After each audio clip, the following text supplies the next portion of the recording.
Hello everyone and welcome back to Old Man Stories. I'm aware that many of you use these videos to fall asleep, so before you doze off, I thought it would be a fun idea if each of you could leave a comment letting me know which part of the world you're listening from.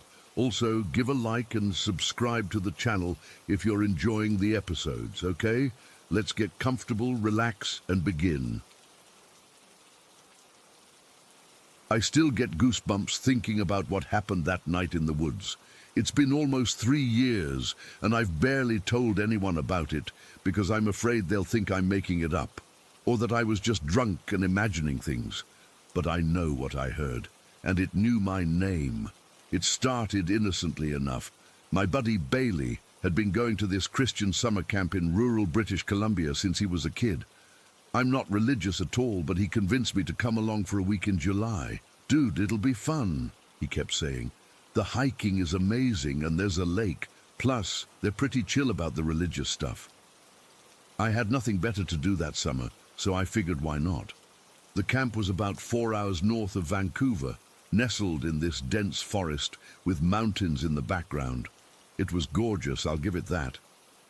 We stayed in these rustic cabins, and despite my initial hesitation about the whole Christian camp thing, I was actually enjoying myself. The daily activities were fun: swimming, canoeing, volleyball, and I only had to sit through one sermon a day, which I could tune out pretty easily. On our third night there, Bailey introduced me to Emily and Mike, who were a few years older than us and worked as camp counselors. They were cool people who seemed to bend the camp rules a bit. We hit it off right away, especially since they weren't trying to convert me or anything. After the official campfire that night, you know, the one with the cheesy songs and inspirational stories, most people headed to their cabins around 10. But the 4 of us stayed behind, and Mike pulled out a flask of whiskey he'd smuggled in. We sat around the dying fire, passing it around, talking and laughing. Nothing crazy, just enough to feel a nice buzz. Around midnight, Emily suggested we take a walk on one of the hiking trails. "The moon is full tonight," she said. "We won't even need flashlights." Bailey had a small lantern anyway, which turned out to be a good thing. The trail she picked was one that looped around the property, about 5 kilometers total. It wasn't particularly difficult, just a dirt path that wound through the trees. Bailey and Emily walked ahead with the lantern, while Mike and I followed. "It was Mike's idea to take off our shoes. Feel the earth beneath your feet, man," he said. It actually felt amazing. The dirt was cool and soft, and I could feel every twig and pebble. It made me feel weirdly connected to everything around me. I don't know exactly how it happened, but somehow Bailey and Emily got way ahead of us. One minute they were just a few meters in front, and the next their lantern was just a distant bobbing light. Mike and I weren't worried though. We knew the trail looped back to camp eventually. We'd been walking for maybe 20 minutes when Mike stopped to roll a cigarette. We sat down on this fallen log about 2 kilometers from camp, according to the trail markers. The moon was bright enough that we could see the path clearly, casting everything in this eerie blue-silver light. The forest around us was thick, tall pines and firs creating walls of darkness on either side of the trail. While Mike smoked, we got into this deep conversation about life and existence and all that stuff you talk about when you're slightly drunk under the stars. I remember feeling peaceful, despite not being an outdoorsy person normally. That's when we heard it for the first time. It was a scream, but not quite. Hard to describe, really. It came from somewhere in the woods to our right, maybe 50 meters off the trail. At first I thought it might be an animal. I knew cougars could make weird sounds. "Did you hear that?" I asked Mike. He nodded, taking a drag of his cigarette. "Probably a fox or something. They can sound almost human sometimes." We fell silent, listening. About a minute later we heard it again. This time it sounded different, not quite animal, not quite human. Something about it raised the hair on my arms. "That's no fox," I said, my voice coming out quieter than I intended. Mike shrugged, but I could tell he was unsettled too. "Could be a cougar." Or maybe Bailey and Emily circled back to mess with us. We both strained to hear anything else. Footsteps, laughter, anything that would indicate our friends were playing a prank. But there was nothing except the normal forest sounds, wind in the trees, the occasional rustle of small animals. Then it happened, the third scream. But this time it wasn't just a scream, it was my name. Adam! It was drawn out, distorted, like someone or something was stretching my name across their tongue. It wasn't Bailey's voice or Emily's or anyone I recognized. It had this hollow quality to it, like it was coming from inside a cave, even though we were in an open forest. I froze. Every instinct in my body went haywire. Mike dropped his cigarette. Did that just... He started. Yeah, I whispered. It said my name. We stared at each other for a second, then both looked toward where the sound had come from. The woods were impenetrably dark beyond the moonlit trail. Adam! It came again, louder this time, and definitely closer. Maybe 30 meters away now. I could feel my heart slamming against my ribs. My mouth went completely dry. We need to go, Mike said, standing up. Now. I didn't need convincing. We started walking quickly back toward camp, not running yet, but moving with purpose. I kept looking over my shoulder, trying to see something, anything, in the darkness between the trees. What the hell is that? I hissed to Mike. I don't know, he said. His voice was steadier than mine, but I could hear the tension in it. Just keep moving. We'd gone maybe 100 meters when we heard it again, from behind us now. Adam! Come here! Adam! It was following us, and it was speaking in full sentences now. My stomach dropped through the floor. This wasn't an animal. This wasn't a prank. This was something else entirely. Jesus Christ, Mike, I gasped, breaking into a jog. My bare feet slapped against the dirt path. Mike kept pace with me, and I noticed he was crossing himself and muttering what sounded like a prayer under his breath. Unlike me, he actually believed in all that stuff, and right then I envied him for having something to cling to. Adam, I see you, Adam! The voice was even closer now, maybe 20 meters behind us. I made the mistake of looking back over my shoulder. I didn't see a person or an animal. What I saw, what I think I saw, was a darker patch of darkness moving between the trees, a shape without features, shifting like smoke, but solid enough to block out the bits of moonlight filtering through the canopy. That's when we started running, full-on sprinting down the trail, our bare feet barely feeling the rocks and sticks jabbing into them. The path curved and twisted, and twice I nearly ran headlong into a tree when the trail suddenly bent. Adam! Don't run from me! Adam!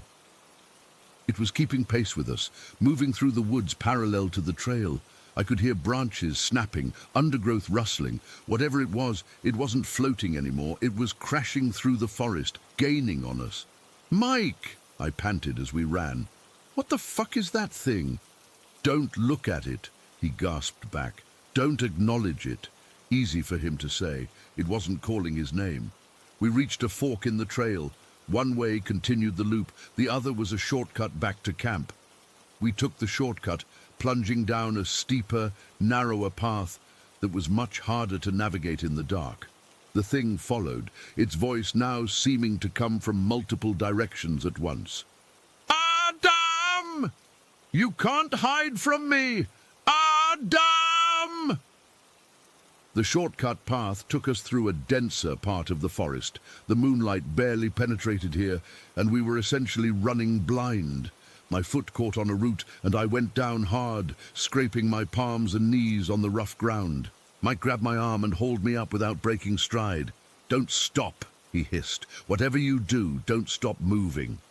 I could hear it crashing through the underbrush right beside us now, just beyond the trees lining the path. Branches were breaking, leaves rustling, but still no clear sight of what was making those sounds. Just that impression of a darker shadow moving alongside us. Then suddenly we burst out of the trees and into the clearing, where the camp was located. The main lodge was about 200 meters away, lights still on inside. I've never been so happy to see a building in my life. We sprinted across the open ground, not looking back. As we reached the edge of the camp, I finally glanced over my shoulder. The tree line was still, silent. No shape, no movement, no screaming voice. It was as if whatever had been chasing us couldn't or wouldn't leave the forest. Bailey and Emily were sitting on the steps of the lodge looking worried. When they saw us, they jumped up. "Where the hell have you guys been?" Bailey demanded. "We've been looking everywhere for you." Mike and I stumbled to a stop in front of them, both of us gasping for breath, covered in sweat and dirt, our feet scratched and bleeding. "Something ... I tried to explain but couldn't find the words. "Something in the woods." Emily looked confused. "What are you talking about?" "We lost you guys on the trail almost 2 hours ago. That hit me like a bucket of ice water. 2 hours. We'd been on that trail for maybe 45 minutes, tops." I checked my watch. It was after 2 in the morning. Somehow, we'd lost over an hour of time. Mike and I looked at each other, both of us processing this information. What had happened during that missing time? Had we been running longer than we thought? Had we blacked out?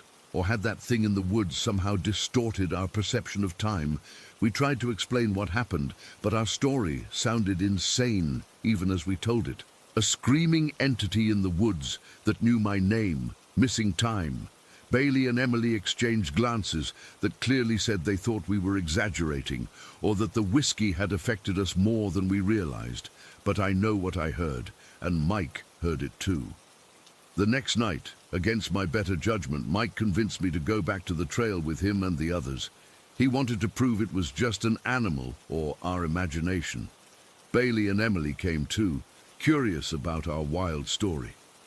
We followed the same path, at roughly the same time, but the forest was different. Silent, too silent. No owls hooting, no small creatures rustling in the underbrush. Nothing but the sound of our own footsteps and breathing. We reached the log where Mike and I had sat the night before. We waited, listened. Nothing.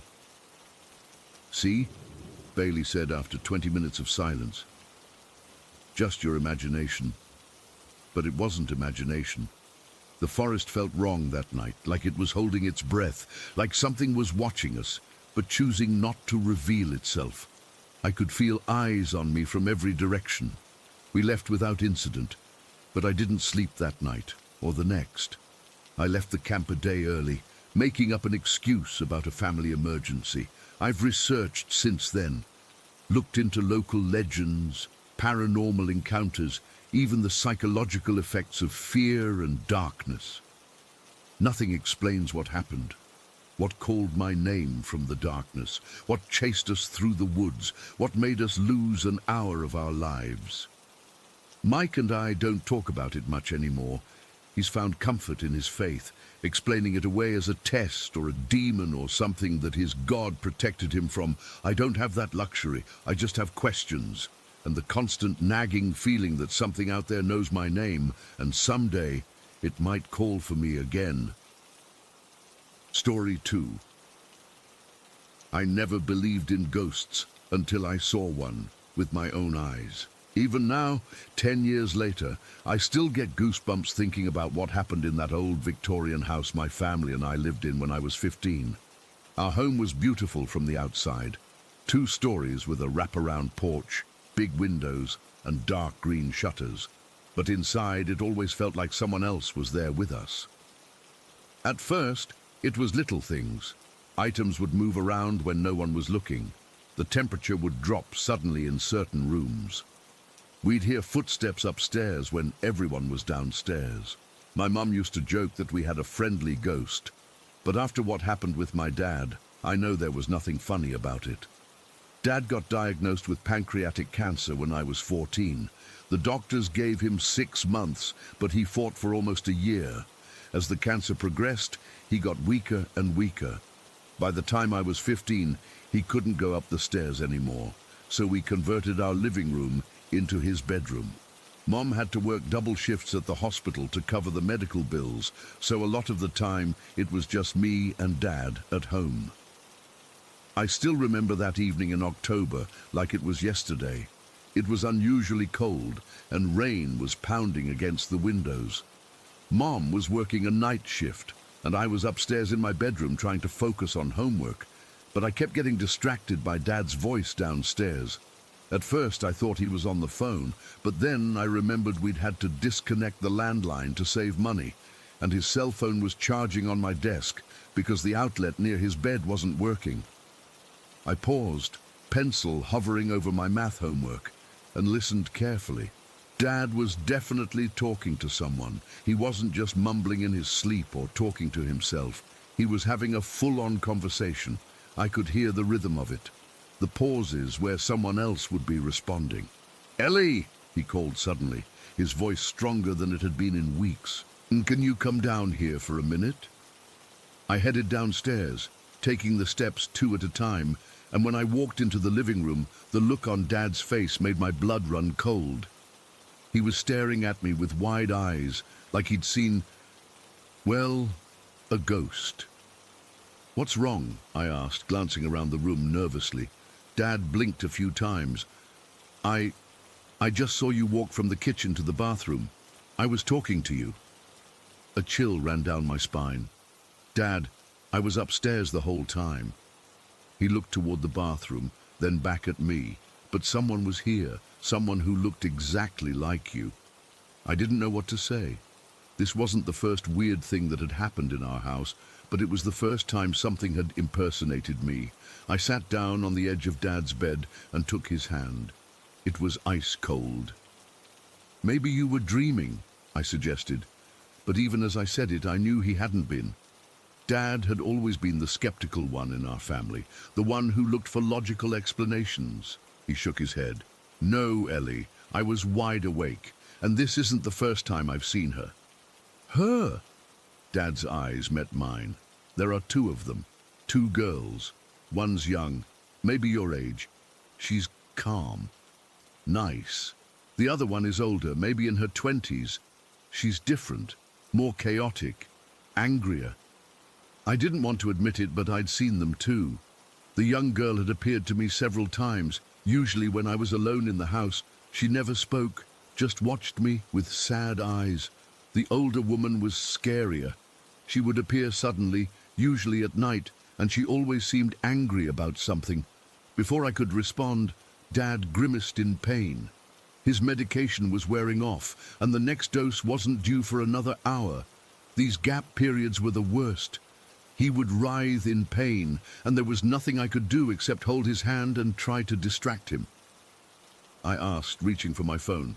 Dad shook his head, his face contorted in agony. "No, she needs to work. I'll be okay. Just stay with me." I sat beside him, holding his hand tightly, wishing there was something, anything, I could do to take away his pain. The rain outside intensified, drumming against the roof like 1,000 tiny fists, and the wind howled through the trees. The living room was dimly lit by a single lamp, casting long shadows across the walls, and then I saw her. She appeared in the doorway between the kitchen and the living room, the young girl, the calm one. She was wearing a simple white dress, and her long, dark hair hung loose around her shoulders. She looked so real, so solid, that for a moment I thought someone had broken into our house. But then I noticed the slight transparency to her form, how the light seemed to pass through her in a way that wasn't quite natural. My grip on Dad's hand tightened. "Dad," I whispered, "look." He turned his head toward the doorway, and I saw recognition flash in his eyes. "You see her too?" The girl smiled. Not at me, but at Dad. It was a kind smile, full of compassion. She walked toward us, her movements fluid and graceful, not touching the ground. When she reached the bed, she looked at me with those sad eyes, then down at Dad with such sympathy that I felt tears welling up. Dad was still in pain, his hand clutching mine so tightly it hurt. The girl reached out and gently, so gently, moved my hand away from Dad's leg where I'd been resting it. I was too shocked to resist. She placed her own hand there instead. The change was immediate and incredible. Dad's body, which had been tense with pain, suddenly relaxed. The lines of agony on his face smoothed out, and he took a deep, clear breath. The first easy breath I'd heard from him in months. "Oh," he said softly, looking up at the girl with wonder. "Thank you." She smiled again, and for a moment, just a brief moment, I thought I saw her form shift. Her face seemed older, her hair shorter, like she was transforming into the other woman I'd seen. But then she was the young girl again, serene and calming. "She's my guardian angel," Dad whispered, his eyes never leaving her face. "She comes when the pain is worst. She makes it stop." I didn't know what to say. I was witnessing something impossible, something that defied everything I thought I knew about the world, but I couldn't deny what was happening right in front of me. The girl, the spirit, the ghost, whatever she was, kept her hand on Dad's leg for what felt like hours, but was probably only a few minutes. Then she slowly removed it, nodded at both of us, and walked back toward the kitchen. Just before she reached the doorway, she turned and looked at me one more time. Her eyes were full of knowledge, like she understood something about my future that I couldn't even imagine, and then she was gone. Dad fell asleep almost immediately, his breathing deep and regular, free from pain for the first time in weeks. I stayed by his side, unable to process what I'd just witnessed. I must have fallen asleep too, because the next thing I knew, Mom was gently shaking me awake. It was morning, and Dad was still sleeping peacefully. "How was he last night?" Mom asked, brushing Dad's hair back from his forehead. I hesitated. How could I possibly explain what had happened? "He had a good night," I said finally. "Better than usual." Over the next few weeks, our spectral visitor came more frequently, always when Dad was in pain, always bringing relief. Sometimes she appeared as the young girl, sometimes as the older woman, but the effect was the same. Dad started calling both of them his guardian angel. It wasn't until much later that we realized something crucial. The calm girl and the chaotic woman weren't two separate entities. They were the same spirit, appearing differently depending on what was needed. When Dad needed gentle comfort, she came as the young girl. When he needed strength to fight through a particularly bad day, she appeared as the more forceful woman. Dad passed away 6 months after that first encounter with our guardian. It was peaceful, which was all we could have hoped for. Mom and I moved out of the house a few months later. Too many memories, she said I understood. Every room reminded us of Dad, of his struggle, and of the mysterious presence that had helped ease his suffering. I'm 25 now, with a place of my own in a different city. But sometimes, when I'm visiting Mom, I drive by our old house. The new owners painted it blue and replaced the green shutters with white ones. But it's still recognizable as the place where I learned that there are things in this world that can't be explained. And sometimes, just sometimes, when I glance up at the second-floor window that used to be my bedroom, I see her standing there. Sometimes the girl, sometimes the woman, watching me, waiting perhaps for my return. I never told anyone about what happened in that house. Who would believe me? But I know what I saw.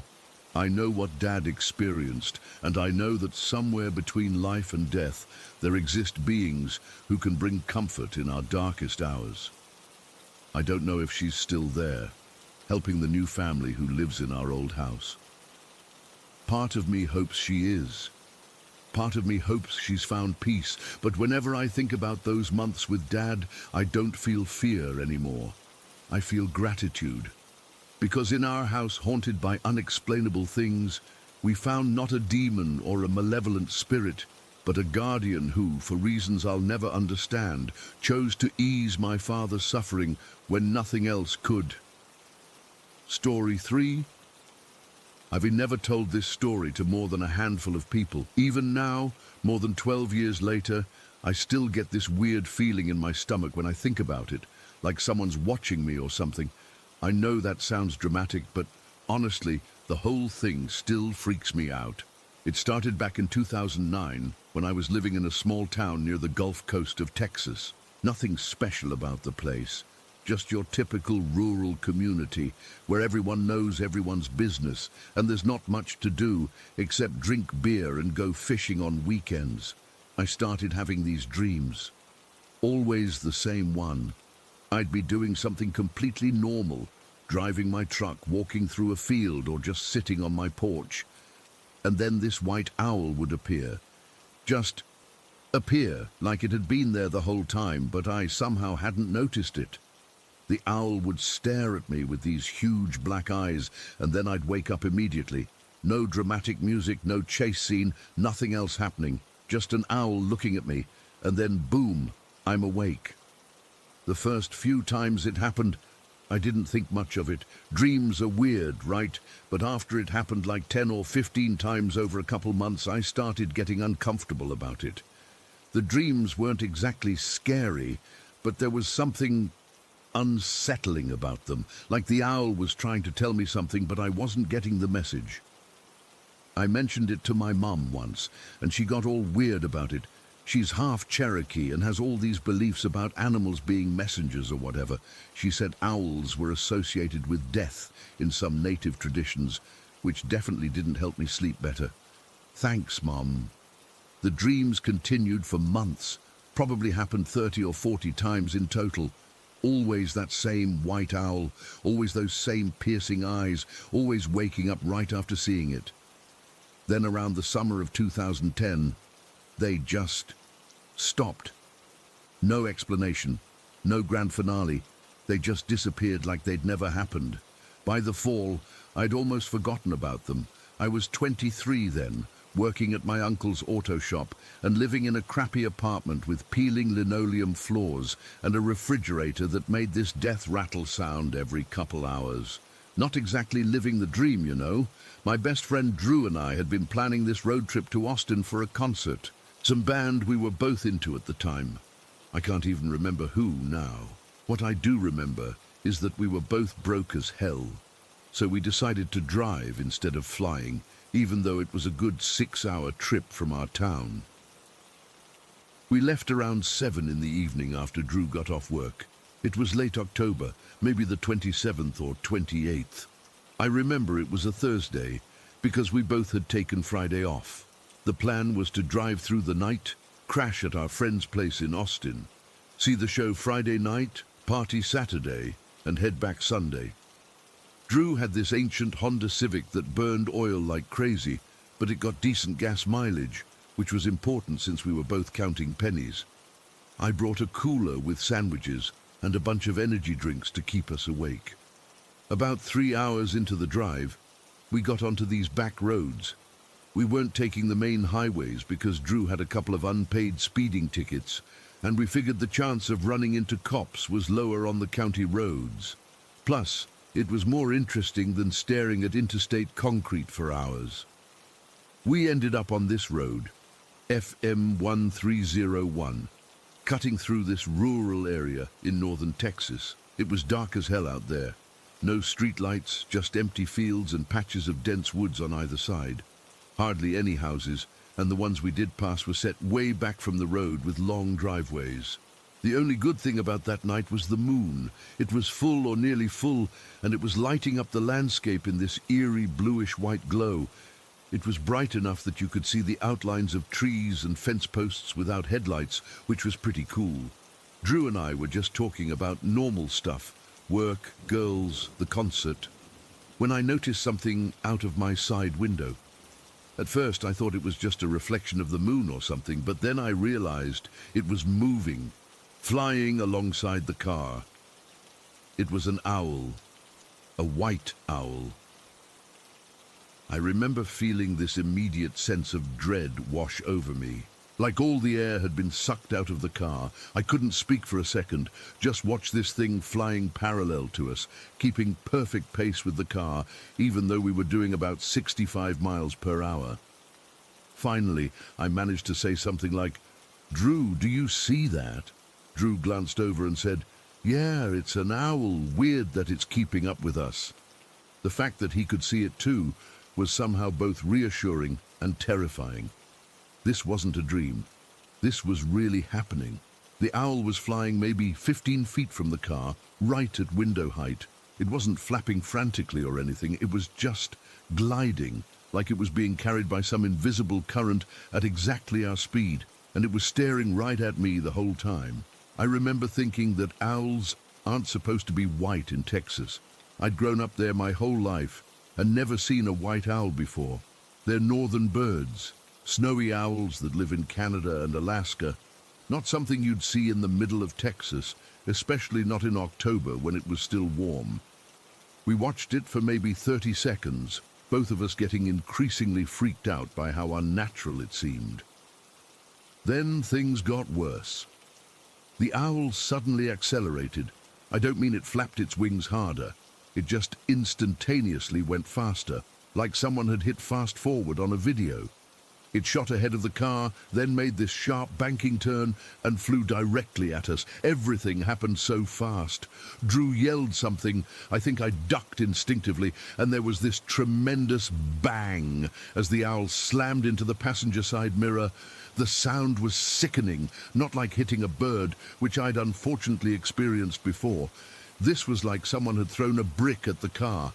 The mirror housing completely shattered, and the mirror itself was left hanging by wires, swinging against the door. Drew slammed on the brakes, and we skidded to a stop in the middle of the empty road. We sat there for a minute, both breathing hard, before we got out to check the damage. The mirror was completely destroyed. Shards of glass were scattered across the passenger door and on the asphalt. But the most disturbing thing? There was no owl, no blood. No feathers, nothing to indicate we'd hit anything at all. Just the broken mirror. We searched around the car and up and down the road for about 15 minutes. Nothing. It was like the owl had just disappeared after impact, or like it had never been there at all, except for the very real damage to Drew's car. Drew was pissed about his mirror, but I was shaking. I couldn't stop thinking about those dreams I'd been having for months. Dreams that had stopped just weeks before this happened. It felt connected somehow, like the dreams had been a warning or a premonition. We eventually got back in the car and continued to Austin, but the mood was different, tense. Drew kept asking me why I was so freaked out, so I finally told him about the dreams. He got quiet after that. I think he was spooked too, though he tried not to show it. The rest of the weekend was a blur. I couldn't focus on the concert or anything else. I kept expecting to see that owl again, watching me from a tree or a rooftop. I barely slept. When we got back home, I started researching owls. I learned that white owls, specifically snowy owls, almost never come as far south as Texas. I also learned that owls don't fly alongside moving vehicles at high speeds, and they definitely don't deliberately crash into cars. I talked to my mum about it again, and she got really serious. She told me that in many cultures, owls are messengers between worlds. Sometimes they carry warnings about death or danger. Sometimes they're guardians. She said the fact that it appeared in my dreams for months and then manifested in real life meant it was definitely trying to tell me something important. But what? That's the part that still haunts me. What was the message? What was I supposed to understand? In the years since, I've had a few close calls, a near-miss car accident, a falling tree branch that missed me by inches during a storm, a time I got really sick and the doctors couldn't figure out what was wrong until the last minute. Sometimes I wonder if the owl was warning me about these things, trying to make me more careful or aware, or maybe it was warning me about something that hasn't happened yet. I still get uneasy when I see owls, even in pictures or movies. I've never had those dreams again, and I've never seen another white owl in real life. But sometimes when I'm driving alone at night, I catch myself checking the side windows, half expecting to see it flying beside me again. The logical part of my brain says it was just a weird coincidence.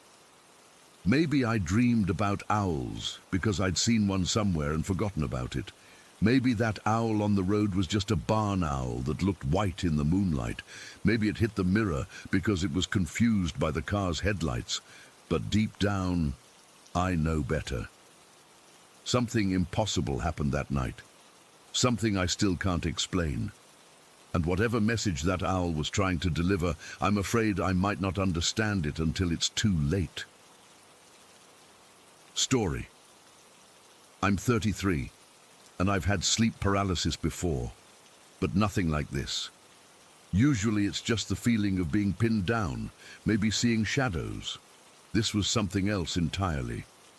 Megan's dad, Dave, had this old two-story house that always felt a bit off to me. The layout was weird, lots of small rooms and these narrow hallways that never seemed to lead where you expected.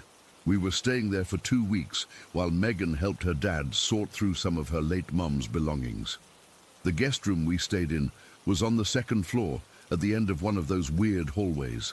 It was a small room with just enough space for a bed, a couple of love seats, and this closet without a door, just an opening in the wall. I remember thinking it was strange that someone had removed the closet door, but Dave said it had always been that way. That night, Megan had gone to sleep early with a migraine, and I stayed up watching videos on my phone. I must have dozed off on one of the love seats around midnight. When I woke up, the room was pitch black, except for this faint blue light coming from somewhere outside the window. My phone was dead on the floor beside me. I immediately knew something was wrong. I couldn't move. Not my arms, legs, nothing. Just my eyes. At first I thought, great, sleep paralysis again. But then I felt this pressure in the room, like the air had gotten heavier, making it hard to breathe. I tried looking around as much as I could with just my eyes. And that's when I noticed movement by the closet. A face peeked around the edge of the opening, just for a second at first, then longer. It was an old woman's face, wrinkled skin, thin white hair, sunken cheeks. But her eyes, they were alert, curious, almost childlike. The thing that emerged from that closet is something I'll never forget. It had the upper body of an elderly woman, bony shoulders, sagging skin, those thin arms.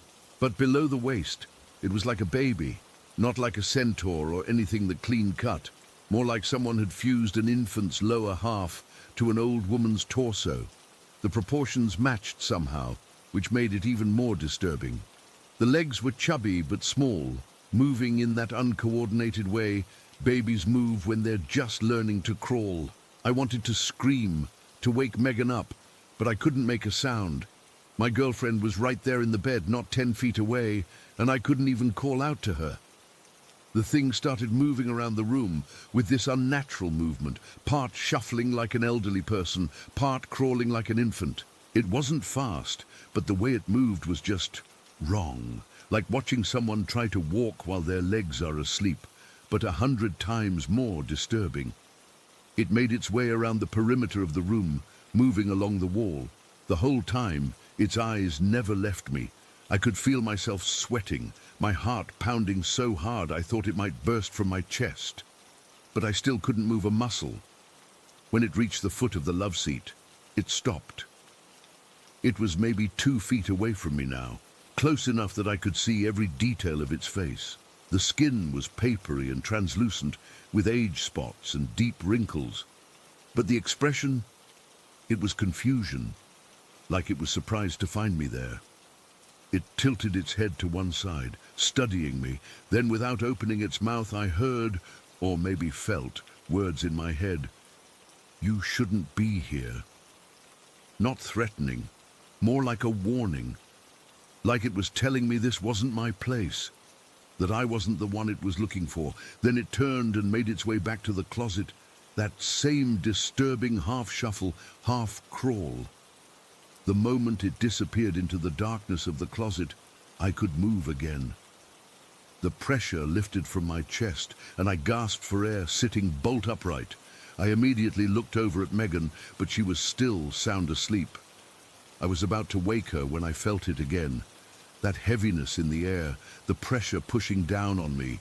I couldn't move, couldn't even turn my head anymore. From the corner of my eye, I saw that face peek out from the closet again. Just the face this time, those same childlike eyes in that ancient face, staring directly at me. I fought against the paralysis with everything I had. I focused all my energy on just moving one finger, then my hand, then my arm.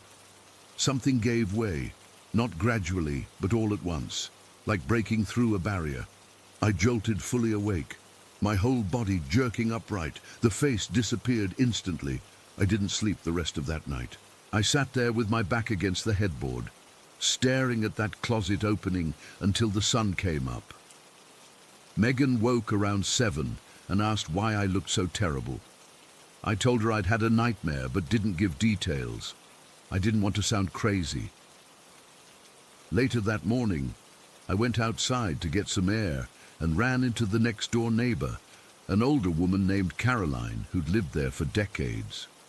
We got to talking, and I don't know why, but I felt compelled to ask if she'd ever heard stories about the house being haunted or anything weird happening there. The look on her face changed immediately. She got very serious and asked me what I'd seen.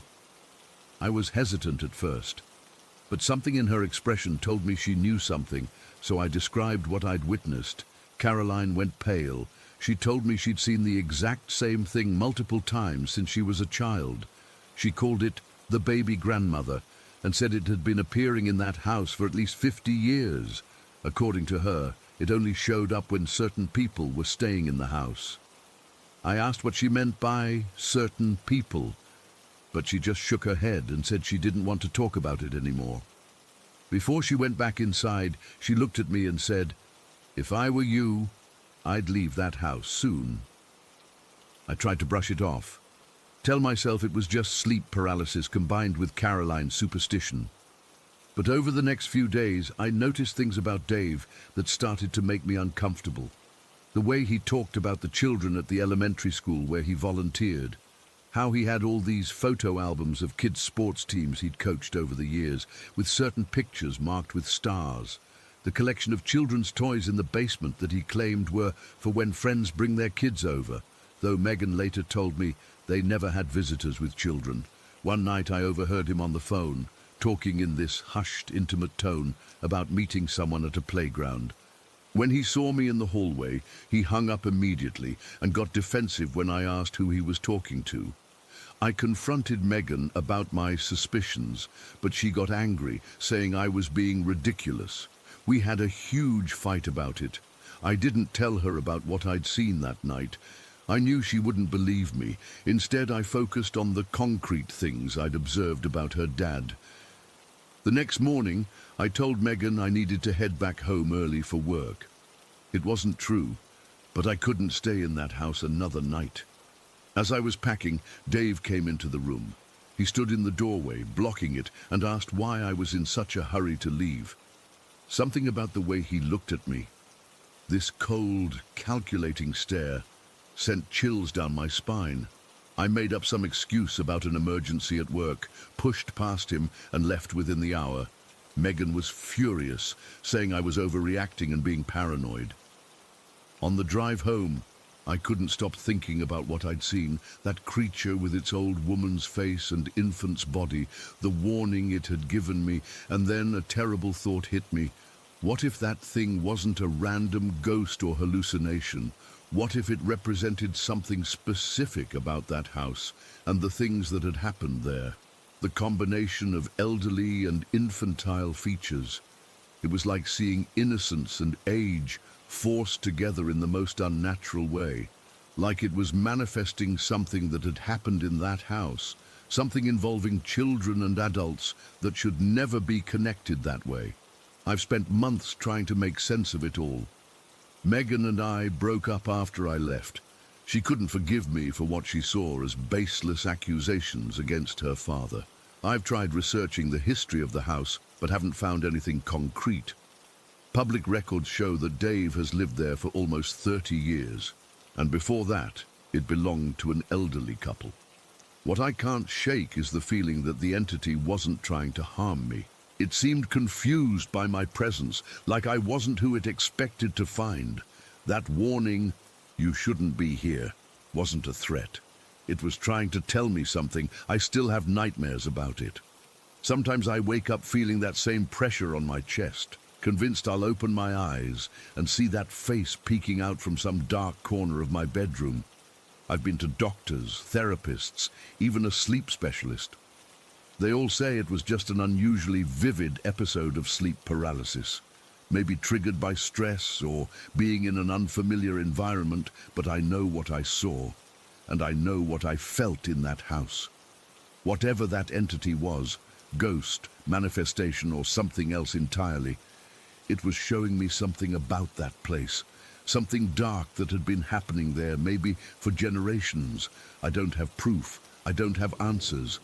All I have is what I saw that night, and the terrible suspicion that connects it all together. That hybrid creature, with its elderly features merged with an infant's body, seemed to embody the very horror of innocence violated, and I believe it's still there, haunting the place where unspeakable things have happened, warning those who might become victims, or perhaps seeking justice that it never received in life. Story 5. I've never been the type to believe in ghosts or anything supernatural. Growing up, I always thought people who claimed to see spirits were either looking for attention or had watched too many horror movies. That all changed when I moved into that damn yellow house. It was about 3 years ago. I was 26. My girlfriend Jen was 24, and we were excited to finally find a place we could afford. The neighborhood was interesting. Our bright yellow house was built in 1934 and sat on the edge of this weird dividing line. On one side was this pristine golf course, and directly across from it were the projects. Our street had these older homes that had seen better days, but the rent was cheap, and that's all that mattered to us at the time. The first few weeks were normal. We were just happy to have our own space. The house wasn't anything special. 2 bedrooms, 1 bathroom, a small kitchen, and this narrow hallway that connected everything. The hallway had this ceiling crawl space with a small access panel. I didn't think much of it at first, but Jen started saying she felt uncomfortable walking through there, especially at night. "I don't know," she'd say. "It just feels like someone's watching me when I walk through here." I brushed it off as her being dramatic. One night, about 3 months after we moved in, she insisted something was up there. She couldn't sleep until I checked. I grabbed a chair from the kitchen, popped open the access panel, and shined my phone flashlight inside. Nothing but dust and a few dead bugs. I closed it up and told her she was being paranoid. "See? No boogeyman up there," I joked. She didn't laugh. About a month later, I was working a late shift. I got home around 2 in the morning, exhausted. Jen was sitting in the living room with all the lights on, looking pale. "What's wrong?" I asked. "I saw you," she said, her voice shaking. "I was in bed about an hour ago, and I saw you walk through the hallway to the bathroom." "Jen, I just got home. I've been at work all night." Her eyes welled up. "I swear to God, I saw someone who looked exactly like you. I even called out your name, but you didn't answer." I searched the entire house, checked under beds, in closets, behind doors. Nothing. I convinced myself she must have been dreaming, but she insisted she was wide awake. We didn't talk about it much after that. Life went on. My buddy Mike needed a place to stay for a while, so he crashed on our couch. The weird stuff seemed to stop for a bit, and I started thinking maybe Jen had just been stressed or something. Then about a year after moving in, I was outside late one night, looking for my vape in my car. The street was completely empty, dead silent, except for the occasional distant sound from the projects. I was bent over, searching under the seat, when I heard it, a voice clear as day, right in my ear. "There's that son of a bitch right there." I jumped up so fast I hit my head on the steering wheel. I spun around, heart pounding, but there was nobody there. Not a single person on the street. The voice had been so close, like someone was standing right behind me, breathing down my neck. I ran back inside, trying to act normal, but I was freaked out. The next morning, I mentioned it to Mike while Jen was in the shower. "Man, I'm glad you said something," he said, lowering his voice. "I didn't want to sound crazy, but I've been hearing shit too.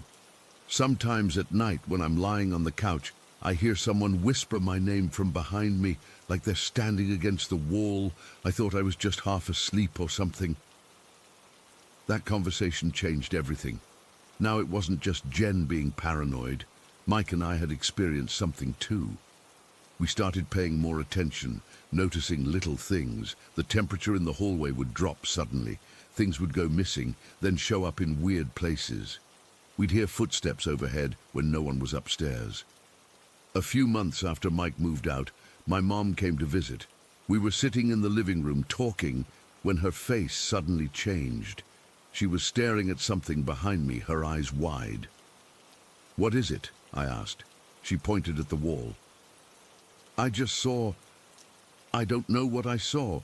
It looked like a black shadow climbing up the wall. It went into your bedroom." I tried to laugh it off, but my mom isn't the type to make stuff up. She's practical, down to earth.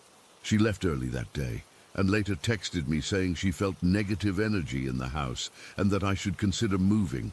The incidents kept escalating. One morning, Jen and I woke up to find every single cabinet in the kitchen standing open, not just ajar. Fully open, like someone had gone through and deliberately opened each one. A jar of Nutella was in the middle of the floor, unopened. Neither of us had touched it the night before. Another time, we came home from grocery shopping to find a massive hole punched in the hallway wall, right under the crawl space. It looked like someone had slammed their fist through the drywall with incredible force. We hadn't fought. No one else had a key, and we'd only been gone for 45 minutes. Jen couldn't take it anymore. She started staying at her sister's place more and more often.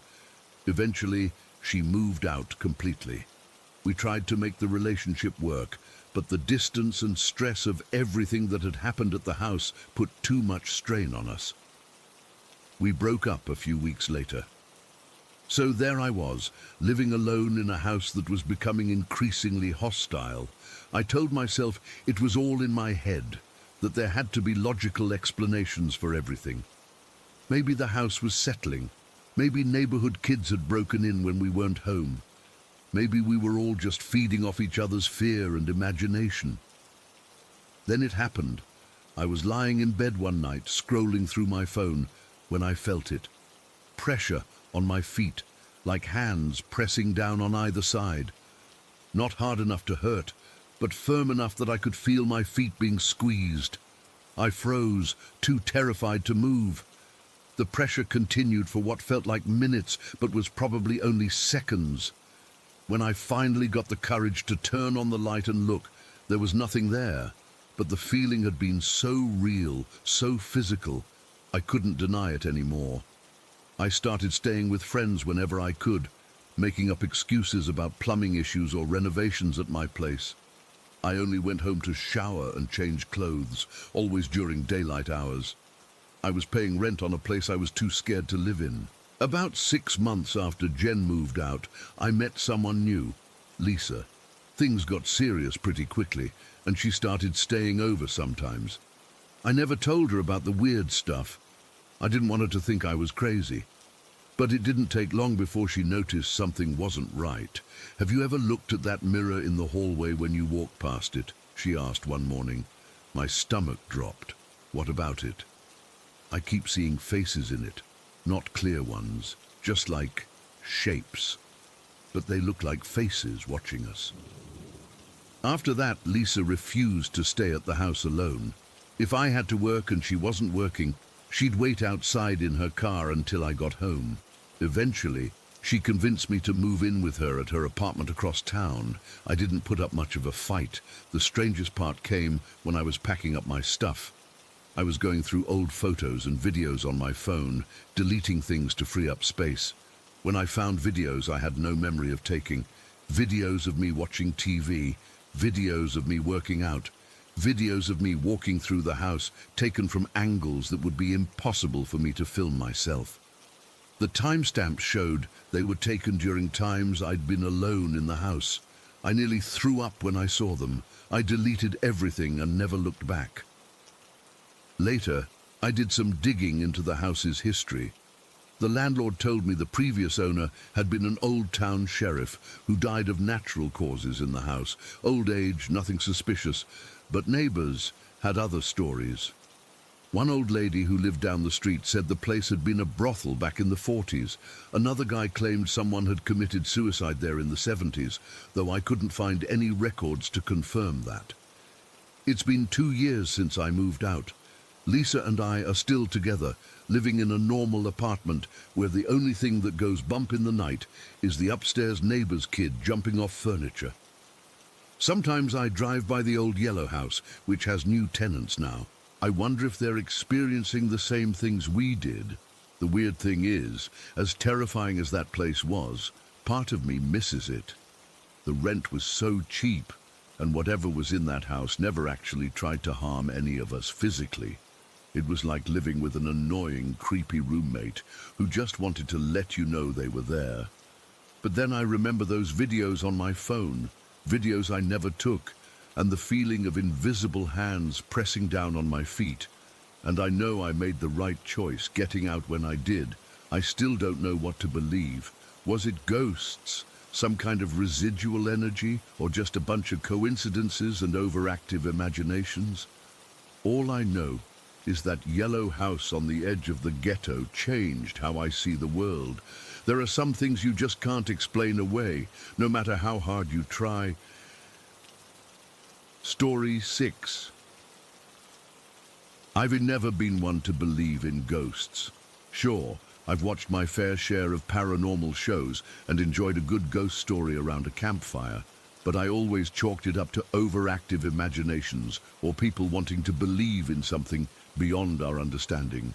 That changed 3 days ago. My boyfriend James and I had been planning our trip to Edinburgh for months. We're both history buffs, and the idea of exploring a city with such a rich and dark past was exciting. The Gothic architecture, the castle looming over everything, the ancient graveyards. We couldn't wait.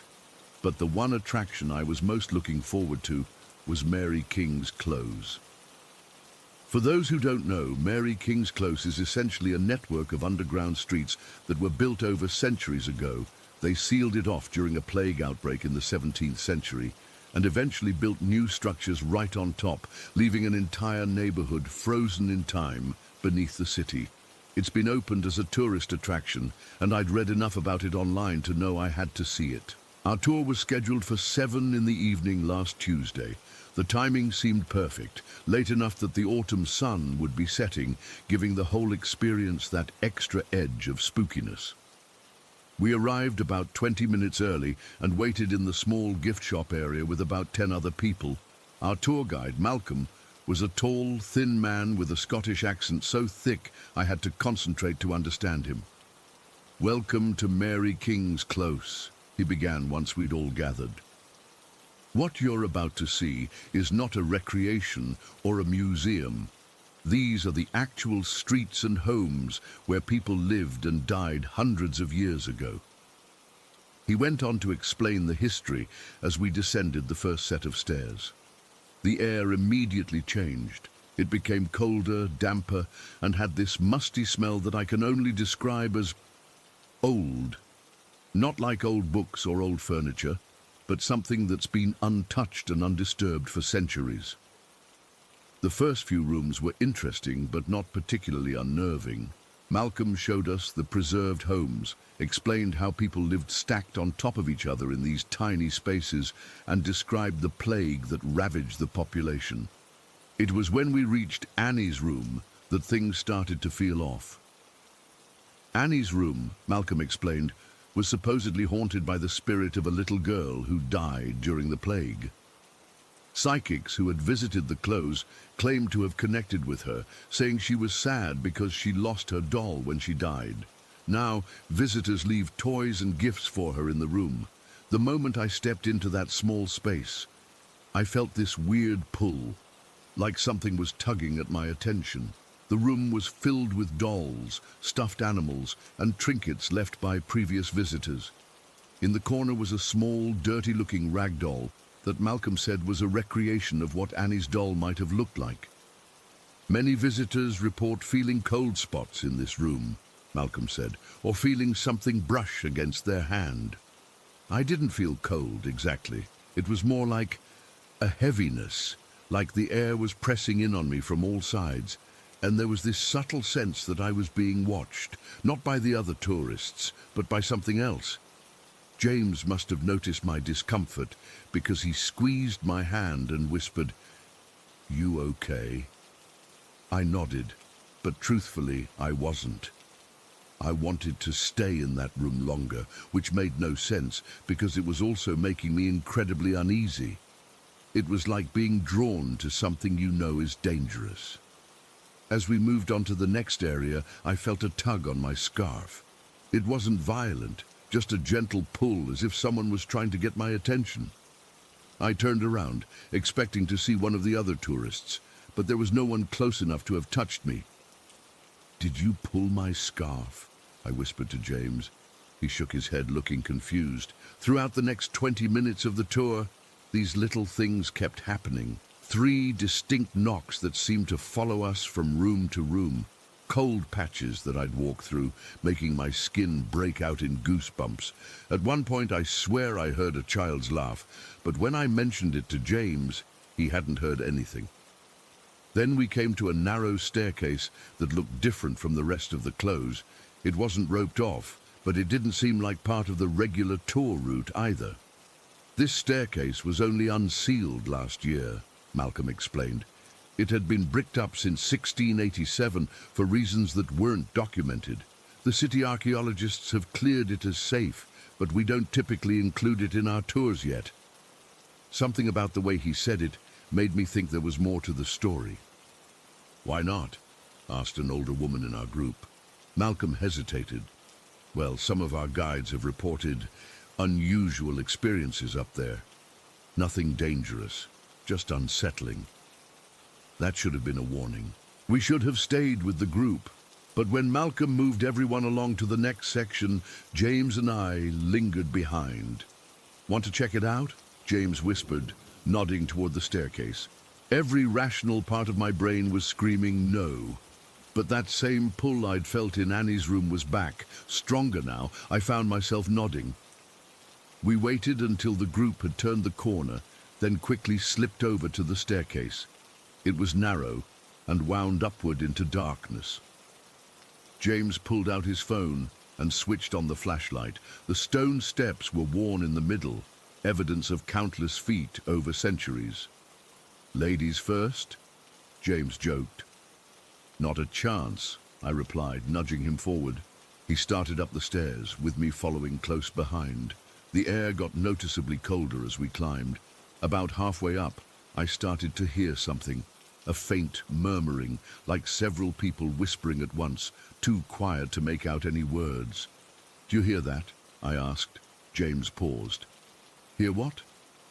Before I could answer, we reached the top of the stairs, which opened into a small room with a low ceiling. James's flashlight illuminated bare stone walls and a packed dirt floor.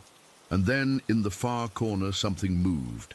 At first, I thought it was just shadows playing tricks as James's light bounced around the room. But then it took shape. A woman, standing with her back to us. She wore tattered clothes that looked like they belonged in a museum, a long, dirty dress with a torn bodice and a ragged shawl. Her hair was long and matted, hanging down her back. "Hello?" James called out. I wanted to tell him to be quiet, to back away slowly, but I couldn't find my voice. The figure turned, and what I saw will haunt me for the rest of my life. Her face was gaunt, almost skeletal, with hollow eyes that seemed to absorb the light rather than reflect it. Her mouth was open in what looked like a silent scream, frozen in an expression of pure anguish, and she wasn't standing on the floor. She was hovering several inches above it. For a moment we all just stared at each other, James and I frozen in terror, this thing regarding us with those empty eyes. Then she began to move toward us. She didn't walk. She glided, her feet never touching the ground. The whispering I'd heard earlier suddenly grew louder, turning into a cacophony of voices, some pleading, some cursing, some wailing in pain. It was like hearing hundreds of tortured souls all at once. James grabbed my arm. "Run!" But before we could move, something yanked James backward with incredible force. 1 second he was next to me, the next he was tumbling down the stairs, his phone clattering away and plunging us into darkness. "James!" I screamed, torn between running to him and running from the approaching figure. In the dim light filtering up from below, I could see the woman still coming toward me. She was close enough now that I should have felt her breath, but there was nothing, no warmth, no sound of breathing, just a bone-deep cold that seemed to radiate from her. I backed up until I hit the wall, with nowhere left to go. She reached out one skeletal hand toward my face, and I swear I could see through it to the stone wall behind. Then, as suddenly as she had appeared, she vanished. Not gradually, like mist dissipating, but in an instant. There one moment, gone the next. The voices stopped too, leaving a silence so complete it felt like a physical presence. I didn't waste any time. I scrambled down the stairs, nearly falling myself in my haste to reach James. I found him at the bottom, clutching his arm, a look of shock on his face. "Are you okay?" I gasped, kneeling beside him. He nodded, still looking dazed. Something pushed me, hard. I didn't trip, Claire. Something shoved me down the stairs.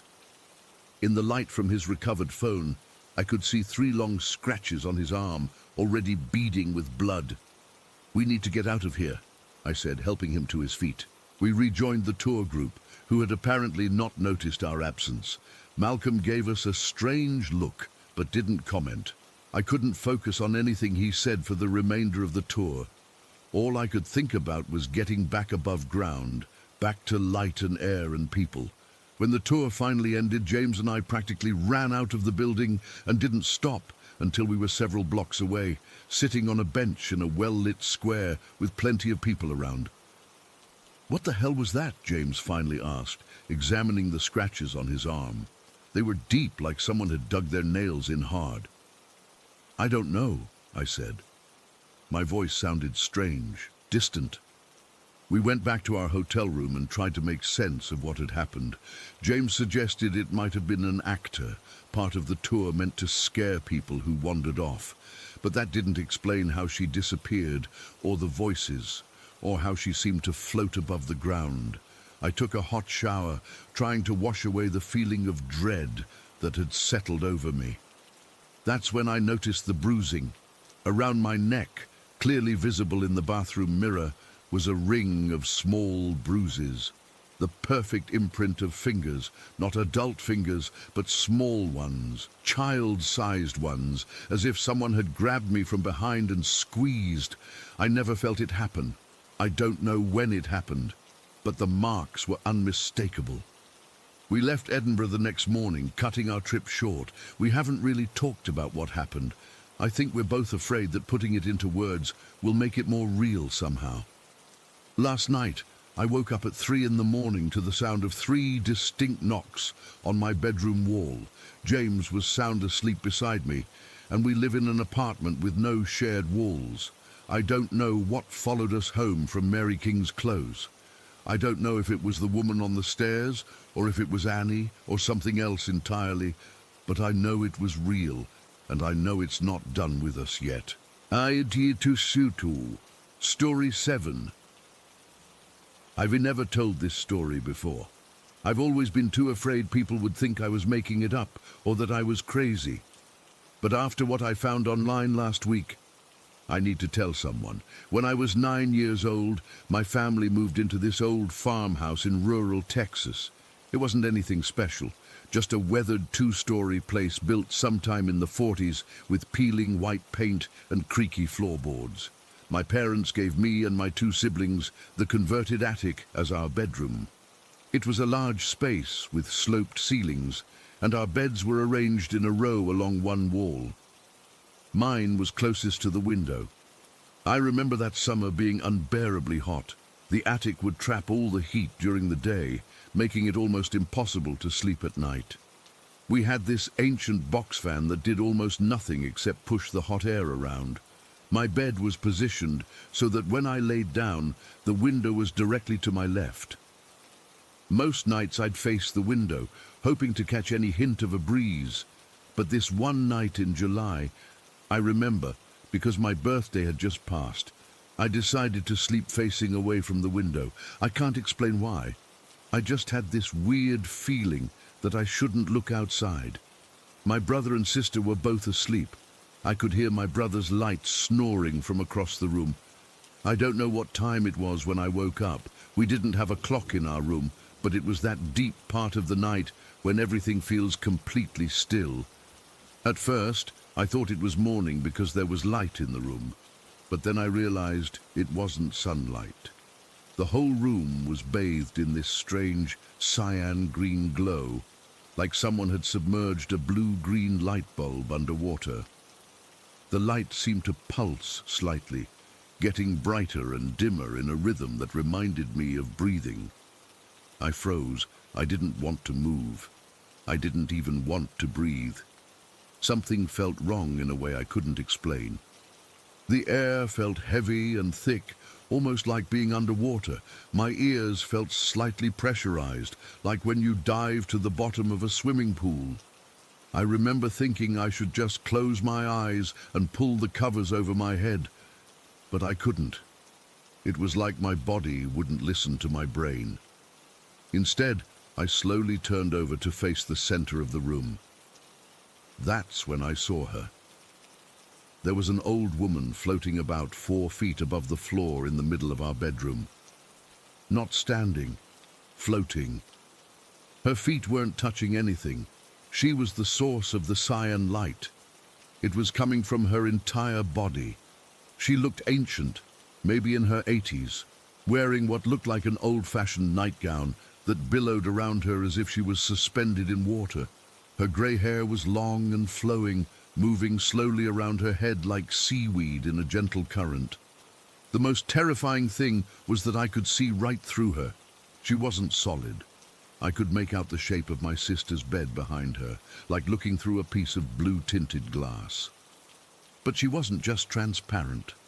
There was substance to her, like she was made of glowing mist or smoke that had been shaped into a human form. Her eyes were fixed directly on me, not just looking in my direction. She was staring right into my eyes, like she'd been waiting for me to wake up. I couldn't look away. It was like her gaze had physically trapped me. And then I noticed what was wrong with her face. Where her human head should have been, there was the head of a horse, a white horse with grayish patches, but not like a healthy horse. It looked sick and old. The hair was matted with what looked like mud and water. The most disturbing part were the eyes. They were cloudy and milky white, like a horse that had gone blind from disease or old age. They had no pupils that I could see, yet somehow I knew she could see me perfectly. The horse's mouth was slightly open, showing yellowed teeth. Water seemed to drip continuously from its muzzle, but the droplets never hit the floor. They just disappeared into the air. Here's the strangest part. I wasn't scared. I should have been terrified.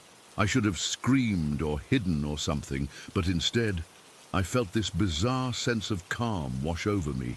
It was like a voice inside my head was saying, "It's okay that you see her, and it's okay that she sees you." We just stared at each other. I don't know for how long. Time felt stretched and wrong. The cyan light pulsed around her, getting brighter and dimmer in that same breathing rhythm. Her nightgown and hair continued to sway, as if underwater. Then, without any warning, she started to move, not toward me or away from me. She began to drift upward, slowly rising toward the ceiling. As she got closer to it, her form became hazier, less distinct. The light dimmed. Just before she reached the ceiling, she seemed to dissolve entirely, like smoke being sucked into a vent. The cyan light faded completely, and the room was dark again. I laid there in the pitch black, my heart pounding. I kept expecting her to reappear, but she never did. Eventually, I must have fallen back asleep, because the next thing I remember is waking up to sunlight streaming through the window. In the morning, I didn't say anything to my siblings or parents. I was confused about what I had seen. Part of me wondered if it had been a dream, but it felt too real. The memory was too vivid, too detailed to be just a nightmare. Being from a Mexican-American family, I grew up hearing stories about La Llorona, the weeping woman who drowned her children and was cursed to search for them for eternity.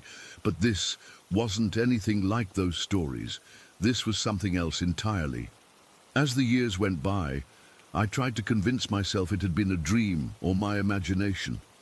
I never told anyone about it, not my family, not my friends, no one. The memory faded, but never disappeared completely.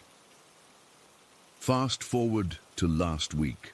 I'm 26 now, living in my own apartment hundreds of miles from that old farmhouse. I was having trouble sleeping and found myself browsing through some paranormal message boards online, something I do occasionally when I can't sleep.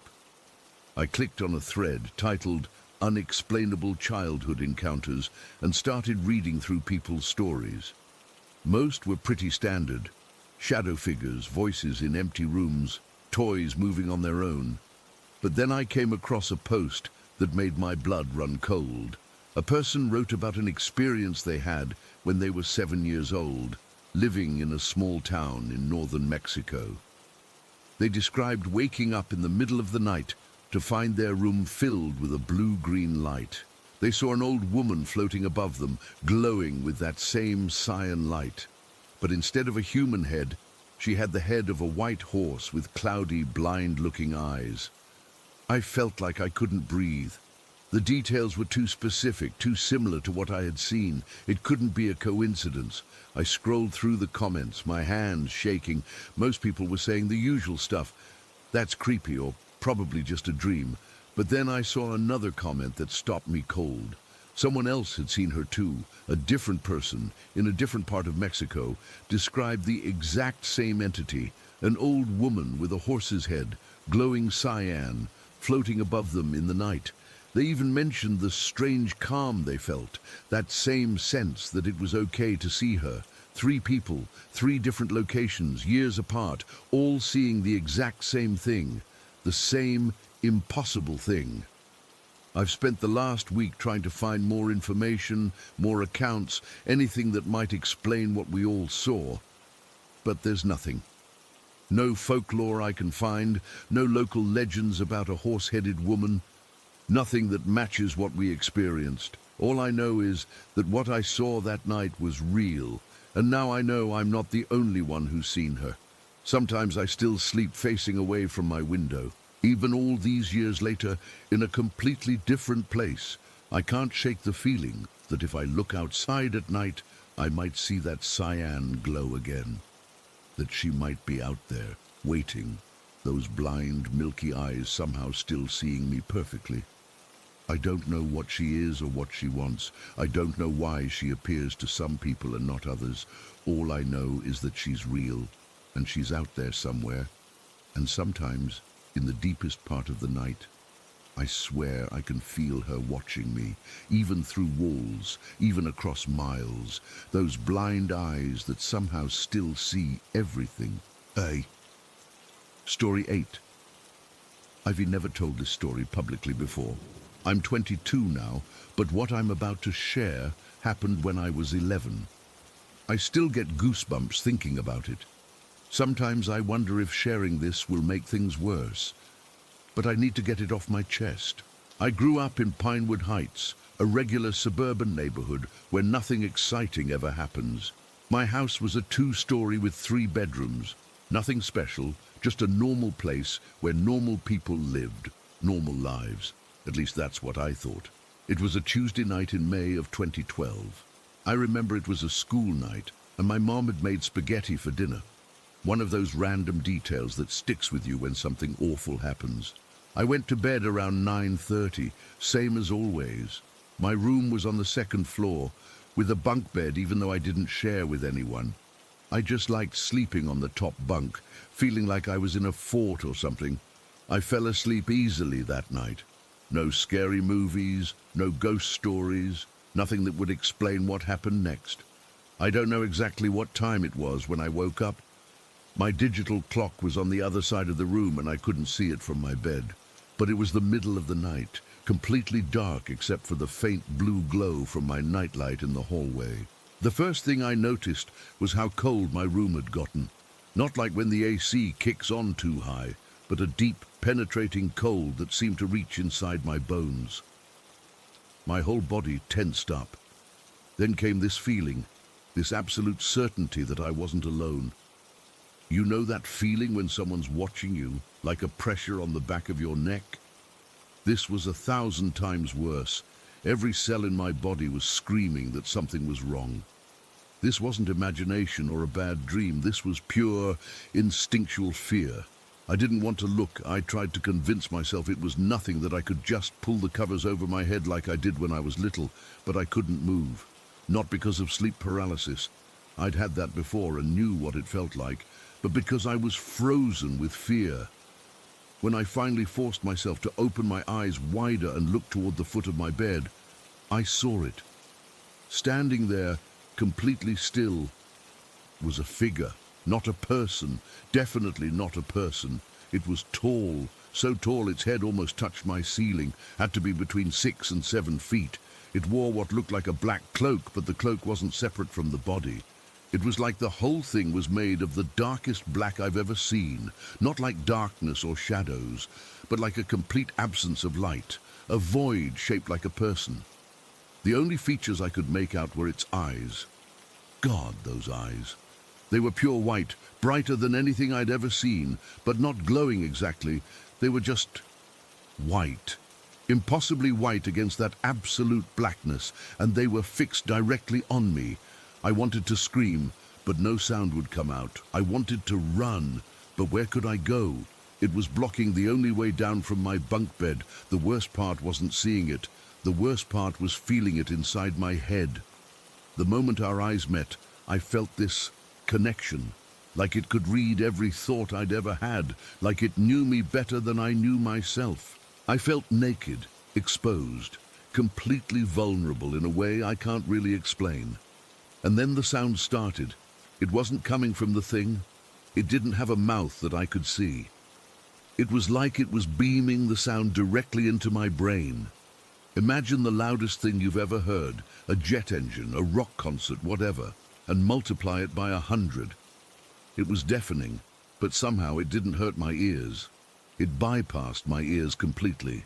The sound was like static and screaming and whispering all at once, overwhelming me. I couldn't look away from those eyes. I tried, I really tried, but it was like they had hooked into me somehow. Time seemed to stretch out forever. I don't know if I was trapped like that for seconds or minutes or hours. It felt like an eternity. With every ounce of willpower I had, I finally managed to close my eyes, just shut them tight and retreat into darkness. The sound stopped immediately, but I could still feel its presence, still feel those eyes watching me even through my closed eyelids. I stayed like that, eyes squeezed shut, barely breathing, until somehow I fell back asleep. I don't remember falling asleep. Just suddenly it was morning, and sunlight was streaming through my window. For a moment I thought it had just been a nightmare, a really vivid, terrifying nightmare. But then I remembered something important, something that makes me absolutely certain this wasn't sleep paralysis or a dream.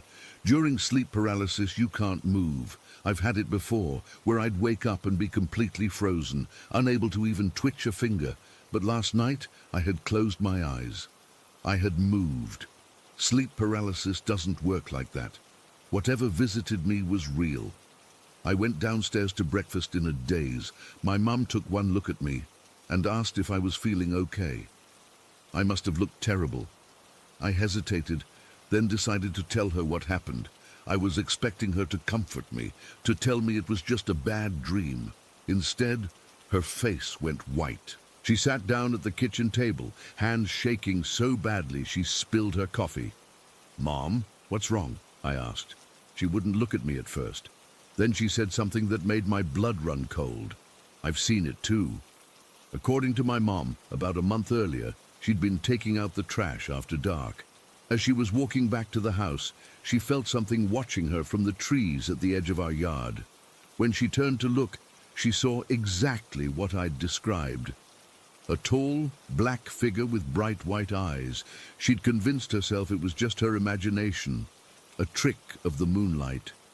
She never told anyone because she didn't want to sound crazy. But now I'd seen the same thing, described the same thing, without ever hearing her story. That's when I knew for certain that what had visited me wasn't a figment of my imagination. It was real, and somehow it had taken an interest in our family. Things changed after that night. It's hard to explain, but it was like that brief contact with the entity had opened a door that couldn't be closed. I started seeing things out of the corner of my eye, shadowy figures that disappeared when I turned to look at them. I'd wake up in the middle of the night feeling that same cold presence in my room, though I never saw the tall figure with white eyes again. Not directly, anyway. I developed a crippling fear of the dark. Even now, 11 years later, I sleep with a light on. Always. No exceptions. My mom bought me a stronger nightlight, then a bedside lamp, then eventually installed overhead lights that I could control without getting out of bed. It helped, but not much. What's really disturbing, though, is what started happening in the years after my encounter. People around me began to die. Not my immediate family, thankfully, but people I knew. It started with my neighbor's dog. Then my teacher had a heart attack. She survived, but barely. A kid from my class drowned that summer. My grandfather, who had been in perfect health, died suddenly of an aneurysm. Could be coincidence, right? That's what I told myself. But then I started having accidents, near misses, close calls that should have been fatal, but somehow weren't. I fell off the roof helping my dad with Christmas lights and walked away with just a sprained ankle. I was in a car accident where the vehicle was totaled, but I didn't have a scratch. I nearly choked on a piece of candy once when I was home alone, but somehow managed to dislodge it at the last possible second. It's like death itself has been following me, taking people around me instead of me. Like it's been watching, waiting, playing some kind of twisted game. Sometimes I wonder if that's what the entity was. Death, or the Reaper, or whatever you want to call it. Maybe it marked me somehow during our encounter.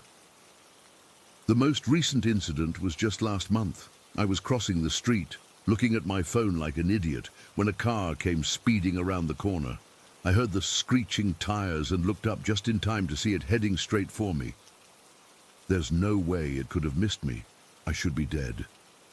But at that exact moment, I felt that cold again, that familiar bone-deep cold, and in the split second before the car would have hit me, I swear it shifted, just slightly, just enough to miss me by inches. The driver later said he didn't swerve, said it felt like the car moved on its own. That night, I saw on the news that there had been a fatal accident just blocks away, at almost the exact same time. A pedestrian, about my age, hit by a car. I can't help but think, was that supposed to be me? Did whatever visited me that night all those years ago change something? Save me but take someone else instead? I don't know what it wants. I don't know why it chose me or my family. All I know is that ever since that night, I felt like I'm living on borrowed time. Like something impossible has taken an interest in me, and I have no idea what happens when it gets bored of watching. I still see those eyes sometimes in my dreams, still hear that impossible sound, and I still wonder if someday I'll wake up in the middle of the night feeling that cold and see it standing at the foot of my bed again, waiting, watching, coming to collect what it's owed. Story 9. I've never really told this story to anyone outside my family because I know how it sounds. Trust me, I've spent nearly 3 years trying to come up with a logical explanation, and I still can't find one. I'm not the type who believes in the paranormal or anything like that. I've always been pretty skeptical about ghost stories and unexplained phenomena. But what happened that summer afternoon in my house has made me question everything I thought I knew about reality. It was a Saturday in August, about 3 years ago. The weather was unbearably hot and humid, typical for late summer in our suburban neighborhood. My aunt and uncle were visiting from out of state with my two cousins, Mark and Sarah. They had been staying with us for about 4 days at that point, and we had fallen into a comfortable routine. That particular day, my parents had gone out grocery shopping, leaving me home with my cousins. The three of us had spent the morning watching movies in the living room, but around 1 in the afternoon, I decided to take a shower while Mark and Sarah started making lunch downstairs. I remember feeling sticky from the heat and just wanting to cool down. Our house is a 2-story colonial with 3 bedrooms upstairs. Mine is at the end of the hallway, my parents' is next to mine, and there's a guest room across from them where my cousins were staying. Each bedroom has its own ceiling fan with a separate remote control that stays plugged into a wall outlet when not in use. This is an important detail for what happened next. After my shower, I wrapped myself in a towel and walked down the hallway toward my bedroom. I could hear Mark and Sarah laughing and talking downstairs in the kitchen. The smell of grilled cheese sandwiches wafted up the stairs, and I remember thinking I should hurry up and get dressed so I could join them for lunch. As I walked into my room, I felt the heavy, stagnant air hit me. My window was closed, and without the fan on, it felt like an oven in there. Without even thinking about it, I casually said out loud, "Fan on," just joking to myself the way you do when you're alone. I wasn't even looking at the fan. I was heading toward my dresser to grab some clothes. Then I heard it, the distinct electronic click that our ceiling fans make when they receive a signal from their remote, followed immediately by the whirring sound of the blades starting to spin. I froze in place, the clothes I'd just grabbed still in my hands. My fan was turning, not just turning, but spinning at full speed, as if someone had just pressed the high button on the remote.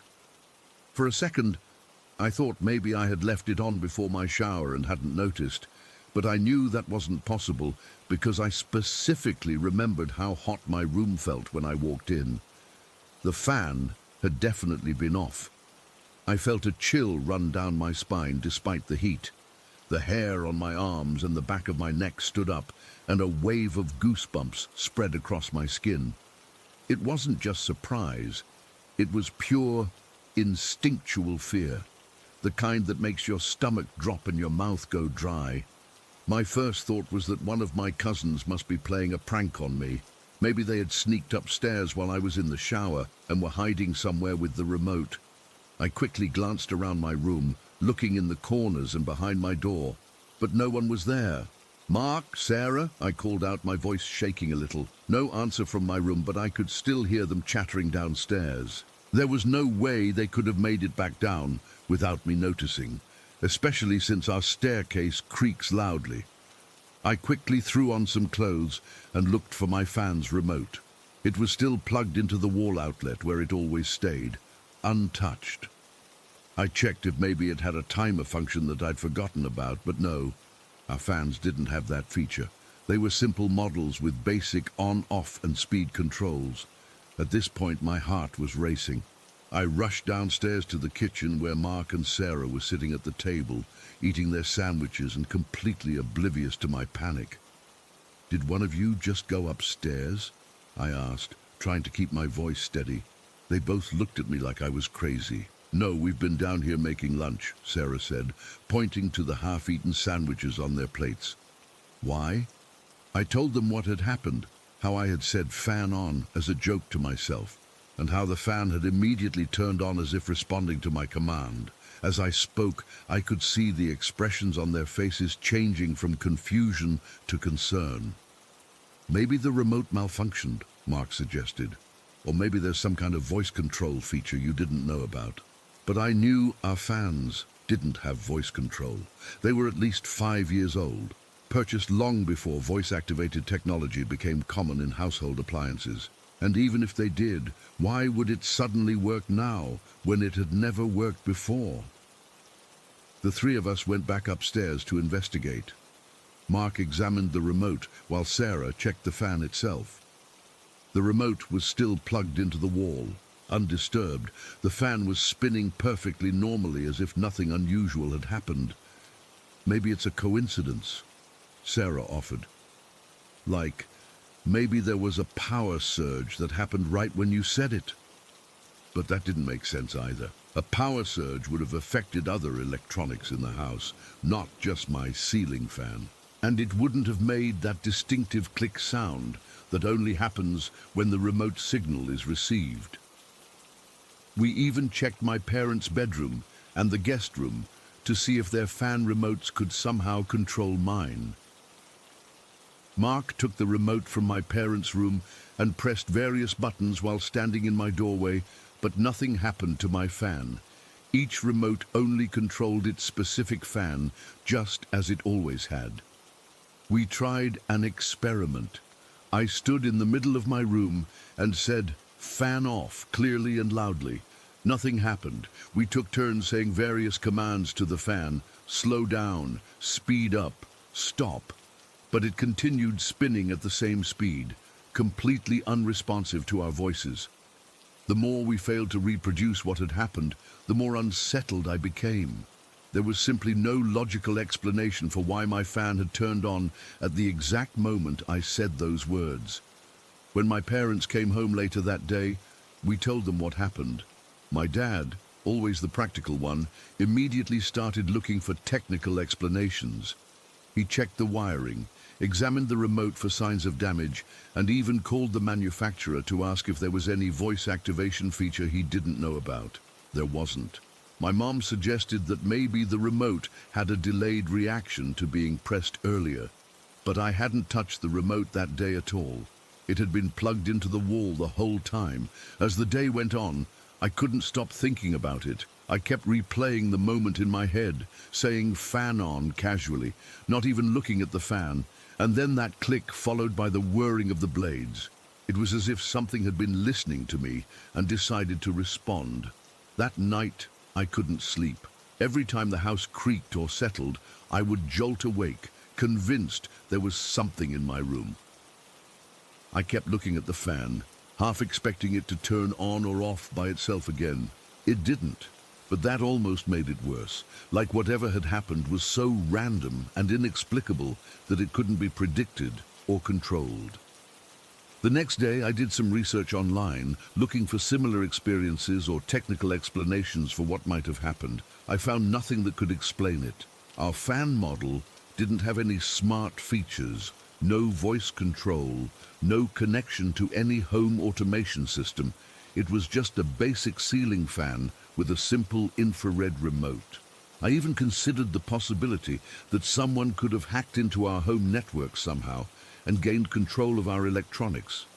But our ceiling fans weren't connected to Wi-Fi or any network at all. They were completely standalone units with direct remote controls. In the days and weeks that followed, I tested the fan multiple times. I said "fan on" in different tones at different times of day from different positions in the room. Nothing ever happened. The fan never responded to my voice again. It's been 3 years now, and I still don't have an explanation.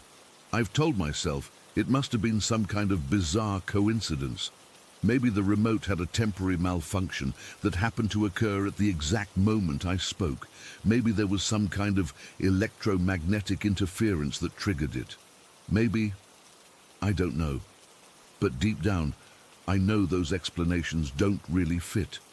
The timing was too perfect, too precise. It was as if something heard me and responded, something that shouldn't have been able to hear or respond. Sometimes I still catch myself hesitating before speaking aloud when I'm alone in my room. I find myself wondering if something is listening, waiting to respond again. And sometimes, when I'm lying in bed at night with the fan spinning above me, I can't help but feel like I'm being watched. I don't know what happened that day. I don't know if it was a one-time glitch in reality or if it means something more. All I know is that for one brief moment, the impossible happened in my ordinary suburban bedroom, and I've never been able to explain it. I still live in the same house, sleep in the same room, under the same fan, but things have never felt quite the same since. Story 10. I still can't explain what happened to me in Florence. It's been 3 months since our trip, and I've spent countless nights trying to make sense of it. I've never been the type to believe in ghosts or anything supernatural, but what I experienced that morning changed something in me forever. My wife Sarah and I had been planning this trip to Italy for ages. We were traveling with our good friends Mike and Lisa, who we've known since college. We were all excited to see Florence, the art, the architecture, the food. You know, all the usual tourist stuff. We arrived in Florence on a Tuesday afternoon in early October. Our first night was spent in this super modern hotel near the train station. Nothing special, just somewhere to crash after our long journey from the States. The real place we'd booked for the rest of our stay wasn't available until Wednesday, so we had this one-night stopover. The next morning, we checked out and headed to our actual accommodation, this incredible historic building right in the heart of the old city, just a few blocks from the Duomo. The outside was this beautiful weathered stone with these massive wooden doors that looked centuries old. When we walked in, the lobby took my breath away. High ceilings with original wood beams, stone floors worn smooth from countless footsteps, and these huge windows that let in streams of golden Italian sunlight. Since we arrived around 11 in the morning and check-in wasn't until 3, the front desk staff, this friendly older woman named Gabriella, offered to store our luggage. She spoke this beautifully accented English and told us to go enjoy the city while they prepared our rooms. While Sarah and our friends were looking at some brochures about local restaurants, I wandered around the lobby, checking out the place. There were these framed black and white photographs on the walls showing the building throughout different periods of history. Curious, I started looking at them more closely. That's when I noticed a small plaque next to one of the photos. It described how the building had once been the residence of a wealthy merchant family in the 15th century. Later, it was converted into a convent for nuns, then served as a hospital during some war. In the late 19th century, it became an asylum for the mentally ill before finally being renovated into a hotel in the 1970s. I remember thinking, wow, this is literally the setup for every horror movie ever. Former asylum turned hotel, classic, but I didn't mention this to Sarah. My wife gets freaked out by anything remotely spooky. She can't even watch mild thriller movies without having nightmares. I figured it was better to keep this little tidbit of information to myself. No need to ruin her trip before it even started. We spent the day exploring Florence, visited the Uffizi Gallery, saw Michelangelo's David, walked across the Ponte Vecchio. By evening we were exhausted, but happy. We had dinner at this amazing little trattoria where the owner kept bringing us free limoncello shots. By the time we made it back to the hotel, we were all ready to collapse. Our room was on the 3rd floor, at the end of a long hallway with these creaky wooden floors. The room itself was gorgeous, high ceilings, a massive 4-poster bed with a deep red velvet canopy, and these heavy drapes framing a window that looked out onto a small courtyard. The bathroom had been modernized, thankfully, but everything else felt authentically old. Sarah and I crashed almost immediately.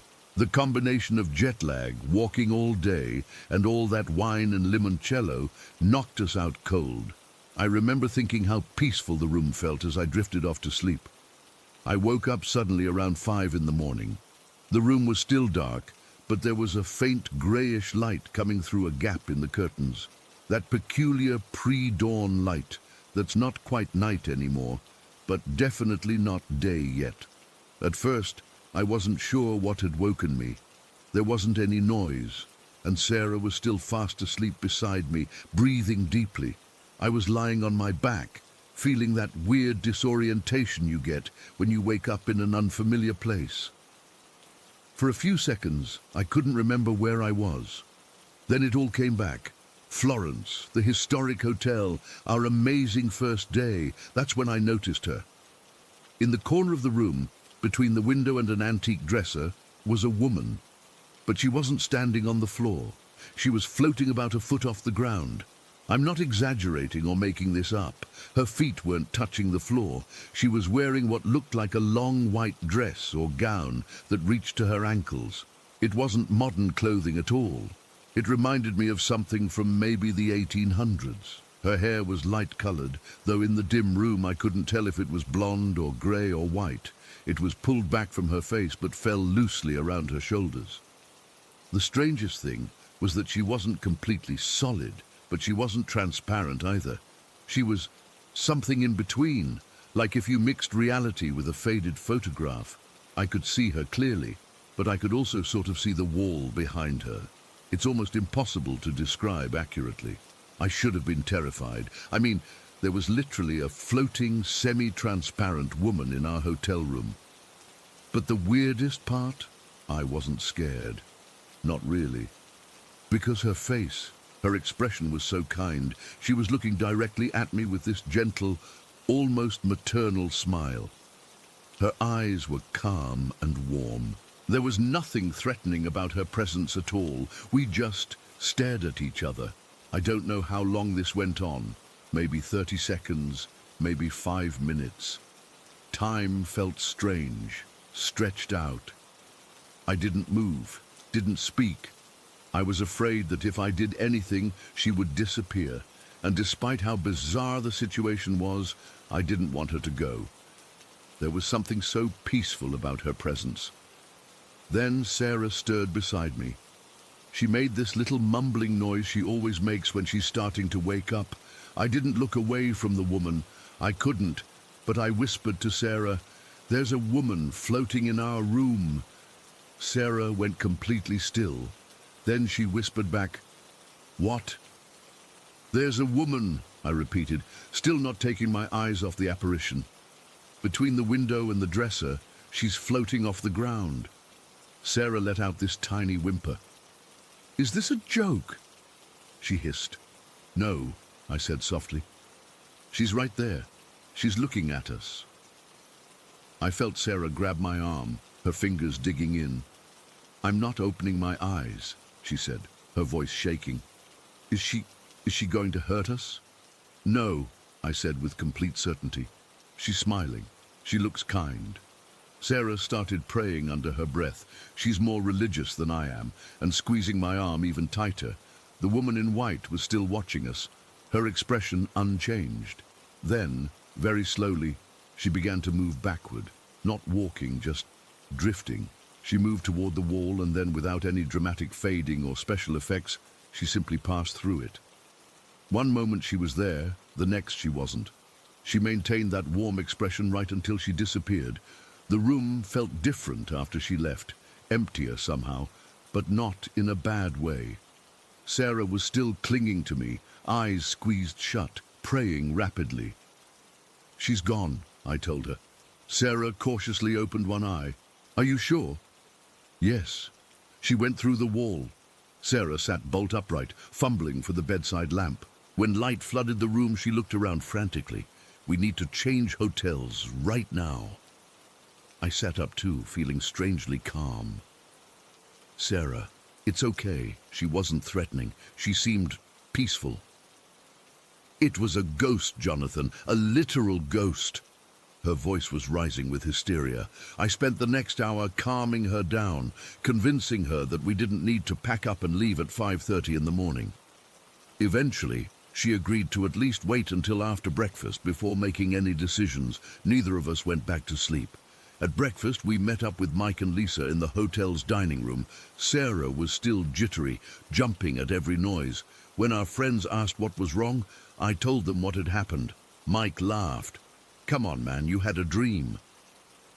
"It wasn't a dream," I insisted. "I was wide awake. I saw her as clearly as I'm seeing you now." Lisa looked at me with concern. Maybe it was sleep paralysis. I've heard that can cause hallucinations that seem totally real. I shook my head. I could move. I spoke to Sarah while it was happening. It's true, Sarah said, still looking pale. He told me there was a floating woman in our room while it was happening. Mike and Lisa exchanged that look couples give each other when they think their friends have lost it. They clearly didn't believe us, and I couldn't really blame them. If someone had told me this story before it happened, I wouldn't have believed it either. After breakfast, while Sarah was in the bathroom, I approached the front desk. Gabriella was there again, organizing some papers. "Excuse me," I said. "This might sound strange, but have other guests ever reported seeing a woman in white in the hotel? Like a ghost?" I expected her to look shocked or laugh it off. Instead, she barely looked up from her papers. "Ah, you've seen the lady. One moment, please." She reached under the desk and pulled out a form, an actual printed form, like they were prepared for this exact question. "If you would like to document your experience, we have this," she said, sliding the paper toward me. "We keep a record of all sightings." I stared at her, dumbfounded. "So this happens often?" Gabriella gave a small shrug. "Often enough that we have the form. The lady has been seen throughout the hotel's history, always the same description. White dress, kind face. She never causes harm." "Who was she?" I asked. "There are many theories," Gabriella replied. "Some say she was the daughter of the merchant family who built this place. Others think she was a nun from when this was a convent, or perhaps a nurse from its hospital days. We don't know for certain." "And you're just okay with having a ghost in your hotel?" Gabriella lowered her voice. "We prefer guests not to discuss it openly. It upsets some people. But many of our return visitors hope to see her. They consider it a blessing." I looked down at the form. It had spaces for the date, time, location of the sighting, and a detailed description. At the bottom was a line that read, "Did the lady communicate with you in any way?" "She didn't speak to me," I told Gabriella. "They never report her speaking," she nodded. "Just her presence, always watching, always smiling." I decided not to fill out the form. Somehow, documenting the experience felt like it would diminish it, make it clinical and ordinary. And what had happened was anything but ordinary. We stayed in the hotel for the remaining 3 days of our trip. Sarah insisted we keep the lights on all night, but nothing else unusual happened. No more visits from the Lady of Florence. It's been 3 months now, and I still think about her almost daily. I've done some research on the history of the building, trying to figure out who she might have been, but there are too many possibilities spanning too many centuries. The strange thing is, I hope I see her again someday.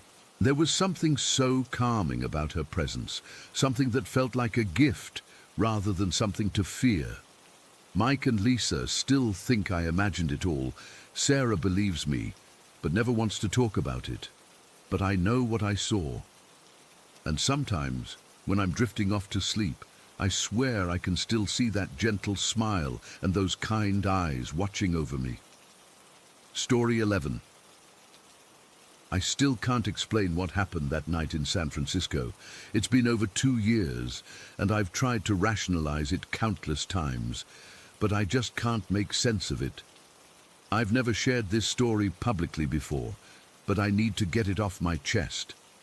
Maybe someone here has experienced something similar or has an explanation. It was the summer of 2021, and my family had planned a trip to San Francisco to celebrate my 21st birthday. I was excited because I'd never been to California before, and San Francisco seemed like the perfect place to mark this milestone. My parents, my younger sister Emma, 19, and my best friend Jake, also 21, all came along. Jake and I had been friends since middle school, and my parents treated him like a second son. We arrived on a Tuesday and spent the first couple of days doing typical tourist stuff, Fisherman's Wharf, Alcatraz, riding the cable cars. It was fun, but pretty standard. By Thursday night, which was my actual birthday, Jake, Emma and I were itching to do something a bit more adventurous while my parents wanted to relax at the hotel.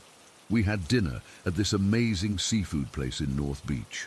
After we finished around 9:30, my parents headed back to the hotel and the three of us decided to check out Haight-Ashbury. I'd read about its history with the 60s counterculture movement and wanted to see it for myself. We took an Uber to Haight Street and walked around for a while, checking out the colourful storefronts and vintage shops, though most were closed by then. The street still had this weird vibe, like echoes of its hippie past mixed with modern hipsters and tourists. It wasn't super crowded, but there were enough people around that we felt comfortable. Around 10:30, Jake mentioned Buena Vista Park, which was just a few blocks away. He'd read that it offered one of the best views of the city. Emma pulled it up on her phone and saw it had trails leading to a summit about 500 feet up. It seemed like the perfect birthday adventure. Hike up, see the city lights, then head back to the hotel with an awesome memory. The park entrance we found was just this gap between houses with a small sign. No gates, no real entrance, just a path leading into darkness with trees on either side. There were these dim yellow lights along the main path, but they barely cut through the fog that was starting to roll in. We hesitated for a moment, but I was riding the birthday high and feeling invincible. Plus, Jake had his phone flashlight, and Emma had a small pepper spray keychain our dad had insisted she carry. We figured we'd just hike to the top, spend 15 minutes enjoying the view, and head back down. What could go wrong in the middle of a city? The trail started winding uphill immediately. It was much darker than I expected. The tree canopy blocked out most of the city light, and the park's own lights were spaced far apart. There was this weird silence, too. You'd expect to hear city noises, but the trees seemed to muffle everything. All we could hear were our footsteps on the dirt path and our own breathing as we climbed. About 5 minutes in, I noticed someone ahead of us on the trail. Just a dark figure walking slowly uphill. Nothing unusual about someone else being in a public park, but something felt off. They were alone, moving with this deliberate slowness, and wore dark clothes with the hood up despite it being summer.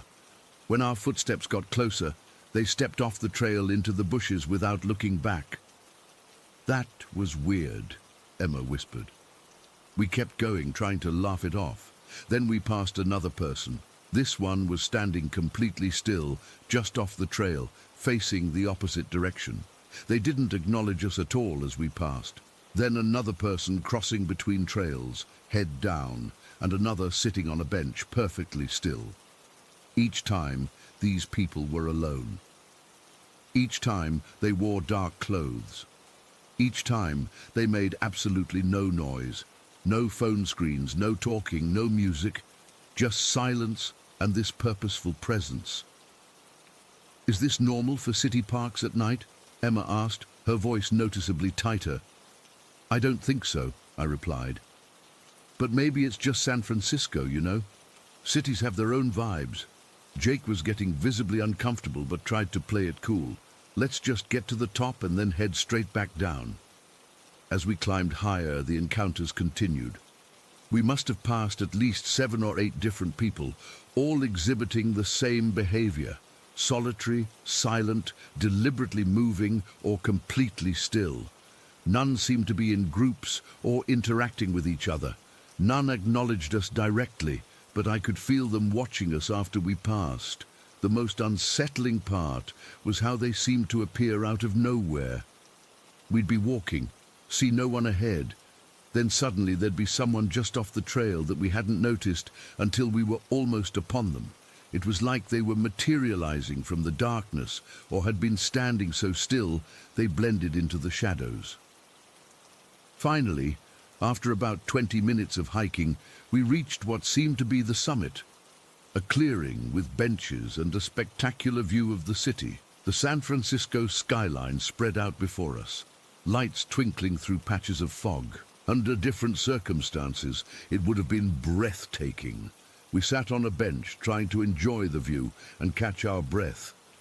Jake took some photos and we pointed out landmarks we could recognize. For about 10 minutes, we managed to push aside the weird encounters and just be three friends celebrating a birthday with an amazing view. When we decided it was time to head back down, I stood up and turned around. That's when I saw them. About 75 feet away, at the edge of the clearing where the main trail continued downhill, stood a group of people. I froze, my blood running cold. They were the same types we'd passed on the way up, dark clothes, hoods or heads down. But now there were many more of them. I counted at least 20. The strangest part was how they were positioned. They weren't clustered together like a normal group would be. They were spaced out in this deliberate pattern, each person standing about 6 feet from the next, forming a loose semicircle around the trail entrance, and they were all staring at us, silently, unmoving. "Guys," I whispered, unable to take my eyes off them. "Look." Emma and Jake turned and immediately tensed up beside me. No one spoke for several seconds. "What the fuck?" Jake finally breathed. "Are they waiting for us?" Emma's voice was barely audible. I felt a deep, primal sense of wrongness. It was like we had unwittingly walked into someone else's territory, broken some unspoken rule. These people weren't just random park goers. This was organized, deliberate, and unmistakably threatening, despite no overt actions or words. "We need to leave," I said, trying to keep my voice steady. "Now!" "But they're blocking the trail," Emma pointed out. She was right. They were positioned directly across the only path we knew led down. My heart was pounding so hard I could feel it in my throat. My palms were sweating despite the cool night air. Every instinct was screaming danger, but we had no choice. We couldn't stay on the mountain all night. "We walk straight through," I decided. "Don't run, don't look scared, just walk like we belong here too." It was the longest 75 feet of my life. We moved as a tight group, Emma between Jake and me.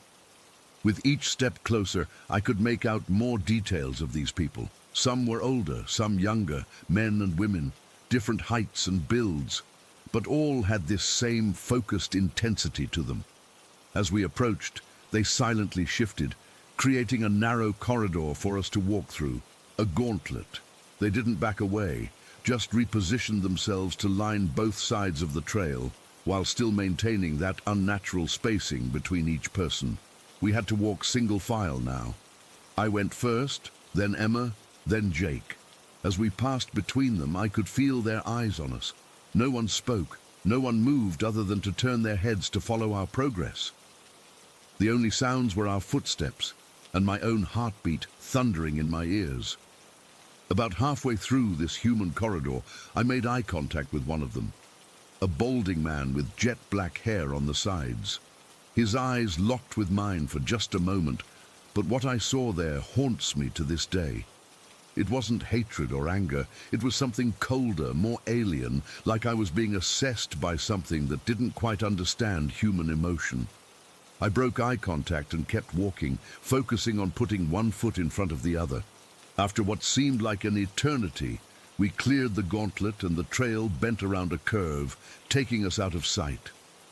The moment we were out of earshot, Emma burst into tears, and Jake started cursing under his breath.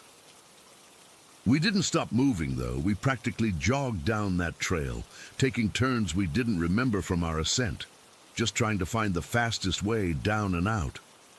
"What the fuck was that?" Jake kept saying. "What the actual fuck was that?" "Did you see how they just knew we were coming down?" Emma whispered between sobs, like they were waiting for us specifically. I couldn't answer. My mind was racing through possibilities. A cult meeting we interrupted, some kind of weird flash mob, a homeless encampment. But nothing made sense. The deliberateness of it all, the silence, the way they had positioned themselves. It felt ritualistic somehow.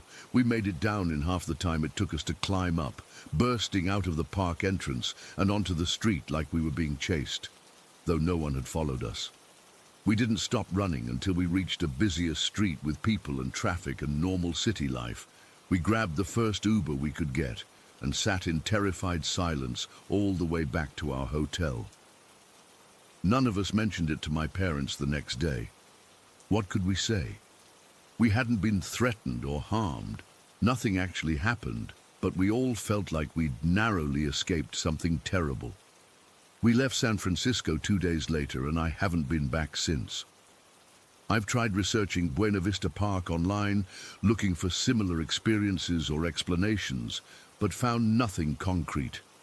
Just vague mentions of the park being sketchy at night or having weird vibes. To this day, I can't explain what we encountered. Who were those people? What were they doing there? Why did they form that silent gauntlet for us? And most disturbing of all, how did they all know to gather at the exact time and place we would be descending? I still have nightmares about that balding man's eyes. Sometimes I wonder if they're still there, gathering silently in that park every night, waiting for the next group of unsuspecting visitors to wander into their territory. Story 12. I've been sitting on this for years, trying to make sense of it. I've gone back and forth between thinking I was just a kid with an overactive imagination to now believing something truly unexplainable happened to me. I need to get this off my chest. When I was 4, we lived in this little 2-story house in Greenfield. Nothing special about it, just a typical suburban home in a quiet neighborhood with a small backyard where I'd spend hours playing. That's where I met Rosie. I don't remember exactly when Rosie first appeared. She was just there one day. I remember her so clearly. She had this bright red hair that was always a bit messy, tons of freckles across her nose and cheeks, and wore these old-fashioned looking clothes, like not modern kid clothes you'd see at Target, but the kind you see in old photos, a simple dress with a little collar, those thick tights underneath. I never thought it was weird at the time. Rosie became my constant companion. I took her everywhere with me around the house. I'd set up an extra plate for her at dinner, pour her tea at my little tea parties, and spend hours talking to her in my room. My parents thought it was adorable, just their daughter with an imaginary friend. My mum would smile and ask, "What does Rosie think about that?" Whenever I was being stubborn about something, Dad would playfully apologize if he sat on Rosie when I screamed that he was about to sit on her invisible form on the couch. The thing is, Rosie felt so real to me. When we played, I swear I could hear her laughing. When we had our little tea parties, sometimes my plastic teacup would move slightly, and I was convinced it was Rosie taking a sip. There were times when I'd lose a toy and then find it in some random spot where I knew I hadn't left it. Rosie did it, I'd tell my parents, and they'd smile and nod. My bedroom was on the 2nd floor, and sometimes when I was trying to fall asleep, I'd hear the floorboards in the hallway creak. My parents' room was on the opposite end of the hall, so I always assumed it was Rosie walking around. It never scared me. It was comforting, actually, like having a sleepover with a friend every night. When I was 5, my dad got a new job in another part of town, and we moved to a bigger house about 20 minutes away. I remember being excited about having a bigger bedroom, but also worried about whether Rosie would like it. I remember telling her all about it, describing how we'd arrange my toys in the new room and all the games we could play there. Moving day came, and we packed everything up. I specifically remember telling Rosie to come with us in the car. I even saved her a seat with my stuffed animals. But when we got to the new house, something felt different, empty. I kept talking to Rosie like I always did, setting up places for her at the table, telling my parents what Rosie thought of the new house. But it felt hollow somehow, like I was just going through the motions. After a few weeks in the new house, I stopped mentioning Rosie altogether. It wasn't a conscious decision. She just faded away. My parents never said anything about it. I think they were relieved their daughter had outgrown her imaginary friend phase, and honestly, I forgot about Rosie completely. As I grew up, she became one of those hazy childhood memories that get buried under school drama, teenage angst, and the general business of growing up. Fast forward to when I was 20, I was home from college for the summer, helping my parents clean out our attic. We found a box of old photos from the Greenfield house, and we were sitting in the living room going through them. "Remember this backyard?" my dad asked, showing me a picture of our old swing set. "You used to spend hours out there with your friend." I laughed. "What friend? We moved away when I was 5. I barely remember any kids from the neighborhood." Dad got this strange look on his face. "No, not a neighborhood kid. I meant Rosie." The name hit me like a punch to the gut. Rosie. How had I completely forgotten about her? Suddenly, memories came flooding back. Her red hair, her freckles, the games we played. It was like uncovering a part of my childhood that had been locked away. "Oh my God, Rosie," I exclaimed. "My imaginary friend. I haven't thought about her in forever." Dad was quiet for a moment, setting down the stack of photos.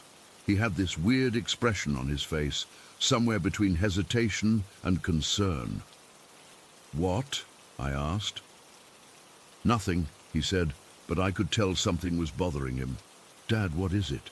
He sighed. "I never told you this because I didn't want to scare you when you were younger, and then it just never seemed like the right time." My stomach tightened. "Told me what?" "When we lived in that house in Greenfield, I used to see things." I rolled my eyes, thinking he was messing with me. My dad always loved telling ghost stories to freak me out when I was a kid. "Yeah, right. Is this another one of your scary stories?" "No, Emily, I'm being serious." His tone made me stop. He wasn't joking around. "When you were little, when you were sleeping or playing in your room, sometimes I'd be alone downstairs and I'd see something." The hair on my arm stood up. "See what?" "It was always the same, the upper half of a teenage girl, just floating. Red hair. She never did anything threatening. She'd just be there, watching, and then she'd disappear. I felt like someone had dumped ice water over me." "Red hair?" Dad nodded. "Yeah, and freckles, I think. I only ever saw her when you weren't around. Never mentioned it to you or your mum because I didn't want to freak you both out. Figured it was stress or my eyes playing tricks." My mouth went dry. Did you ever see her in the new house?" He shook his head. "Never. Not once after we moved, but your Aunt Lisa mentioned seeing something similar after she moved into our old place. Said she'd sometimes see a girl in the upstairs hallway, just for a split second before she'd vanish." I sat there, trying to process what he was telling me. The timing of Rosie's disappearance lined up exactly with our move from the house. I had assumed, like most kids, that I'd just outgrown my imaginary friend. But what if? "Dad," I said slowly, "what if Rosie wasn't imaginary?" The question hung in the air between us. My dad didn't answer right away, but the look on his face told me he'd considered this possibility before. "I've thought about that," he finally said. "The way you described her, it matched what I saw, and the fact that you stopped talking about her immediately after we moved." "I can't remember how tall she was," I said, almost to myself, "or how old she seemed. Just her face, her hair, her clothes." I tried desperately to recall more details about Rosie, but it was like trying to remember a dream from years ago, just fragments and impressions. That night, I couldn't sleep. I kept thinking about Rosie and trying to separate my actual memories from the possibility that my brain had filled in gaps over the years. Had she really moved objects? Had I really heard her laugh? Or had my 4-year-old imagination manufactured those details to make my friend feel more real? I spent hours online researching our old house, looking for any records of deaths or accidents involving a red-haired girl. I found nothing concrete, but the house was built in the 1930s. Plenty of time for something to have happened that wouldn't show up in online records. For weeks afterward, I considered going back to the house. My Aunt Lisa still lived there, but we weren't close. and I couldn't think of a casual way to ask, "Hey, mind if I spend the night to see if I can reconnect with the ghost I used to play with?" I thought about making up some excuse to visit, but honestly, I was scared. Not of Rosie. I never felt threatened by her, but of confirming that something paranormal had been part of my life without me knowing. The strangest part is that I don't feel afraid when I think about Rosie. I feel sad. If she was real, if she was some kind of spirit or energy bound to that house, then she must have been so lonely before we moved in. Maybe that's why she was drawn to me, a little kid who could see her when adults couldn't or wouldn't. And then we left, and she was alone again until my aunt moved in. Sometimes I wonder if she's still there, waiting for another child to move in who can see her. Does she remember me? Does she wonder why I abandoned her? I'm 25 now, and I still haven't gone back to that house. Part of me wants to know the truth, but another part is afraid of what I might discover. What if I go back and there's nothing there? What if Rosie really was just my imagination? Or worse, what if I go back and find out she was real all along and I left her behind? Every now and then I'll catch a glimpse of red hair in a crowd and my heart will skip a beat, or I'll hear a child's laugh that sounds so familiar. It stops me in my tracks. In those moments, I'm 4 years old again, playing with my best friend who may have never been imaginary at all.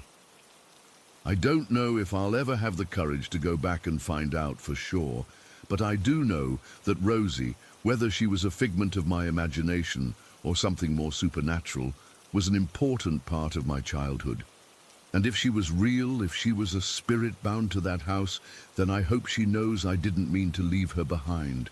I hope she's found another friend by now, or maybe someday I'll find the courage to go back, knock on my aunt's door, and see if an old friend is still waiting for me after all these years.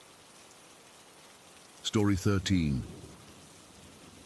I still get chills thinking about what happened that night, and I don't think I'll ever be able to explain it. I've spent 3 years trying to make sense of it, but some things just defy explanation, I guess. This happened when I was 15, living with my mom and grandma in this really ordinary neighborhood in Ohio.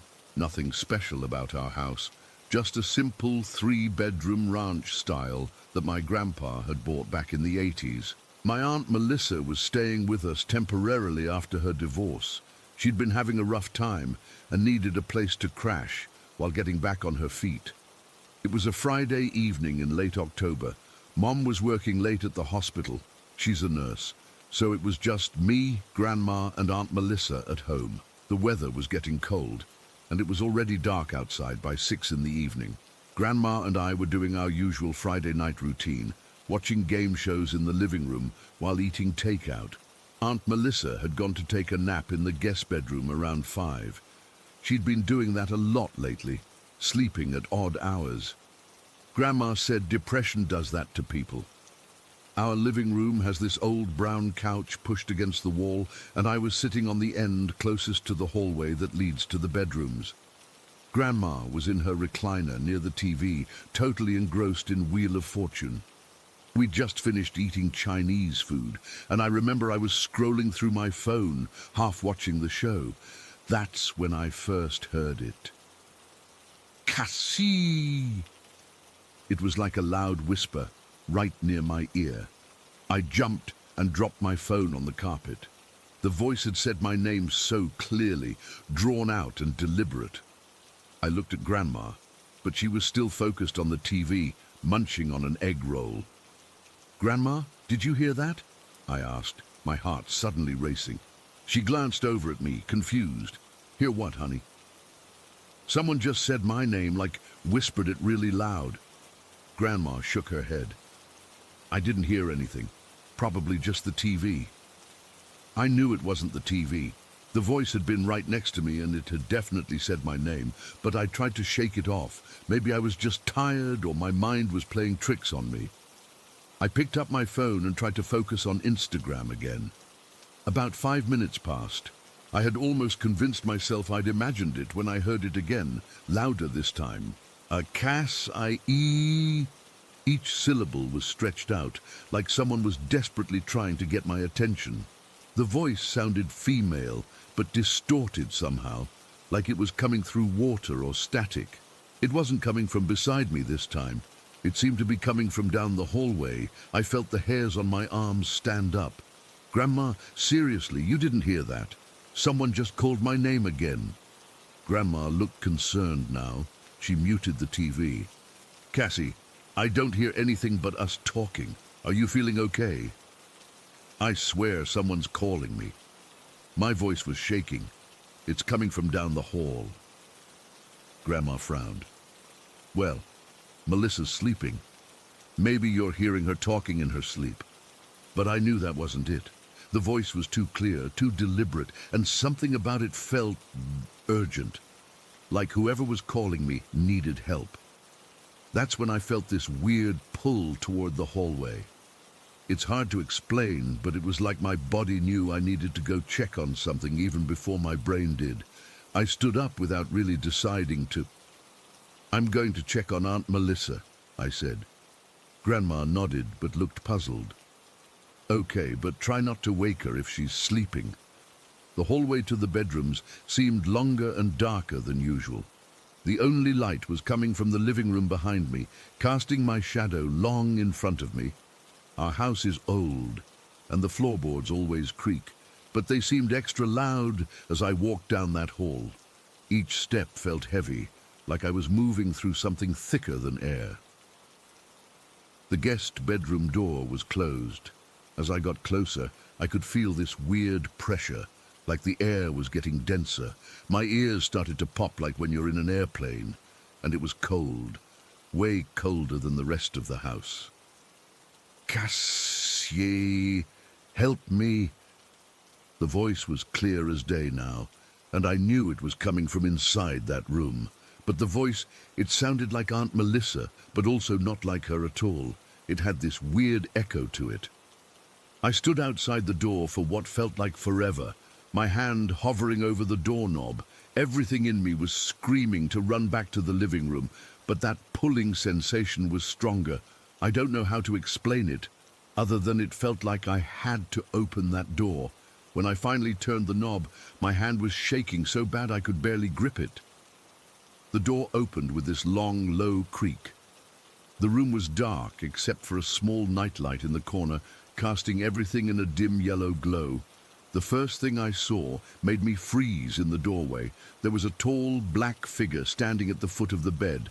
Not just a person in dark clothes. This thing was like a solid shadow, completely black and slightly taller than a normal person would be. It didn't have clear features, just a vague human-like shape with what looked like a head and shoulders. But there were no eyes, no face, just darkness darker than the darkest night.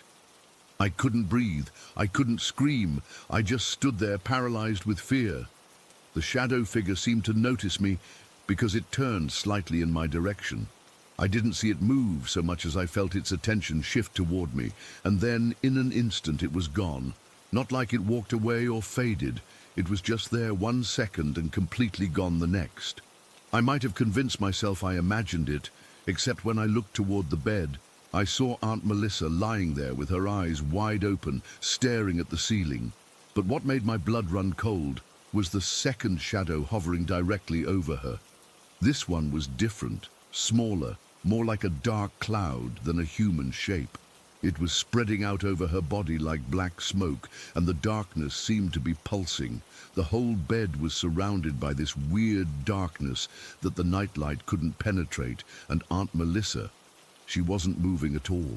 Her eyes were open and full of pure terror, but she wasn't blinking or moving. It was like she was frozen. I could see her chest rising and falling rapidly, like she was hyperventilating, but the rest of her body was completely still. I wanted to run. I wanted to scream for Grandma, but I couldn't make a sound. That's when I realized something even more terrifying. The room was completely silent. No sound of breathing, no rustle of sheets, nothing. It was like all the sound had been sucked out of the room. I don't know what made me do it, but I managed to take 1 step forward into the room. As soon as I did, the shadow entity over Aunt Melissa jerked, like it was startled. It turned toward me, or at least I felt it turn toward me, and then it shot upward toward the ceiling and vanished, just like the first one had. The instant it disappeared, the silence broke. Aunt Melissa gasped like someone who'd been underwater too long, and then she let out this blood-curdling scream. She shot up in bed, her whole body trembling violently. I couldn't move, I couldn't move. She kept screaming between sobs. It was holding me down. I couldn't breathe. I ran to her side as Grandma came rushing down the hall, flipping on the bedroom light. Aunt Melissa was hysterical, crying and shaking. She grabbed onto me so tight her nails dug into my arm. "Cassie," she sobbed, looking at me with wild eyes. "I was calling for you. I was screaming for you in my head. I couldn't make a sound, but I was screaming your name over and over." A cold wave washed over me. She had been calling me. Somehow, I had heard her calling my name when no one else could. Grandma was trying to calm Aunt Melissa down, asking what happened, if she'd had a nightmare, but Aunt Melissa kept looking at me like she knew I had seen something too. "There was something in here with me," she whispered. "Something dark. It was sitting on my chest. I couldn't move. I couldn't scream. I could only think your name, Cassie, over and over." Grandma got Aunt Melissa some water and tried to convince her it was just sleep paralysis. That's what the doctors said too, when Mom took her to the ER later that night. Sleep paralysis with hypnagogic hallucinations. They gave her something to help her sleep and sent her home. But they didn't see what I saw. They didn't feel what I felt. And they couldn't explain how I heard Aunt Melissa calling my name when she wasn't making any sound at all. We never talked about what happened that night as a family. Aunt Melissa moved out a few weeks later, saying she couldn't sleep in that room anymore. I didn't blame her. I've never set foot in that room again, and I refuse to be alone in the house, especially at night. The thing that haunts me most isn't just seeing those shadow figures. It's wondering why I could hear Aunt Melissa when no one else could. What connected us in that moment, and what would have happened if I hadn't gone into that room. Sometimes I still wake up in the middle of the night, thinking I hear someone whispering my name, and I lie there, frozen, afraid to answer, afraid to ignore it. Because now I know.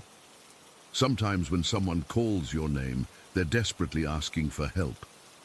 And sometimes you're the only one who can hear them. Story 14. I still get chills thinking about what happened last month. I've gone over it 1,000 times in my head, tried to come up with any logical explanation, but I'm at a loss. I'm hoping writing this all down might help me process it, or maybe someone out there has experienced something similar. My name's Melissa. I live with my girlfriend Olivia in a pretty typical suburban house in Blackwood, New Jersey. We've been here for about 2 years now. Nothing fancy, just a small 3-bedroom we got for a decent price. It's in one of those quiet neighborhoods where nothing ever happens. Well, until that night. It was a Tuesday. I remember because we'd both had these super long days at work and had crashed early around 10:30. We have this routine where I read for a bit, while Olivia scrolls through her phone until she gets sleepy. Our cat, Milo, usually curls up at the foot of the bed. Everything was completely normal. I fell asleep with my arm around Olivia. I'm a pretty heavy sleeper once I'm out, but that night something jolted me awake. It was Olivia. She literally screamed and sat bolt upright in bed. The bedside clock read 3:20 a.m. "What's wrong?" I asked, still half asleep and disoriented. Olivia was holding the side of her face, breathing hard. Something just cut me," she gasped. Her voice had this terrified edge I'd never heard before. I switched on the lamp, thinking maybe she'd had a nightmare or something. But when she moved her hand away from her face, I felt this cold pit form in my stomach. There were 3 deep, fresh scratches running from her eyebrow up into her hairline. They were bleeding, not just little pinpricks, but actual thin lines of blood trickling down the side of her face. "What the hell?" I whispered, fully awake now and feeling my heart start to race. "Did you scratch yourself?" She shook her head, looking down at her hands. I was dead asleep. The pain woke me up. That's when we noticed her right hand also had these weird scratches across the back of it, and there were little dots of blood on her forehead and the bridge of her nose. The cuts were clean, precise, not jagged or torn like you'd expect from fingernails. I got up and turned on the overhead light. We both just sat there for a minute, trying to process what was happening. Olivia went to the bathroom to look in the mirror while I checked the bed. There was nothing there, no broken springs, no sharp objects, nothing that could have caused those kinds of injuries. "Liv, these look really deep," I said when she came back with a damp washcloth pressed to her face. Like they were made with something really sharp. We started going through all the possible explanations. First we checked her nails. They were short and rounded, definitely not capable of making those kinds of cuts. I was sleeping on the opposite side of the bed with my back to her. There's no way I could have reached over and scratched her face without completely repositioning myself. Plus, I'm a heavy sleeper and had been out cold until her scream woke me. Olivia sometimes wears these small rings to bed, but she'd taken them off that night. They were sitting on her nightstand where they always go. Besides, those scratches didn't look like something made by jewelry catching on skin. They were deliberate looking, like something had dragged sharp points across her skin with pressure. We checked on Milo, but he was still curled up at the foot of the bed, looking confused about why we were suddenly awake and moving around. He's not the type to scratch anyway. In 2 years, he'd never once swiped at either of us. "Could it have been a bug or something?" I suggested, though I knew it was a stretch. No bug I'd ever heard of could leave marks like that. We stripped the entire bed, shook out the pillows, checked between the mattress and box spring, looked under the bed. Nothing, no sharp objects, no bugs, nothing that could explain what had happened. The more we looked, the more disturbing it became. Because Olivia hadn't just woken up and discovered scratches. The actual act of being scratched had violently awakened her from a deep sleep. Whatever had done this had enough force behind it to cut through skin and draw blood. "Maybe you scratched yourself in your sleep," I suggested again, even though we'd already ruled that out. Olivia just showed me her nails again. "With what, Mel? These couldn't cut butter." She was right. Besides, the scratches were on the right side of her face, and they trailed from front to back. Not the angle you'd expect if someone was scratching themselves, and they were so uniform, so precise. By now it was almost 4 in the morning. We were both wide awake, standing in our bedroom with the lights on, trying to come up with any explanation that made sense. The house was completely quiet. No unusual sounds, no signs of an intruder, nothing out of place. "Let me put some antiseptic on those," I said finally, because I didn't know what else to do. In the bathroom, under the bright lights, the scratches looked even worse. 3 perfectly parallel lines, about 3 inches long, like something with multiple points had been dragged across her skin. The one closest to her eye was the deepest. Any closer, and it might have damaged her eye. As I dabbed the cuts with hydrogen peroxide, Olivia winced. "What the hell could have done this, Mel?" she whispered. I could hear the fear in her voice, see it in her eyes in the mirror. I was just sleeping. I didn't do anything. I had no answer. I just kept cleaning the wounds, trying to keep my hands steady. The cuts on her hand were similar, 3 parallel lines across the back of her right hand, not as deep as the ones on her face, but definitely noticeable. "I don't know," I admitted, "but we'll figure it out, okay?" But inside, I was freaking out.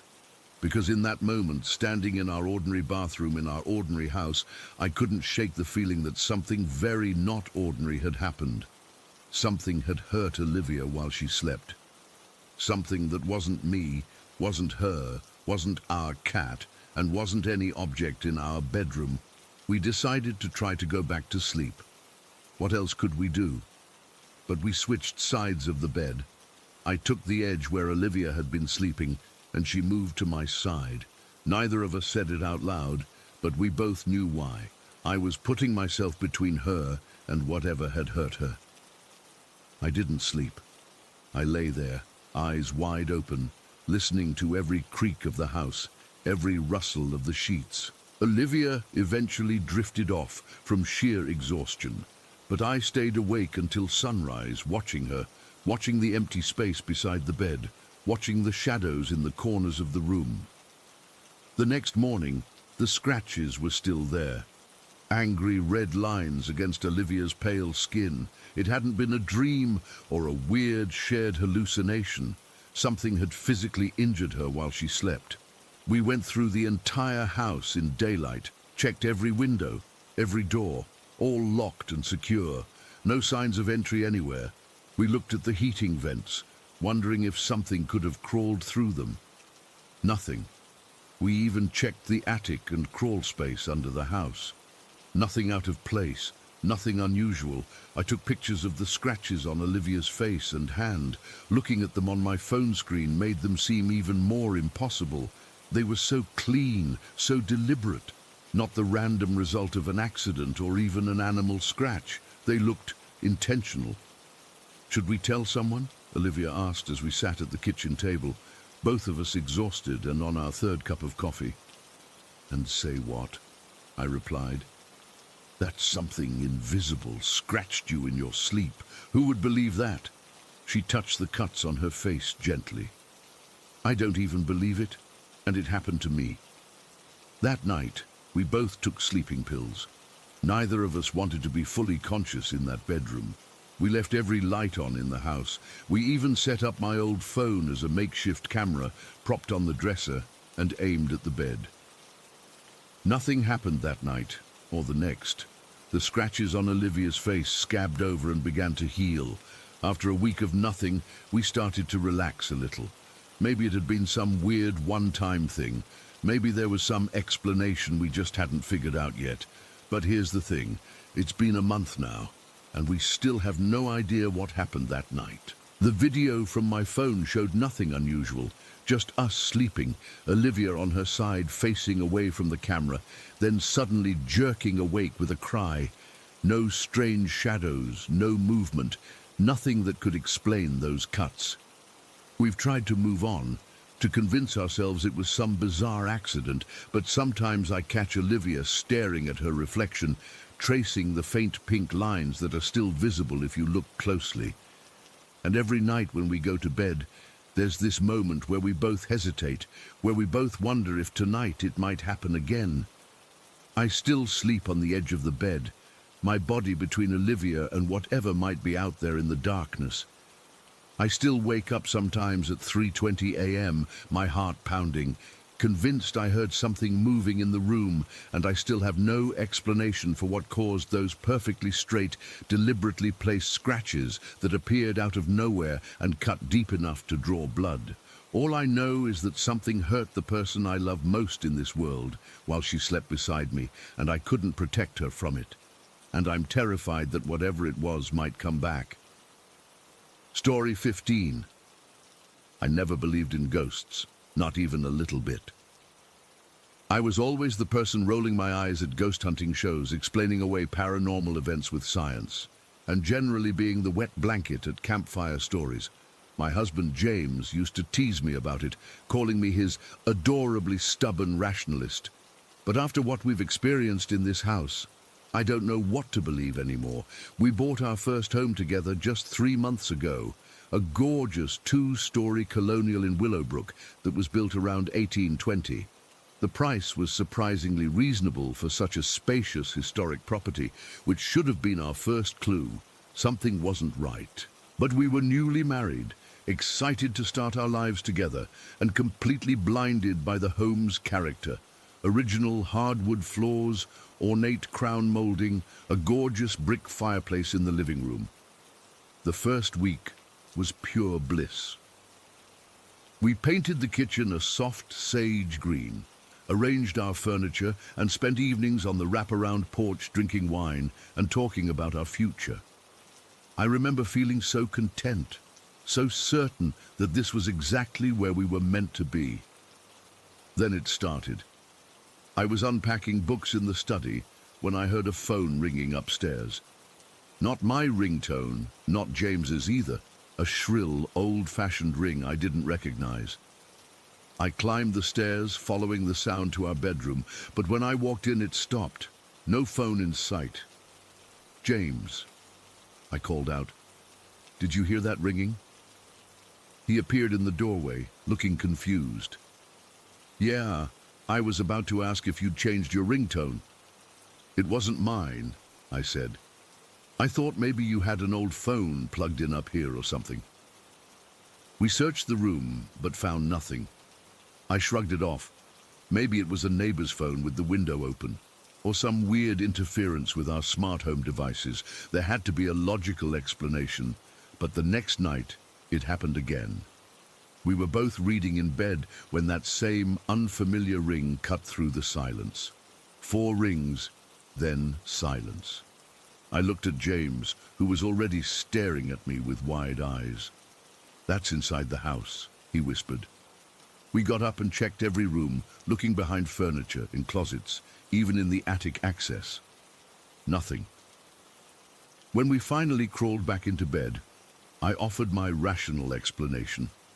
It must be something electronic interacting with the house's old wiring, or maybe a neighbor's cordless phone operating on a frequency that somehow broadcasts through our walls. James nodded, but I could tell he wasn't convinced. Honestly, neither was I. 3 days later, the vibrations started. I was home alone, working at the dining room table. My phone was right beside me, screen up. Suddenly I heard the distinct buzz of a phone vibrating against a hard surface. I glanced at my phone. Nothing. The buzzing continued, like incoming text messages or notifications coming from somewhere in the house. I followed the sound into the living room, where it seemed to be coming from inside the wall. When James got home that evening, I told him about it. Before I could finish explaining, his face paled. "I heard the same thing yesterday in the bathroom," he said. "I thought I was imagining it. That night we both heard it, the buzz, buzz, buzz of phantom notifications coming from different parts of the house. Sometimes it seemed to be right next to us. Other times it came from upstairs when we were downstairs, or vice versa. We checked and rechecked our phones, tablets, laptops. Everything was accounted for, and none were making these sounds." I started researching possible explanations. Old pipes? No. The sound was too electronic. Insects? Wrong season, wrong sound. I even considered the possibility that our neighbors' devices were somehow connecting to our Bluetooth speakers. But we turned everything off to test that theory, and still the sounds persisted. By the 2-week mark, I was sleeping poorly. The ringing and vibrating occurred at all hours, but seemed especially active between 2 and 4 in the morning. I'd jolt awake to the sound of a phone ringing clearly in our bedroom, only to find darkness and James snoring softly beside me. Then came the clinking glass. We were watching TV in the living room when we first heard it. The gentle, unmistakable sound of 2 glass bottles tapping together. It came from the kitchen. James paused the show, and we both sat frozen, listening. Clink, clink. "Did you leave any bottles out?" James whispered. I shook my head. We'd done the dishes after dinner and put everything away. James stood up slowly. "I'll go check." I followed close behind him as we crept toward the kitchen. The sound came again. Clink, clink, as if someone was deliberately tapping 2 bottles together. But when we flipped on the light, the kitchen was empty. All our glass bottles were in the recycling bin or cupboards. We searched everywhere, behind the refrigerator, under the table, in the pantry, nothing that could explain the sound. As we stood there bewildered, the clinking started again. This time it seemed to be coming from the dining room. We rushed in, turned on the light. Nothing. This continued for nearly 20 minutes, the sound moving from room to room, always just out of sight. Finally, it stopped, leaving us exhausted and unnerved in the middle of our living room. "It's an old house," I said, clinging to rationality. "Sound travels strangely through these walls. It's probably just the pipes or the house settling." But my voice shook as I said it. Pipes don't sound like glass clinking. Houses don't settle in ways that mimic phone notifications. The following week, things escalated further. The sounds became more frequent, more insistent. The phone would ring 3 or 4 times a day.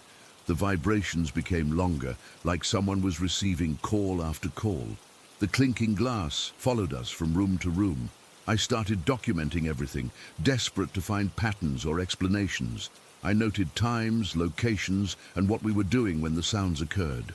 I researched the history of our house, looking for any clues about previous owners or incidents that might explain what was happening. All I discovered was that the house had changed hands unusually often over the past 50 years, with most owners staying less than 5 years. There were no records of deaths in the house, no tragic stories or local legends attached to the property, just a string of owners who, for some reason, hadn't stayed long. Then, exactly 1 month after we'd moved in, came the incident that broke my skepticism entirely. I had fallen asleep on the couch after a particularly exhausting day. James was upstairs in our home office catching up on work. I woke to the sound of footsteps on the stairs and James's voice, urgent and confused. "Olivia, did you just call me?" I blinked sleepily. No, I was asleep. He stood at the bottom of the stairs, his face pale.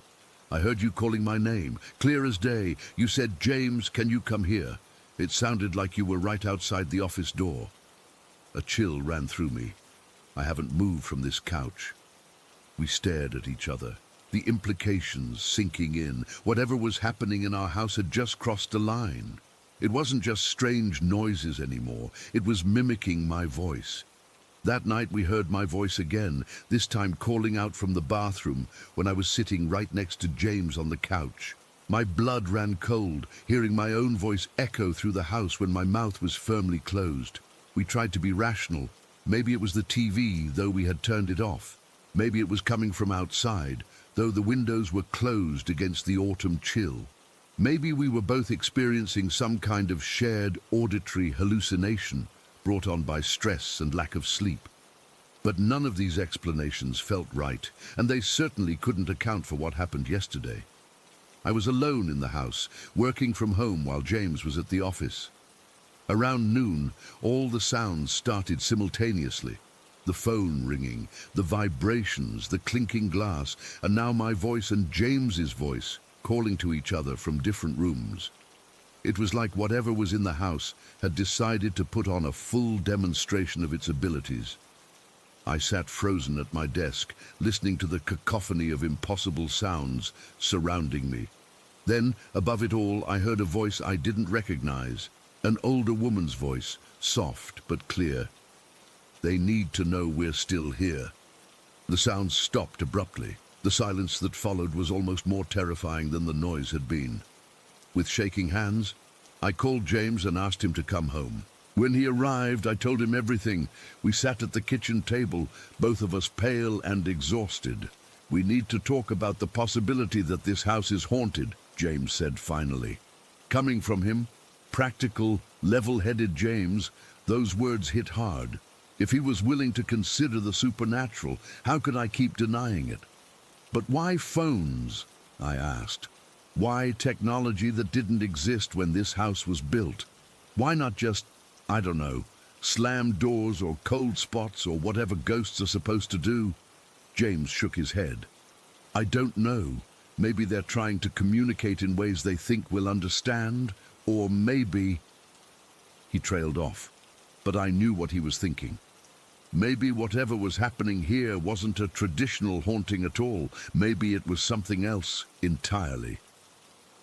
Last night was the worst yet. We were both awakened at 3:15 in the morning by the sound of all our phones ringing simultaneously. Not just the phantom phone, but our actual mobile phones. Neither of which were showing incoming calls, despite the ringtones blaring. Then came the glass clinking, so loud it sounded like bottles smashing together. Our names were called out in our own voices over and over, and then silence. Complete, absolute silence. The kind of silence that feels heavy, expectant. We're still here, in this house, trying to understand what's happening, I've contacted the previous owners, but they all refuse to talk about their experiences here. The local historical society has no information beyond what I've already found. We're running out of rational explanations, and I'm running out of my lifelong skepticism. Something is in this house with us, something that knows how to use sounds to make its presence known, something that's learning to mimic our voices, and I'm terrified of what it might learn to do next. Story 16. I still have nightmares about that place. It's been 6 months since we went to the abandoned Blackwater Hotel, and I can't shake the feeling that something followed us out. I've never shared this story online before, but I need to get it off my chest.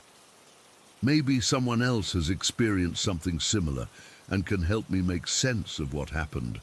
My friends Zeke, Mari, and I were always into urban exploration. We'd check out abandoned buildings around our area on weekends when we were bored. Nothing serious, just taking photos, looking for cool stuff, the usual. Zeke had heard about this old hotel from his uncle, who used to work for the county. Apparently it shut down sometime in the late 90s and had been sitting empty ever since. The hotel was easy to miss from the road, all overgrown with trees and brush like nature was trying to swallow it whole. We parked about a quarter-mile down the highway and walked back so our car wouldn't be obvious to anyone passing by. It was around 4 in the afternoon when we got there, and the sun was already starting to set. October days are short in Blackwater County.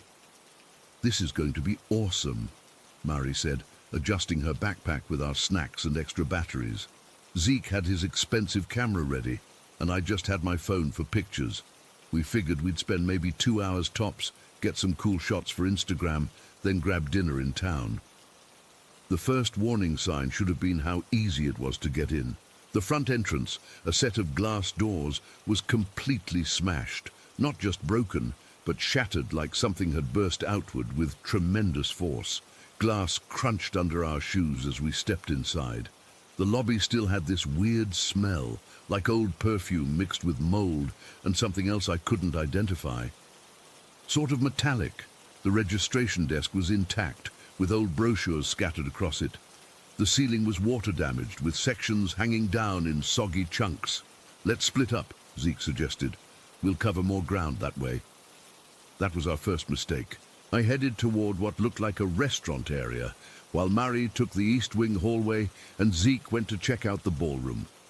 We agreed to text each other anything interesting and meet back in the lobby in an hour.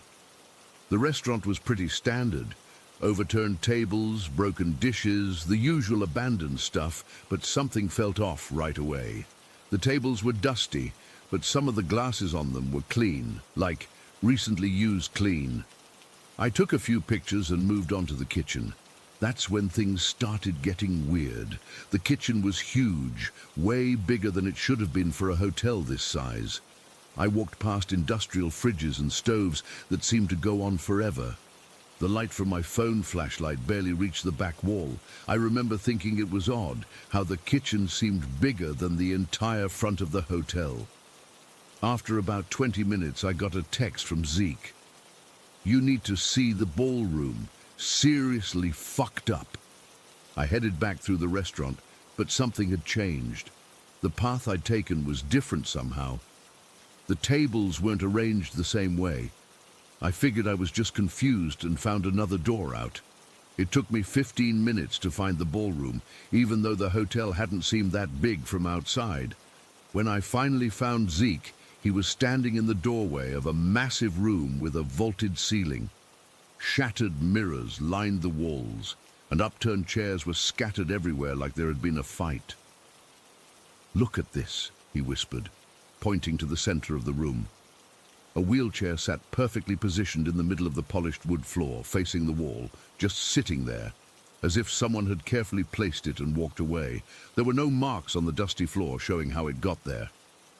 "That's not even the weirdest part," Zeke said. "I swear it moved while I was taking pictures. Just a couple inches, but I wasn't anywhere near it." I laughed nervously. "Probably just the floor settling." We got a text from Mari then. Found a hallway of rooms. All the beds are made, like people still live here. We decided to regroup and headed toward Mari's location. The hallways were disorienting. They curved slightly, making it impossible to see very far ahead with just our phone lights. Some sections had carpet, others were bare concrete. It was like walking through different buildings stitched together. When we found Mari, she was standing in the doorway of a suite. The bed inside was perfectly made with crisp white sheets. There was a modern plastic water bottle on the nightstand, half empty. Not an old one, a brand that only came out a couple years ago. I checked 6 rooms, Mari said. They're all like this, clean towels in the bathroom, recent magazines. But nobody's here. By then it was around 6:30, and the sunlight filtering through the dirty windows was almost gone. We decided to head back and return another day with better flashlights. That's when we realized we couldn't find the way out. We tried retracing our steps, but nothing looked familiar.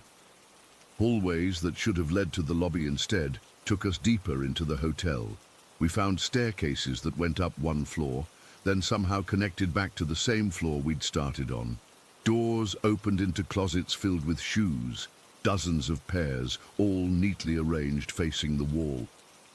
"This is impossible," Zeke kept saying, checking the map on his phone. "We're walking in circles."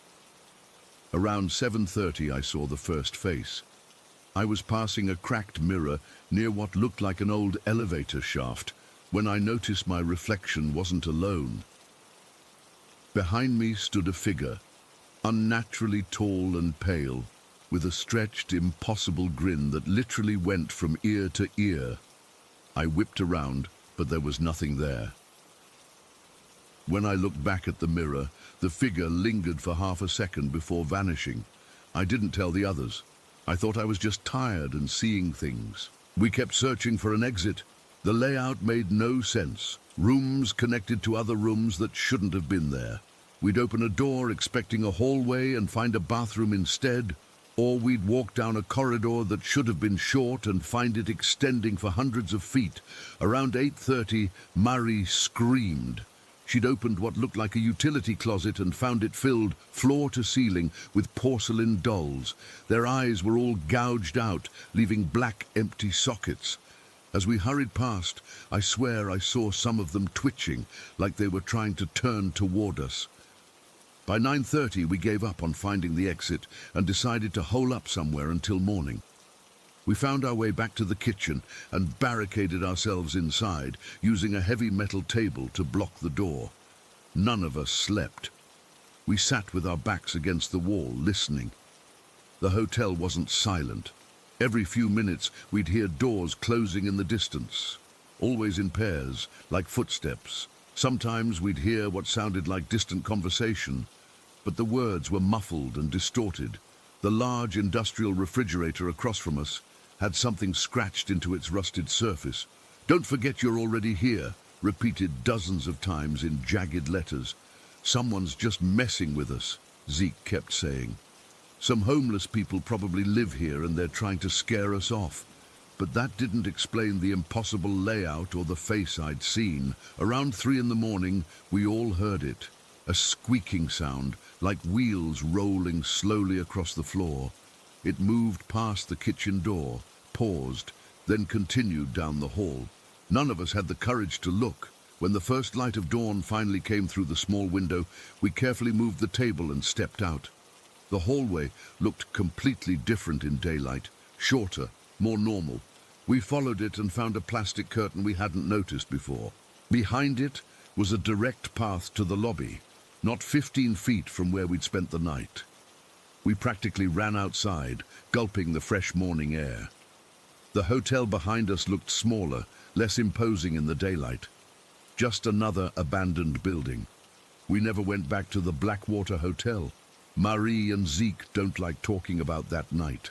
They say it was just confusion, fatigue, and our imaginations running wild in the dark. But I know what I saw in that mirror. And sometimes, when I close my eyes at night, that same grinning face appears behind me, patient, waiting, reminding me that I left something important behind in that hotel. or maybe that something followed me out. Last week, I found a pair of shoes in my closet that don't belong to me. They were facing the wall.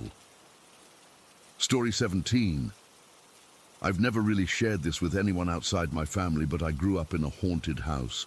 I know how that sounds, and I'm not trying to convince anyone. I'm just stating what I experienced. My parents believed in the paranormal too, though they always tried to find logical explanations first. But some things just couldn't be explained away. The house was built in the 1950s. Nothing special about it really.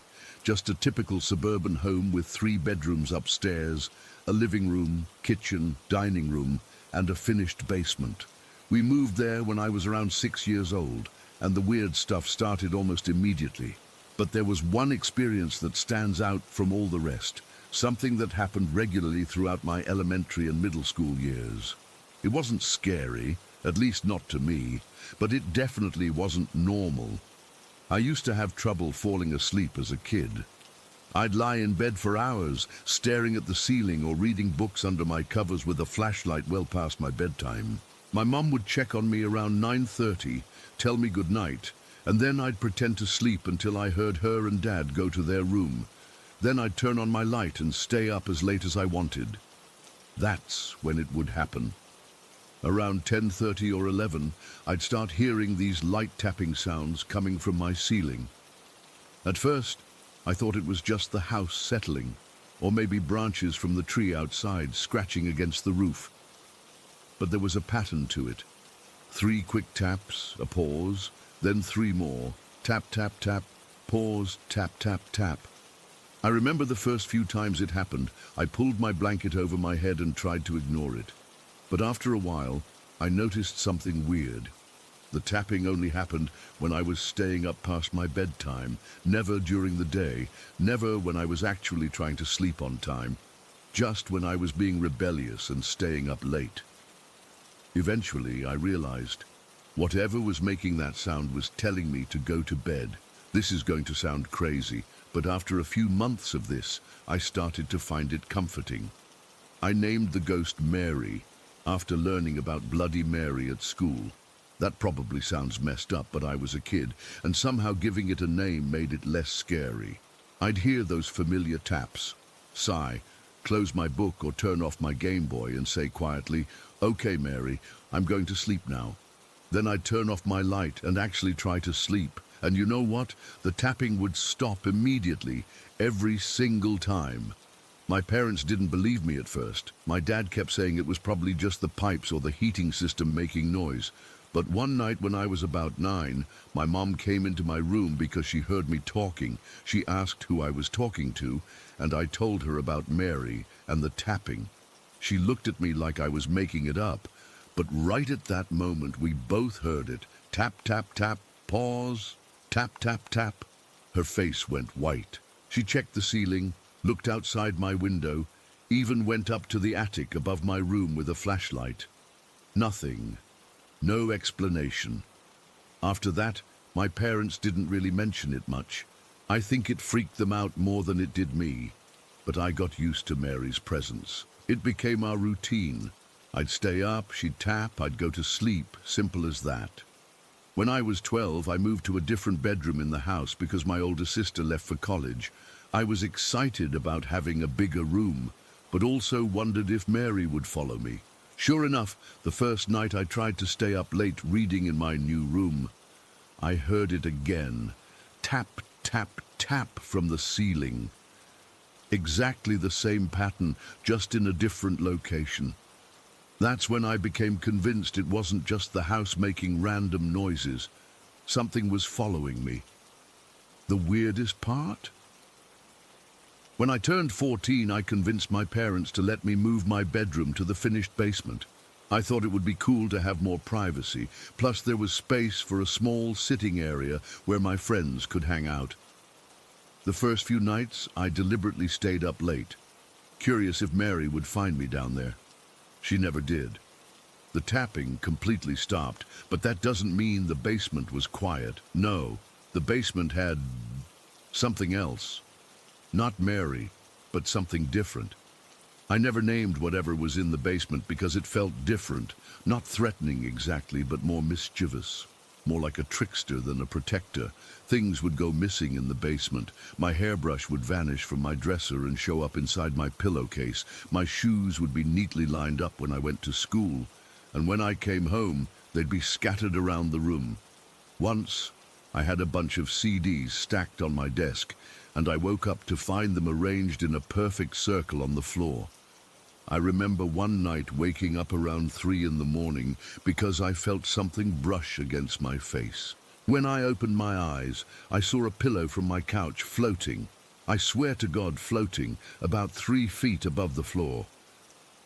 Then it just dropped, like whoever was holding it suddenly let go. I didn't sleep for the rest of that night. But I was never really scared, which I know sounds insane. It just felt normal, I guess. Like these things were just part of living in that house. The basement ghost never tried to tell me when to go to bed. It just wanted to mess with me a little.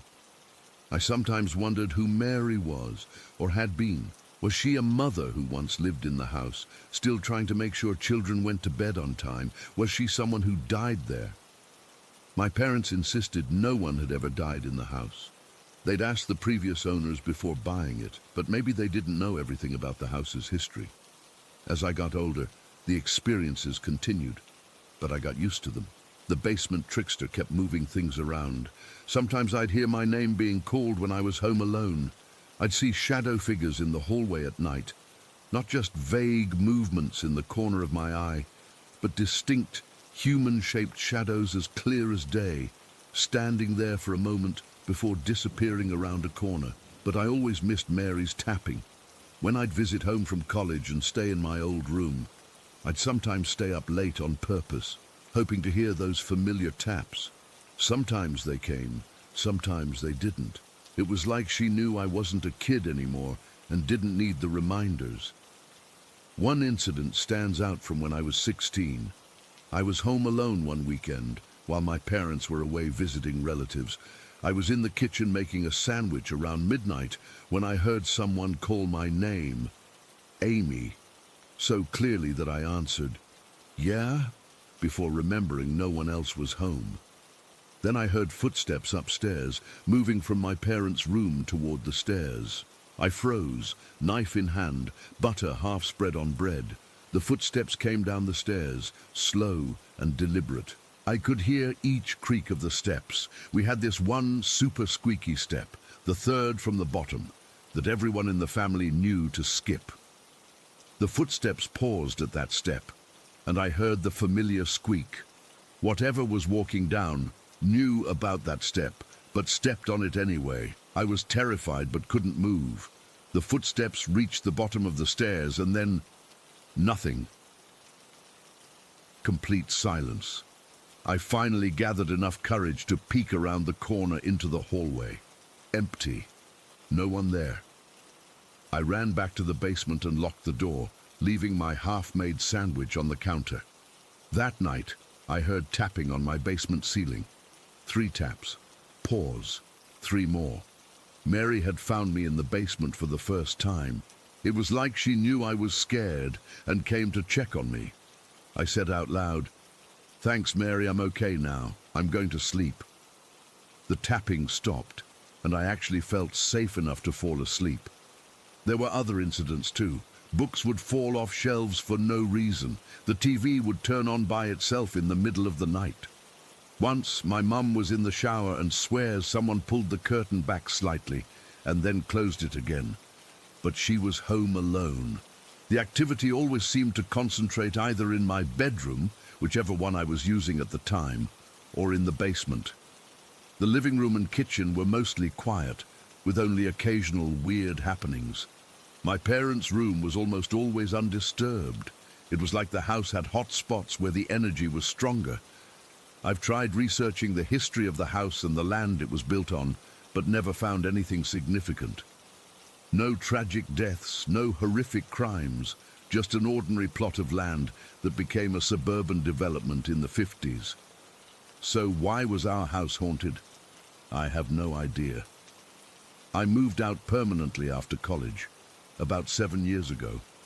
My parents still live there and occasionally mention weird things happening, mostly in the basement now. My mum texts me sometimes saying, "Your basement friend knocked all the laundry off the shelves today," or "Something unplugged the deep freezer again."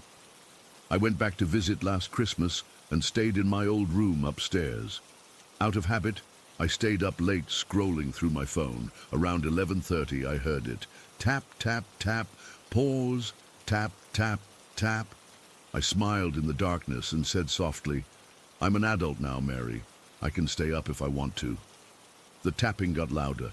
Tap, tap, tap, pause. Tap, tap, tap. I laughed and put my phone down. "Fine, you win. Good night, Mary." The tapping stopped immediately. Some things never change, I guess. I still don't know who Mary was or why she appointed herself my bedtime guardian. I don't know what playful entity lived in the basement or why it liked rearranging my things. I don't know why I could see shadows walking through hallways or hear voices calling my name when no one was there. All I know is that I grew up with these presences, and in a strange way, I miss them. They were scary sometimes, yes, but also familiar, like unusual roommates I learned to live with. I wonder if they miss me too, or if they're content just bothering my parents and waiting for my visits. And sometimes, in my apartment now, when I'm up too late watching Netflix or working, I find myself listening for those 3 taps. They never come, of course, but part of me wishes they would. Story 18. I've been struggling with whether to post this for weeks now. I'm not looking for attention or trying to creep anyone out. I just need to tell someone who might understand, because I'm honestly at my wit's end and scared to go back to my grandmother's house. I'm 33, and my grandmother's house in suburban Chicago has always been my second home. When I was little, I'd spend weekends there while my parents worked. In high school, I'd stay over when I needed a quiet place to study. Even as an adult, I visit regularly to help out and keep her company, especially since my grandfather passed away from a heart attack in 2019. That's what makes this so confusing. Grandpa died over 4 years ago, but these disturbances only started about 6 or 8 months ago. If it was something related to his passing, wouldn't it have started right after he died? The first time something happened, I woke up at 3:17 in the morning with my heart racing. I remember the time exactly because I checked my phone, wondering why I was suddenly wide awake and terrified. I felt this overwhelming urge to read the Bible and pray, which isn't normal for me. I mean, I'm Christian, but I've never bolted awake with the desperate need to read scripture before. It felt like someone was telling me I needed protection. I tried to brush it off as a weird nightmare I couldn't remember. But then it happened again the next time I stayed over, and again and again. One night about 4 months ago, I had this horrible dream. There was a face with white paint and black around the eyes, just staring at me, not saying anything, just staring. I woke up gasping, and I swear I felt my pillow being pulled from under my head, not violently, but definitely moving. I shot up and turned on the lamp, but no one was there. I didn't sleep the rest of the night. The physical stuff started happening more frequently after that. I was sitting in the living room with Grandma one afternoon when a large fake plant just fell over. Neither of us was anywhere near it. Grandma said it must have been unbalanced, but the plant had been in that exact spot for probably 15 years. Then I started waking up with scratch marks. Nothing deep or bloody, but definite red marks on my throat and back that weren't there when I went to bed. I tried to convince myself I was scratching in my sleep, but some were in places I couldn't reach. I stopped wearing necklaces because I thought maybe they were causing it, but it kept happening. The shadows are what really get to me. I keep seeing them moving in and out of Grandpa's old office. It's just a glimpse out of the corner of my eye, but it happens every time I stay over now. Grandma converted his office into a sewing room after he passed, but she still calls it Grandpa's office. Sometimes I hear rustling in there late at night, like someone's going through papers, but when I check, everything's untouched. I started keeping a small wooden cross on the pillow next to me. It's one Grandpa carved years ago, and I thought maybe it would help me feel safer. One morning I woke up and the cross was across the room on the dresser. I asked Grandma if she'd come in during the night and moved it, but she hadn't even been upstairs. No one had entered the guest bedroom. Last month, I was helping Grandma put away laundry when we both heard knocking from inside her closet. 3 distinct knocks, then silence. We looked at each other, and I could tell she heard it too. I opened the closet door, and of course nothing was there. Just Grandpa's old suits that she still can't bring herself to donate. The most recent thing happened just 3 days ago, and it's why I'm finally writing this. I was bringing in groceries for Grandma, arms full of bags, when I heard something fall in the living room. When I went to check, my high school senior portrait had fallen face down on the floor. The glass wasn't broken, but the frame was cracked. I was the only one in the house. Grandma was at her church group, and I was nowhere near that photo when it happened. What bothers me most is that I can't figure out why this is happening now, so long after Grandpa died. And why would his spirit, if that's what it is, be so threatening? He was the gentlest person I knew. He taught me how to fish, how to carve wood, how to change a tire. He never raised his voice, not once in all the years I knew him. Grandma and I pray together every night I'm there. We read scripture before bed. Her house has always been a place of faith and love. So why would something demonic, I hate even typing that word, be there? Wouldn't our prayers keep it away? I've tried to find rational explanations. Maybe the house is settling. Maybe there's a draft I don't notice. Maybe I'm just stressed from work and imagining things. But none of that explains the scratches or the cross-moving or the constant feeling of being watched when I'm alone upstairs. Last night was the worst. I was staying over because Grandma had a doctor's appointment early this morning, and I woke up around 2 a.m. feeling like someone was sitting on my chest. I couldn't move, couldn't breathe properly. When I finally could turn my head, I saw a dark shape standing in the corner of the room. Not just a shadow, a presence. It was there for maybe 5 seconds before it moved toward Grandpa's office and disappeared. I grabbed my phone to use as a flashlight and went to check the office, even though everything in me was screaming not to. The room was empty, but freezing cold compared to the rest of the house.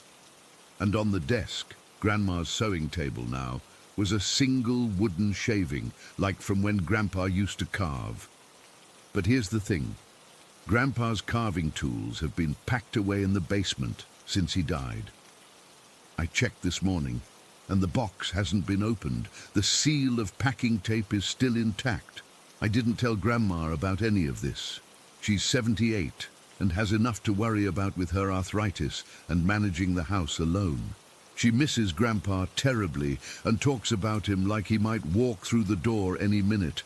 I can't bring myself to frighten her with this. The rational part of me wants to believe there's a logical explanation for everything. Maybe I sleepwalk now. Maybe the house has bad wiring that's causing electromagnetic disturbances. Maybe I'm just losing my mind. But I keep coming back to one detail that makes my skin crawl. About a year before Grandpa died, he told me a story I'd never heard before. He said, when he was a young man, before he met Grandma, he and some friends messed around with a Ouija board in an abandoned house. He wouldn't go into details, just said they invited something in that they shouldn't have, and he'd spent his life trying to make up for it through faith and good works. I thought it was just a cautionary tale to keep me away from occult stuff.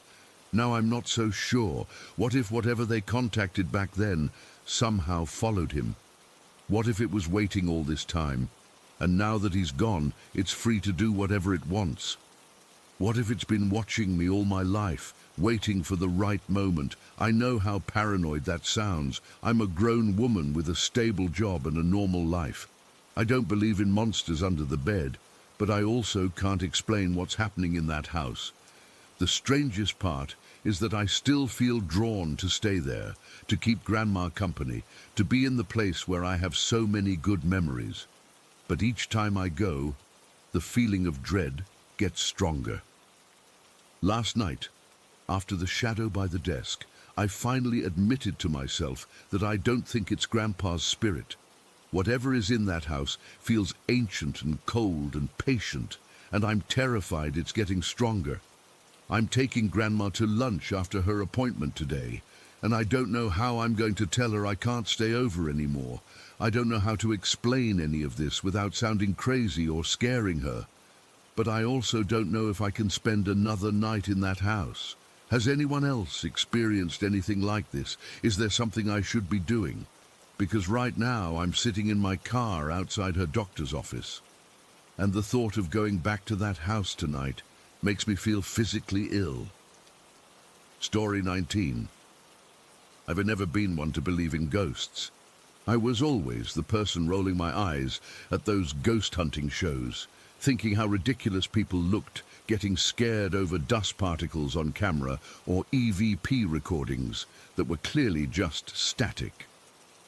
That was until I moved in with my boyfriend Jake in the historic district of Maplewood about 7 months ago. Jake had been living in this beautiful old Victorian house for about 2 years before I moved in. It's the kind of place with creaky hardwood floors, ornate moldings, and tall windows that let in gorgeous natural light. Honestly, my dream home. When I first started staying over, he casually mentioned that his former roommates thought the place was haunted. I laughed it off, thinking they were just being dramatic about the normal sounds old houses make. Jake seemed to feel the same way, though he was a bit more open to the possibility than I was. The first month living together was perfect. We settled into a nice routine, figured out how to share space, and our cat Max was adjusting well to his new environment. Jake works third shift at the hospital, so 3 nights a week I'd be home alone. I actually enjoyed having those nights to myself. I could spread out on the couch, watch whatever I wanted on Netflix, and not worry about hogging the TV. Then came the first incident. It was about 6 weeks after I'd moved in. Jake was working, and I was up late binge-watching some crime documentary. It must have been between 2 and 3 in the morning. Max had been asleep on the couch beside me, but had wandered off at some point. I was completely absorbed in my show when I heard this sound. It's hard to describe accurately, but it was like a wheezing, rasping noise. My first thought was that Max was coughing up a hairball somewhere in the living room. "Max?" I called out, pausing my show. The noise continued, this weird, labored breathing sound. I figured Max was under the coffee table or behind the couch, so I got up to check on him. The sound seemed to be coming from the corner by our TV stand. I walked over and couldn't see Max, but the sound was definitely coming from that area. It was getting louder too, more insistent. Something about it started to feel wrong. It didn't really sound like a cat anymore. It was too deep, too deliberate. I felt goosebumps rising on my arms as I reached for the lamp on the side table. The second, and I mean the exact second, I flicked on the light, the sound stopped completely. The silence was almost as unsettling as the noise had been. That's when I noticed Max, squeezed into the tiny gap between the TV stand and the wall. His eyes were wide, fur standing on end. He looked absolutely terrified. When I reached down to pick him up, he practically leaped into my arms and started purring frantically, pressing himself against my chest. "What's wrong, buddy?" I whispered, feeling my heart racing. Max just clung to me, trembling slightly. I carried him back to the couch, and he stayed glued to my side for the rest of the night. I couldn't focus on my show anymore. I kept looking over at that corner, expecting to see something. Nothing was there, of course, but I couldn't shake the feeling that we weren't alone. I told Jake about it the next morning. He seemed concerned, but suggested Max might have been reacting to a mouse in the wall or something. It seemed reasonable enough, and I wanted to believe it, so I let it go. But Max avoided that corner of the living room for weeks afterward. About a month later, Jake had the second strange experience. He was coming home from his shift around 7 in the morning. I was still asleep upstairs. He later told me that as he was walking up our front path, he saw a woman standing on our porch. According to him, she was wearing a long white gown and had flowing black hair down to her waist. She was just standing there staring directly at him. Jake said he stopped in his tracks, confused because he didn't recognize her.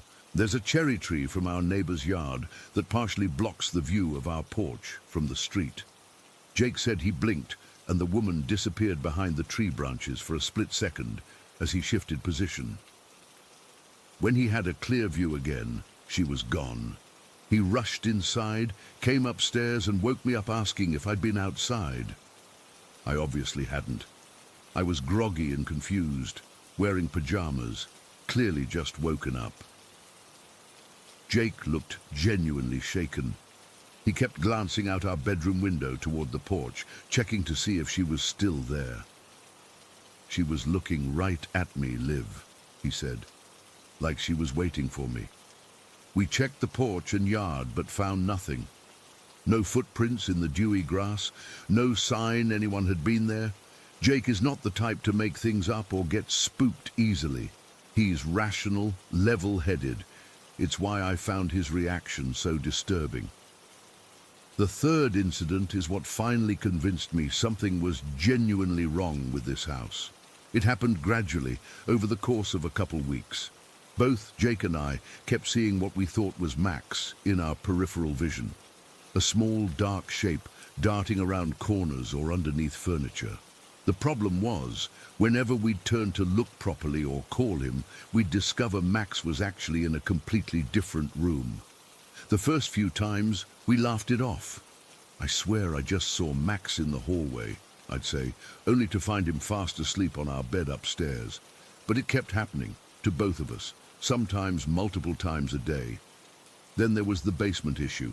Our house has an unfinished basement that we use for laundry and storage. Max likes to follow us down there when we go, curious cat that he is. We're always careful to either keep him upstairs with the door closed or to make sure the basement door stays open if he comes down with us. But at least 5 or 6 times we found Max trapped in the basement, meowing pitifully to be let out. The door would be firmly closed, even though we were certain we'd left it open. The first time I blamed Jake. The second time, he blamed me. By the third time, we were both starting to feel uneasy. There was no way we were both being that forgetful. One afternoon, I was doing laundry with Max, keeping me company downstairs. I specifically propped the door open with a heavy doorstop we keep for that purpose. I went upstairs briefly to grab another load of clothes, and when I came back less than a minute later, the door was closed. Max was on the basement side, I was on the main floor side, and the doorstop was neatly placed on the floor beside the door. I stood there staring at that doorstop for a long time.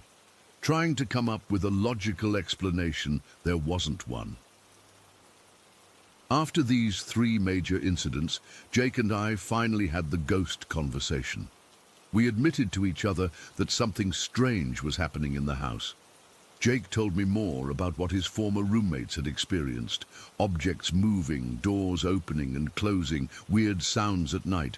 They'd been convinced the place was haunted, which is partly why they'd moved out. For a while after our talk, things seemed to quiet down. We went about 2 months with no unusual occurrences. I started to think maybe it had all been in our heads, or maybe whatever was here had moved on. I even joked with Jake that our ghost had gone on vacation. Then last week it started again. I was painting in the sunroom. It's my favorite spot in the house, with windows on 3 sides and beautiful natural light.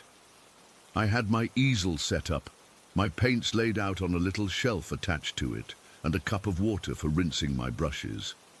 I was completely absorbed in what I was doing when movement caught my eye. My water cup was sliding, not tipping over, not falling, sliding horizontally across the wooden shelf of my easel. I watched, frozen, as it moved about 6 inches to the right, before stopping at the edge. There was no slope to the shelf. No vibration, no logical reason for it to move like that. I set down my brush and backed away from the easel. "Hello?" I said out loud, feeling ridiculous but also terrified. Is someone there? No response, obviously, but the temperature in the sunroom seemed to drop by about 10 degrees. I could see my breath forming little clouds in front of my face. In May, in a sunny room, I left everything as it was and went upstairs. I didn't paint again for 3 days. The final straw came just yesterday. I was working from home, typing up reports on my laptop at the kitchen table. Jake was at the gym, so I was alone in the house except for Max, who was napping on the windowsill. I got up to make a cup of tea, leaving my laptop open on the table. When I turned back around, the cursor was moving across the screen. Not just drifting, it was deliberately clicking on different folders, opening and closing them. I stood there, mug in hand, watching as something used my computer. Stop, I said firmly, surprising myself with my own courage, or stupidity. The cursor froze immediately. Then slowly it moved to the notepad app and opened it. I held my breath as I watched the cursor blink in the empty document. Nothing happened for maybe 30 seconds, and I was just about to close the laptop when letters started appearing one by one. I was here first. I slammed the laptop shut, grabbed Max, and drove to a coffee shop where I stayed until Jake got home. I haven't told him about the message yet. I'm scared of what it means, what it wants. I'm typing this now from our bedroom, with the door locked, even though I know that probably wouldn't stop whatever is here. Jake is sleeping beside me, and Max is curled up at our feet. The house is quiet tonight, but I can feel it. That sense of being watched, of sharing space with something unseen. I never believed in ghosts before. I still want there to be a rational explanation for everything that's happened. But sitting here in the dark, listening to the old house settle around us, I can't help but wonder who or what was here first and why they're letting us know they're still here now. Story 20. I've always been the rational guy, the skeptic, the one who rolls his eyes when people talk about ghosts or spirits or whatever. I mean, I work at a rehab facility, Riverside Recovery Center in Millfield, so I deal with reality every day, hard, sometimes ugly reality, people detoxing, fighting their demons, the real kind, not the supernatural kind, trying to piece their lives back together. I've seen people hallucinate from withdrawal, but I've never seen anything that made me believe in the paranormal. Until 3 nights ago. I work the overnight shift, 10 p.m. to 6 a.m. It's usually pretty quiet once everyone goes to bed around 11. My job is basically to make rounds every hour, make sure everyone's where they're supposed to be, turn off TVs in the common areas, that sort of thing. Sometimes I have to deal with people who can't sleep because of withdrawal symptoms. But mostly, it's just me and whatever podcast I'm listening to. So anyway, it's about 11:30 on Tuesday night, and I'm making my first round after lights out. I go through the women's dorm first, all quiet. Then I head over to the men's side. As I'm walking down the hall to Dorm C, I hear these weird whispers coming from inside. Now this isn't totally unusual. Guys sometimes stay up talking, but something about the tone made the hair on my arms stand up. I push open the door, and there's 5 guys sitting in a circle on the floor between the beds. They've got this piece of cardboard with letters written on it in marker, and they're using what looks like the bottom of a plastic cup as a pointer. A makeshift Ouija board. I'm not even mad at first, I just laugh. Seriously, guys, I say. It's after lights out, and you're playing with a Ouija board? One of them, Rick, who's been here about 3 weeks for heroin, looks up at me with this dead serious expression. We're talking to someone, Marcus. You should join us. I laugh again. Yeah, right. You know those things are BS, right? It's just your subconscious moving the pointer thing.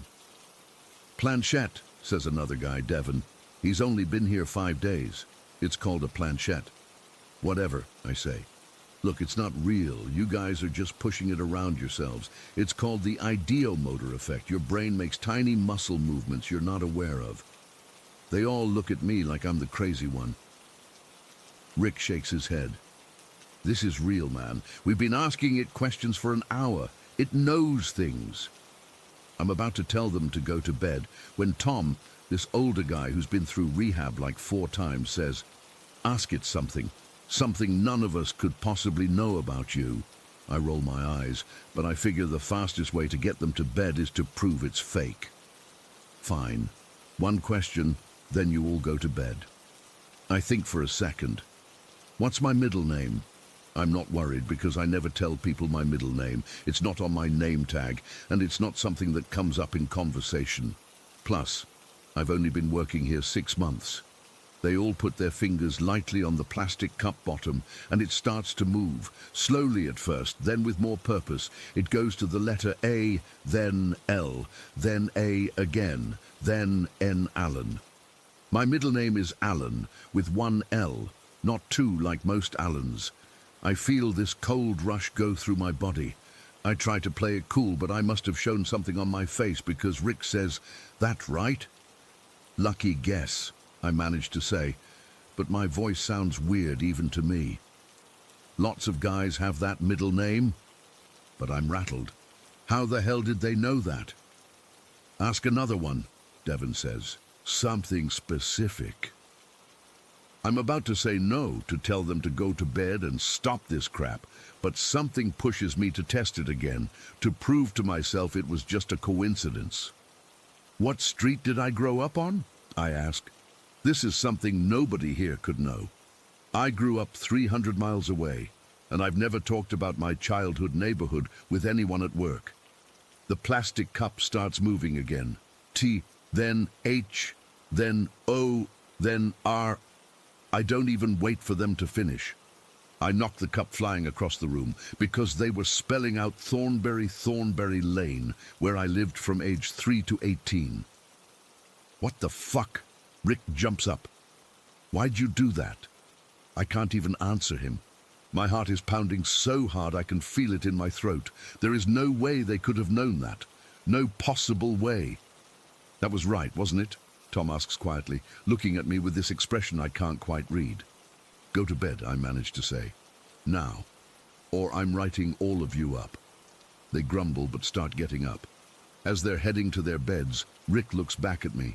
You shouldn't have interrupted it like that. It's disrespectful. I ignore him. Pick up their cardboard board and the cup and throw them in the trash on my way out, but my hands are shaking. The rest of my shift was a blur. I kept trying to figure out how they could have known that information. Maybe they hacked my personnel file somehow, but my childhood address wouldn't even be in there. I've moved 6 times since then. I checked social media during my break. I barely use it, and there's definitely nothing about Thornbury Lane on any of my profiles. By morning, I'd almost convinced myself it was just an extremely weird coincidence. Almost. But then things started happening. Small things at first. When I got home from work and finally fell asleep around 7 a.m., I had these horrible nightmares. I don't usually remember my dreams, but these were vivid. I was back in my childhood home on Thornbury Lane, but something was wrong with it. The hallway kept getting longer as I walked down it, and there were whispers coming from behind all the doors. I woke up drenched in sweat around 2 in the afternoon.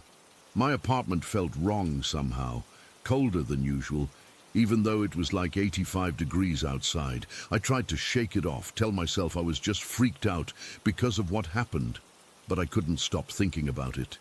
That night, Wednesday night, I almost called in sick to work, but I needed the money, and honestly, I was kind of embarrassed about how much the Ouija thing had gotten to me. So I went in. Everything seemed normal at first. I avoided Dorm C during the early part of my shift. Around 1 a.m., I had to do a round there, though. I took a deep breath before going in, but all the guys appeared to be sleeping. I did a quick head count and was about to leave when I noticed something on the floor by the trash can. It was that piece of cardboard, the makeshift Ouija board. I know I threw it away the night before. I distinctly remember doing it, but there it was, the letters looking fresher and darker than before, like someone had gone over them again with marker. I picked it up, planning to throw it away again, and noticed the plastic cup was sitting on top of Rick's nightstand.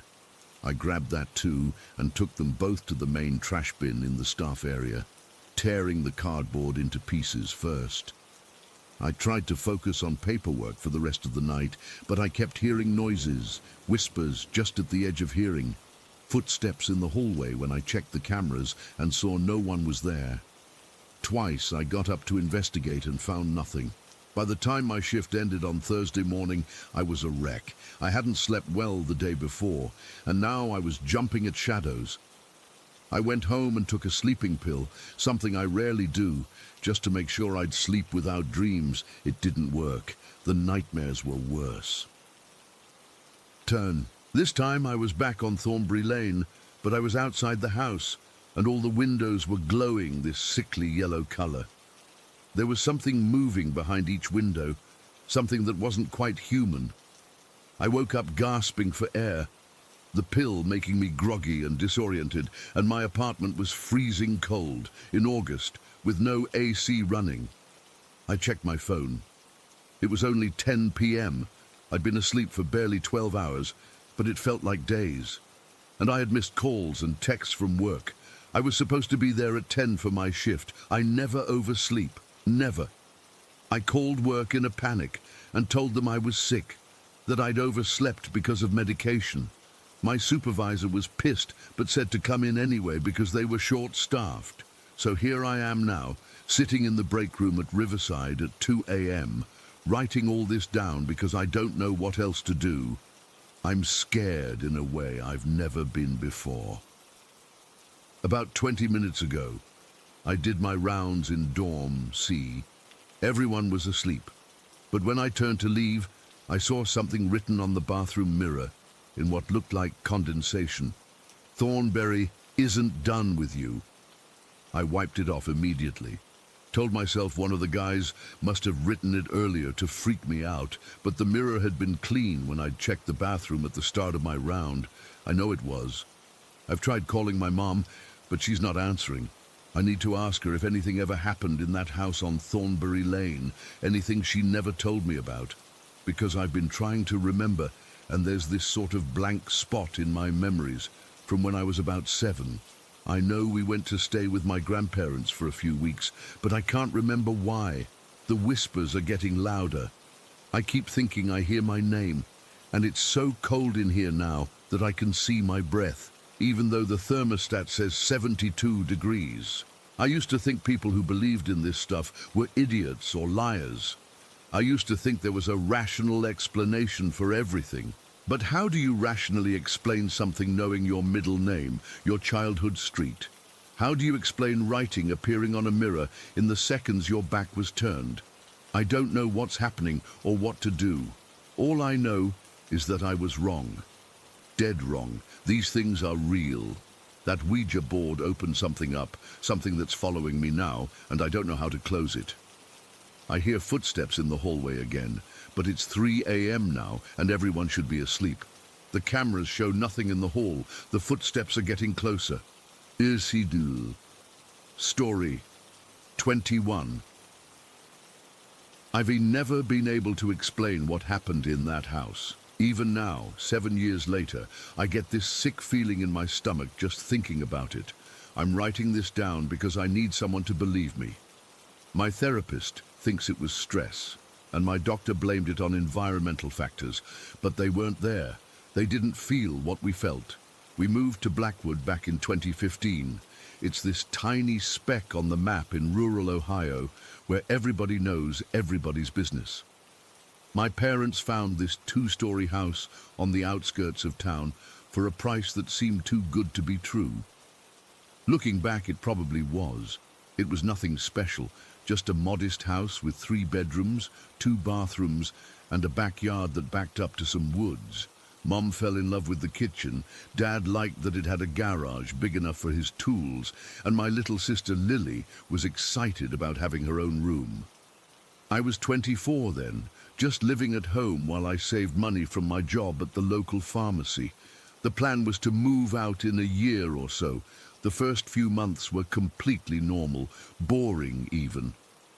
Dad had his job at the factory. Mom worked part-time at the elementary school, and Lily was adjusting to her new 2nd grade class. I remember telling my friend Jess that moving to Blackwood was the most uneventful thing that had ever happened to me. Then, about a year after we moved in, I had the first experience. I was heading upstairs after dinner to grab my laptop. It was around 7 in the evening, and everyone else was in the living room watching TV. I'd gone up those stairs hundreds of times before, but this time, when I reached the middle of the staircase, I heard it clear as day. "Hey!" A man's voice, low and gravelly, right next to my ear. I froze. The voice wasn't my dad's, or any voice I recognized. It was so close I could almost feel the breath on my neck. I spun around, but there was nobody there, just the empty staircase. "Hello?" I called out. Nothing. I ran back downstairs and asked if anyone had called me. They all looked at me like I was crazy. Dad even joked, "You hearing things now, Emma?" I laughed it off, but I didn't go back upstairs for the rest of the night. About a week later, it happened again. Same spot on the stairs. This time I heard a cough followed by a weird giggle, that same low, unfamiliar man's voice. I told myself it was just the house settling, or maybe sounds carrying from the neighbors. But our nearest neighbors were a quarter-mile away. I didn't tell my family. What was I supposed to say? Oh, by the way, I think there's an invisible man hanging out on our staircase. So I just started taking the stairs really quickly, never stopping in the middle. Life went on. I convinced myself it was nothing. Maybe I was just tired or stressed. We all have moments like that, right? Then, 3 years later, so 2018, everything changed. It was a Tuesday night in April. I remember because I'd just gotten home from closing the pharmacy. Everyone was already in bed. I was in my room when I heard the most blood-curdling scream I've ever heard in my life. It was Lily. I bolted out of my room at the same time Mom came flying up the stairs. Lily was standing in the hallway in her pajamas, pointing at the bathroom door. She was hysterical, tears streaming down her face. "There's someone in there," she kept screaming. "There's someone in there." Mom grabbed her and held her while I checked the bathroom. It was empty. "Honey, there's nobody there," Mom said, trying to calm her down. Lily was shaking so hard her teeth were chattering. "I saw him," she insisted. "I saw the shadow man with red eyes. He was watching me." She was 8 years old then, old enough to know the difference between a nightmare and reality. The look on her face, pure terror. That wasn't something she could fake. Dad came up and checked every room in the house, looked out all the windows, made sure all the doors were locked. Nothing was out of place. Lily refused to sleep in her own room that night, or the next night, or the night after that. She ended up sleeping in our parents' room for 2 weeks straight. I started feeling uneasy all the time, like I was being watched. I'd be sitting at my desk and suddenly get this overwhelming urge to turn around, convinced someone was standing behind me, but there never was. Then I got sick. It happened so suddenly. 1 minute I was fine. The next, I felt like I'd been hit by a truck. It started after I used the upstairs bathroom one morning. Within an hour, I felt this crushing fatigue. Not just tired, it was like gravity had increased tenfold and was pressing me into the floor. I called in sick to work and slept all day, but I just kept feeling worse. By evening, I had a fever and started throwing up. My mom wanted to take me to urgent care, but I convinced her it was just a stomach bug. The next day, I started vomiting blood. Not just a little. It was pouring out of me. But here's the weird part. I didn't tell anyone. It was like I physically couldn't. Every time I tried to call for help, something in my head would say, "Don't bother them. It's not that bad. You're fine." This went on for 3 days. 3 days of me puking blood and hiding it. I was barely conscious most of the time. I'd just lay in bed, getting up only to stumble to the bathroom when I needed to throw up. I'd clean up the blood as best I could and then crawl back to bed. On the 3rd day, my mum came to check on me and walked in just as I was hunched over the bathroom sink, which was filled with bright red blood. She screamed and Dad came running. They rushed me to the emergency room. The doctors were baffled. My white blood cell count was through the roof. They diagnosed me with sepsis, a blood infection that could have killed me if I'd waited any longer. When they asked how long I'd been vomiting blood, they couldn't believe I'd waited 3 days to seek help. "Why didn't you tell anyone?" the doctor asked. I had no answer. It made no sense. Who hides the fact that they're vomiting blood? It was like something had been controlling my thoughts, convincing me that slowly dying was perfectly normal. They kept me in the hospital for a week on IV antibiotics. The doctors ran test after test trying to figure out the source of the infection, but they never found anything conclusive. They asked about my water source, if I'd eaten anything unusual, if I'd been around anyone sick. Nothing explained it. When I finally went home, I couldn't shake this feeling that the house had something to do with it. I know how that sounds, but I swear, from that point on, every time I walked into that upstairs bathroom, I felt wrong, like my energy was being drained, my thoughts would get foggy, and this overwhelming sense of dread would wash over me, and it wasn't just me. Mom mentioned that she always felt off in that bathroom too. She'd go in to take a shower and come out feeling depressed and exhausted. Lily flat out refused to use it anymore. She'd only use the downstairs half bath, even if it meant holding it until someone was done in there. The middle of the staircase was another hot spot. Nobody ever lingered there. We'd all rush past that middle section without realizing we were doing it. It became this unspoken family habit. Take the stairs quickly, don't stop in the middle. The entire house had a heaviness to it. Some days were worse than others. We'd all be sitting in the living room, and suddenly everyone would get quiet and irritable for no reason. Other days, we'd all have headaches at the same time. I finally moved out 6 months after my hospitalization, found a small apartment closer to work, but I still visited my family regularly. Sunday dinners, holidays, helping Mom with groceries. Every time I walked into that house, it was like putting on a lead vest. My shoulders would sag, my mood would tank, and I'd get this pressure in my chest that wouldn't let up until I left. The upstairs bathroom was the worst. I avoided it at all costs when visiting. One time I really had to pee, and the downstairs bathroom was occupied, so I forced myself to use the upstairs one. As soon as I stepped inside, the air felt thick, like trying to breathe underwater. My vision got spotty around the edges, and I felt this overwhelming sadness wash over me. I did my business as quickly as possible and practically ran out. That night, I had the most vivid nightmare. I was standing in that bathroom looking in the mirror, but instead of my reflection, I saw a man's face, gaunt, with sunken cheeks and these burning red eyes. He smiled at me, revealing blackened teeth, and whispered, "Welcome back, Emma." I woke up soaked in sweat, my heart racing so fast I thought I was having a heart attack. I begged my parents to move, but they couldn't afford to. Dad's factory had layoffs, and they were barely making the mortgage as it was. Plus, they thought I was overreacting. Mom admitted the house had quirks, but she rationalized everything. The voices were just the TV echoing strangely. Lily's shadow man was just a nightmare.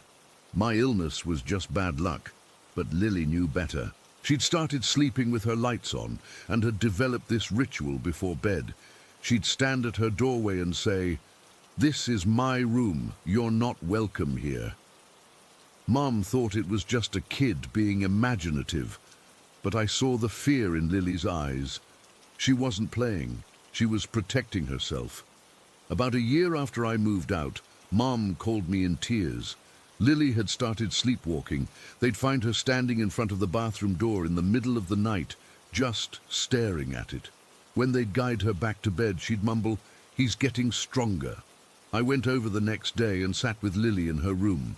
She was drawing pictures, dozens of them, all showing the same thing. A tall, dark figure with red dots for eyes standing in different parts of the house. In some drawings, he was on the stairs. In others, he was in the bathroom.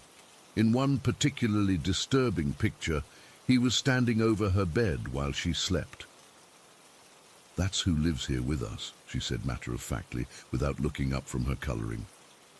"What does he want?" I asked, trying to keep my voice steady. Lily shrugged. everything. I did research, looked into the house's history, tried to find out if anyone had died there. Nothing came up. It was built in the 1970s, and as far as county records showed, nothing tragic had ever happened there. No deaths, no crimes, nothing that would explain what we were experiencing. My family still lives in that house. Dad still denies anything is wrong. Mom admits she feels off sometimes, but blames it on allergies or stress. Lily, now 13, has learned to live with it. She keeps a nightlight in her room and avoids certain parts of the house. She doesn't talk about the shadow man anymore, but sometimes I catch her looking over her shoulder at empty corners. As for me, I visit less and less. Each time I go, I leave feeling drained and sick. Last Christmas, I stayed for 3 days and came down with pneumonia right after. Coincidence? Maybe. But I don't think so. Something lives in that house. Something that doesn't want us there. Something that whispers on the stairs, watches from the bathroom, and makes us sick from the inside out. I don't know what it is or why it targeted us. But I know it's real. And sometimes late at night, I still hear that voice in my dreams. Hey, just waiting for me to answer back. Story 22. I never believed in the paranormal, not even a little. I was that science kid in class who'd roll my eyes whenever someone brought up ghosts or spirits. I thought I had it all figured out until last month, when everything I thought I knew got turned upside down. It started after my mum visited this medium friend of hers. I didn't think much of it at first. Mum's always been into that spiritual stuff, and I've always just let her do her thing while I focused on school. I'm 17, busy with college applications, and normally stay up late studying or texting my girlfriend Mia. Sleep has never been an issue for me. I could knock out immediately after putting my phone down. But then, about 3 weeks ago, I suddenly couldn't sleep. And I don't mean regular insomnia where you toss and turn. This was different. Every time I'd start drifting off, I'd get this feeling. This horrible feeling like someone was staring at me from the corner of my room. I'd snap awake, heart pounding, convinced someone was there, but the room was always empty. The first few nights, I brushed it off. Stress from school, too much caffeine, whatever. But by night 4, I was a wreck. I'd maybe gotten 6 hours of sleep total over those days, and I was starting to feel it. My grades were slipping. I was nodding off in class. Mia kept asking if I was okay because I looked like shit.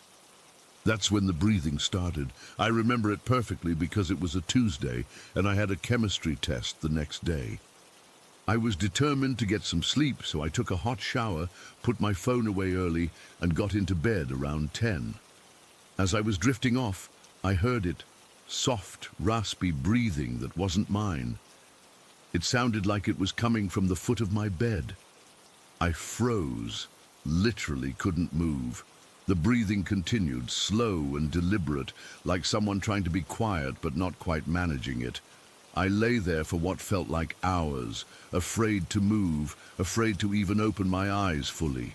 When I finally worked up the courage to sit up and turn on my lamp, there was nothing there, nothing. But the second I turned the light off, the breathing started again. I slept with the lights on that night, and the next night, and the night after that.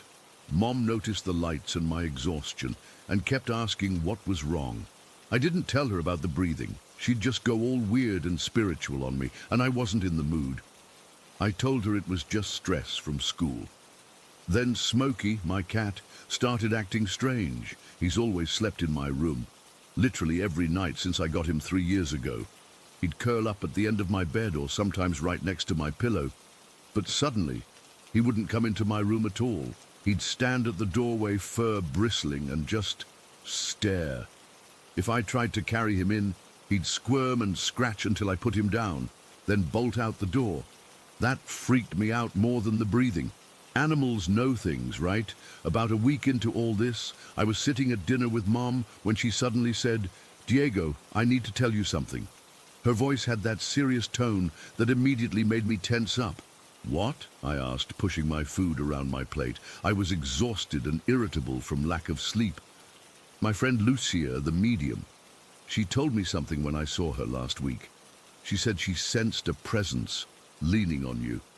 I nearly choked on my water. What does that even mean? Mom looked uncomfortable. She said, "There's a negative energy attached to you. Something dark that's feeding off your energy." I laughed. I couldn't help it. "Mom, seriously? That's ridiculous." She got defensive. "Lucia has a gift. She's never been wrong before." "Well, she's wrong now," I snapped. "There's no presence leaning on me. That's not a thing."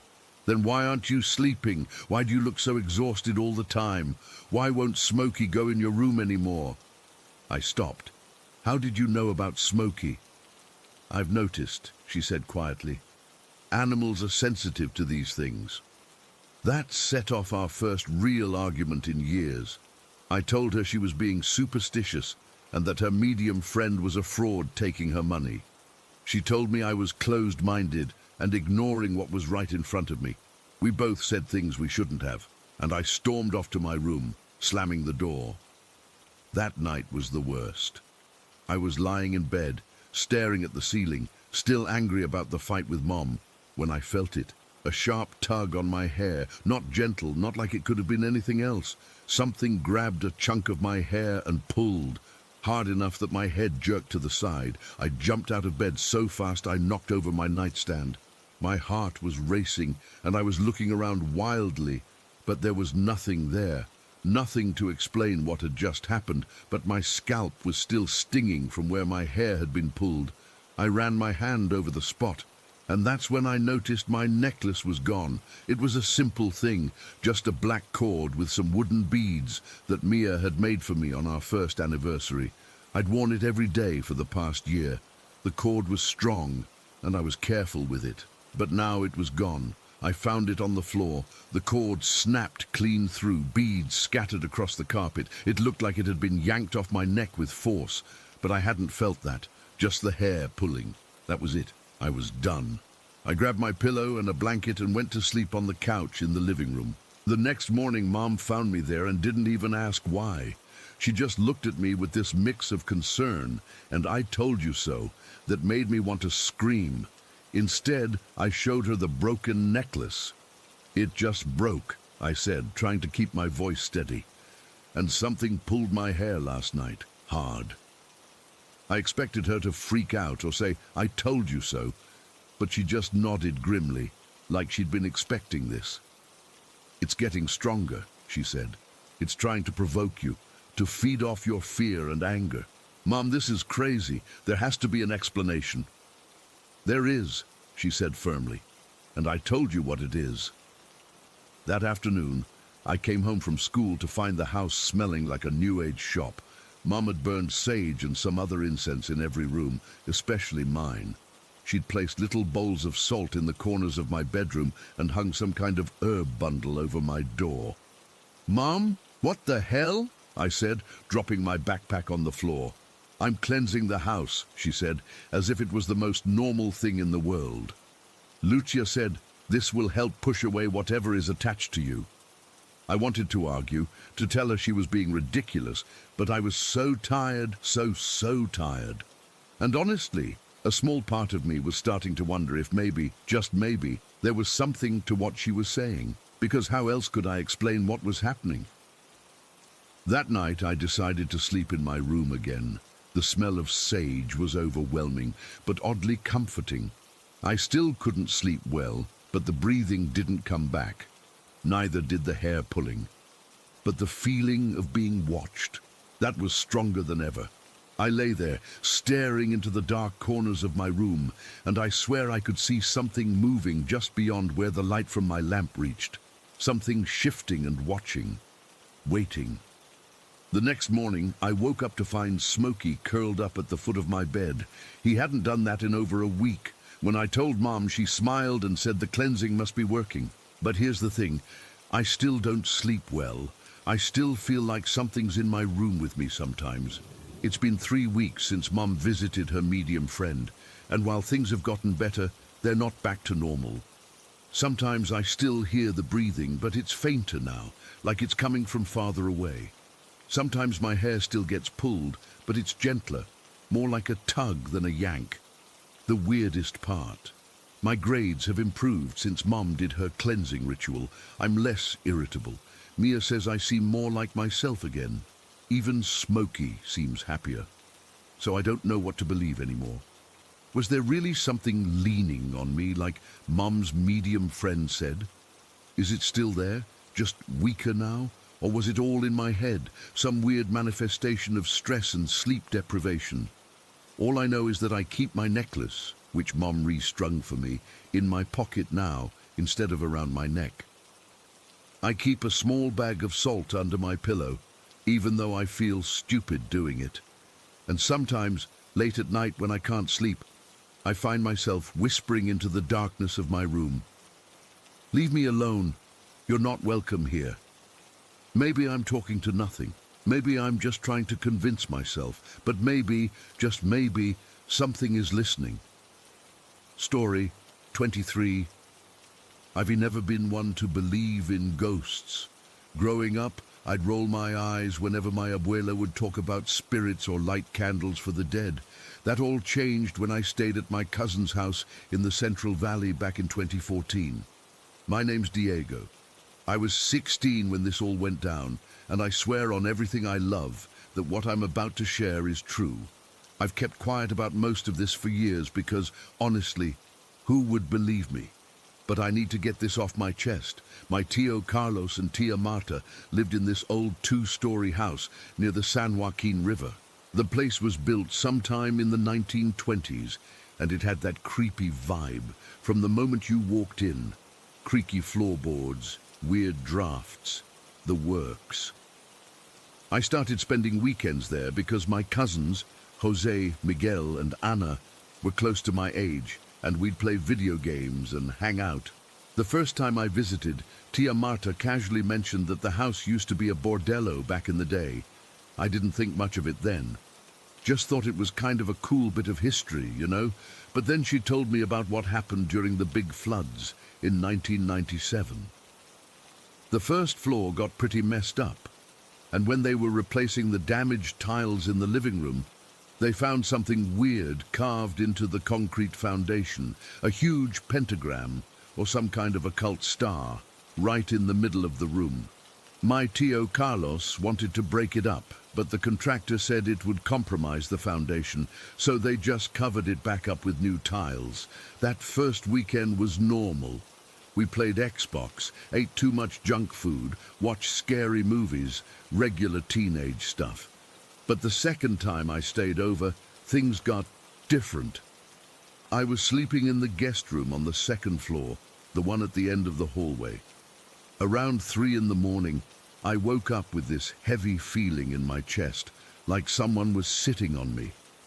The room was freezing cold, even though it was summer and had to be at least 85 degrees outside.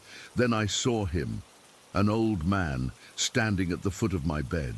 He wasn't transparent or glowing or anything like you see in movies. He looked solid, real. He was wearing these old-fashioned clothes, like from the 1930s or something. Suspenders, a wrinkled white shirt, and dark pants. His face was gaunt with deep-set eyes that just stared at me. Not angry, not sad, just watching. I couldn't move. I couldn't scream. I just laid there, my heart pounding so hard I thought it would burst out of my chest. After what felt like forever but was probably only a minute, I managed to pull the covers over my head like a little kid. When I finally got the courage to look again, he was gone. I told myself it was just a dream. Sleep paralysis, maybe. I'd read about that online, but deep down I knew it wasn't. It felt too real. I didn't tell anyone. I mean, what was I gonna say? Hey, I saw a ghost last night. They'd think I was crazy or trying to get attention, so I kept my mouth shut and convinced myself it was nothing. A month later, my parents were having some problems, and I ended up moving in with my cousins temporarily. They gave me the same guest room, and I almost asked for a different one. But I didn't want to seem weird. For a few weeks, nothing happened. I started to think I'd imagined the whole thing.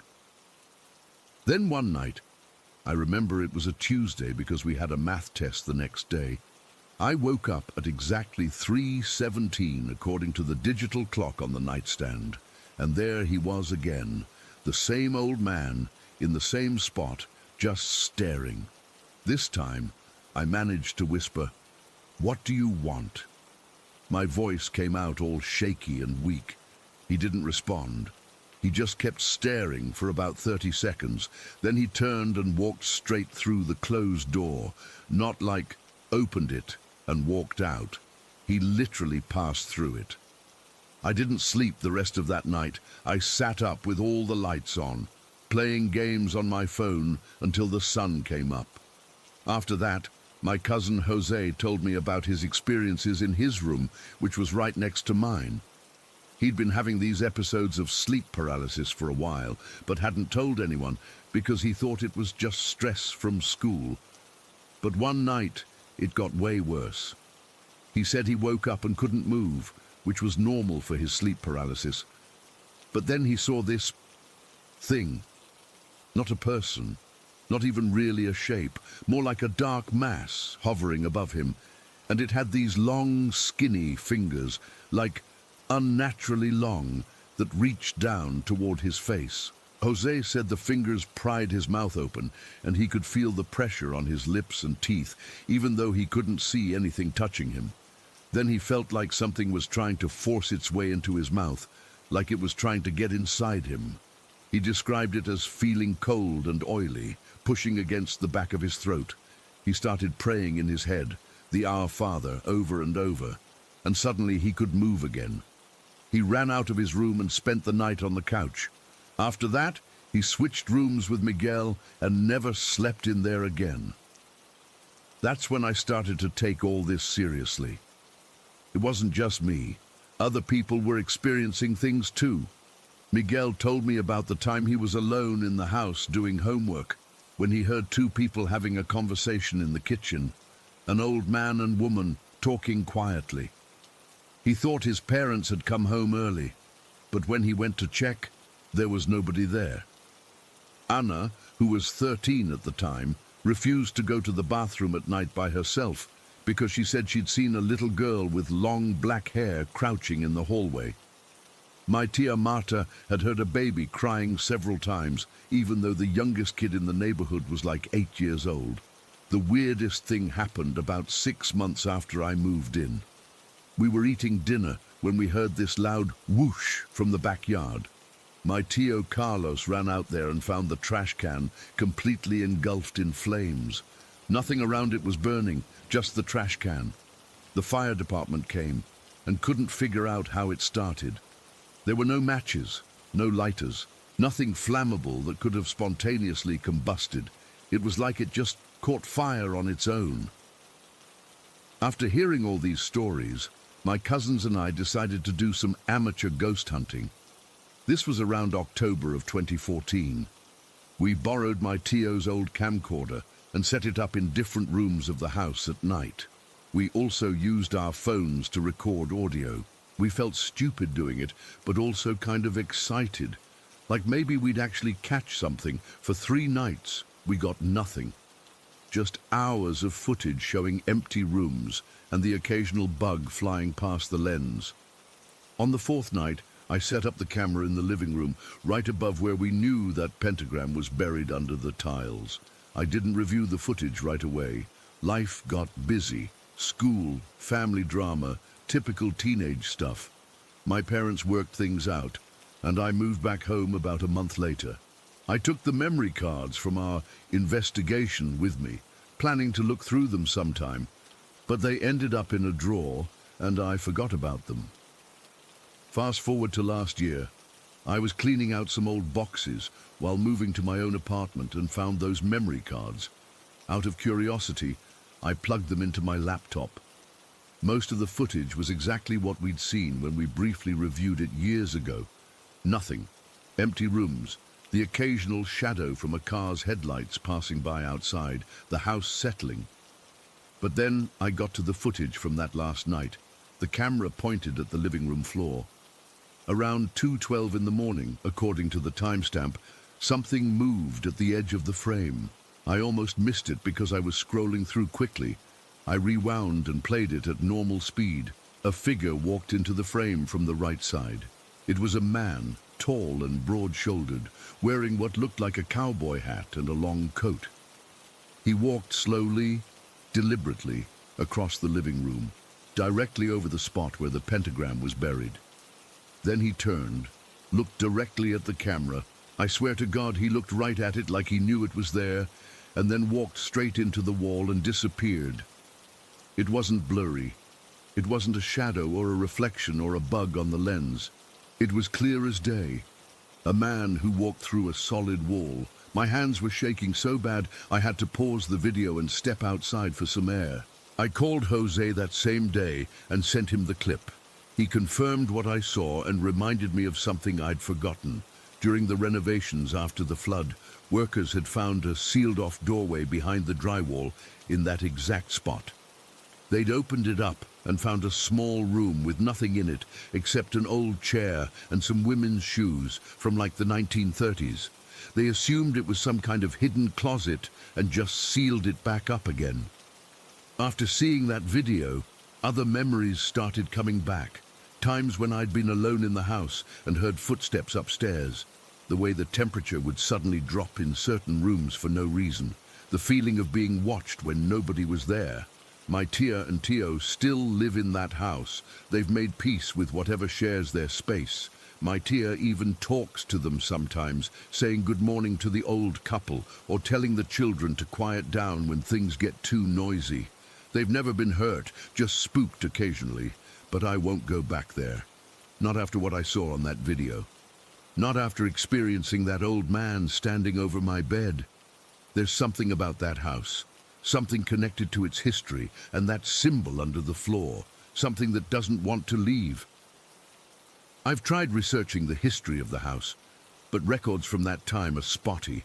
All I know is that it operated as a bordello during Prohibition, then became a boarding house in the 1940s. What happened in between, who those spirits are, why they're still there. I don't have answers.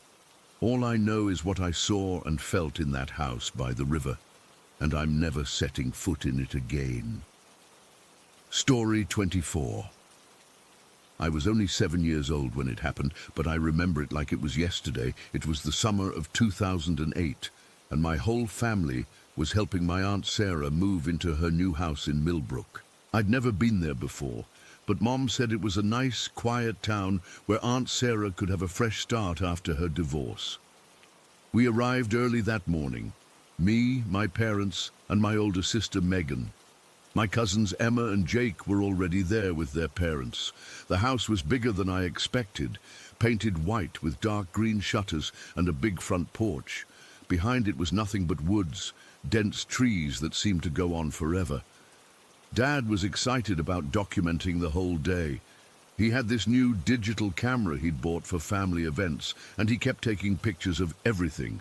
The moving truck, all of us carrying boxes, Aunt Sarah standing proudly in front of her new home. At some point, he set up the camera on a tripod in the main hallway to capture a time-lapse of everyone moving in and out with furniture and boxes. "Riley, why don't you kids go play outside while we handle the heavy stuff?" Mom suggested, after I'd been getting in the way, trying to help with a box that was too heavy for me. Emma, Jake and I ran out to the front yard. Jake had brought a football, and we tossed it around for a while. It was hot that day, the kind of sticky summer heat that makes your t-shirt cling to your back. After about an hour, Aunt Sarah called us all in for lunch. She'd ordered pizzas, and we all crowded around boxes stacked on the kitchen counter since the dining table hadn't been set up yet. Everyone was talking and laughing. Dad was telling some story about how he'd almost dropped Aunt Sarah's antique mirror, and Mom was scolding him. I remember looking out the kitchen window at the woods while I ate my pizza. Something about those trees made me curious. After lunch, the adults went back to moving furniture. Dad left his camera recording in the hallway, saying he wanted to make a cool video of the whole day to show at Thanksgiving. Megan got stuck helping Mom unpack kitchen boxes, and Emma and Jake were assigned to help their dad with the bedrooms upstairs. Riley, just stay out of the way for a bit, okay? Dad said, ruffling my hair. Maybe play in the yard, but don't go wandering off. I nodded and went outside, bored without my cousins. I kicked at the grass for a while, then spotted a frisbee in the grass near the edge of the woods. It must have belonged to the previous owners. It was bright red and looked practically new. I picked it up and threw it a few times by myself, but it wasn't much fun alone. That's when I noticed a boy standing at the edge of the trees. He looked about my age, maybe a year older, with dark hair and pale skin. He was wearing jeans and a blue t-shirt. "Hi," I called out, waving. "Do you live around here?" He nodded but didn't say anything. "I'm Riley. My aunt just moved in today." He smiled then. "I'm Daniel," he said quietly. "Wanna play?" I was excited to have someone to play with, so I ran over and tossed him the frisbee. He caught it easily and threw it back. We played like that for a while, gradually moving deeper into the woods. I wasn't worried about going too far. I could still see the back of Aunt Sarah's house through the trees. Daniel didn't talk much, but he was really good at frisbee. He could make it curve in the air and do tricks I'd never seen before. When I asked him where he learned to throw like that, he just shrugged and said, "My dad taught me." We must have played for about 25 minutes when I heard my mom calling my name from the house. "I gotta go," I told Daniel. "My mom's calling." He looked sad. "Will you come back to play later?" "Sure," I promised, taking the frisbee with me. "Maybe tomorrow." I ran back to the house, excited to tell everyone about my new friend. But when I got inside, everyone was too busy to listen. Dad had me helping carry small boxes to the bedrooms, and then Aunt Sarah needed help unpacking her books. It was late afternoon when something strange happened. Dad was scrolling through the photos on his camera, showing Aunt Sarah how the move was progressing, when he suddenly went quiet. His face changed, like he'd seen something that scared him. "What is it?" Mom asked, moving to look over his shoulder. Dad angled the camera away from me, but I heard him whisper, "There was no one else in the house during lunch, right? We were all in the kitchen." Aunt Sarah nodded, looking confused. "Yes, everyone was eating together." "Why?" Dad shook his head. "Nothing.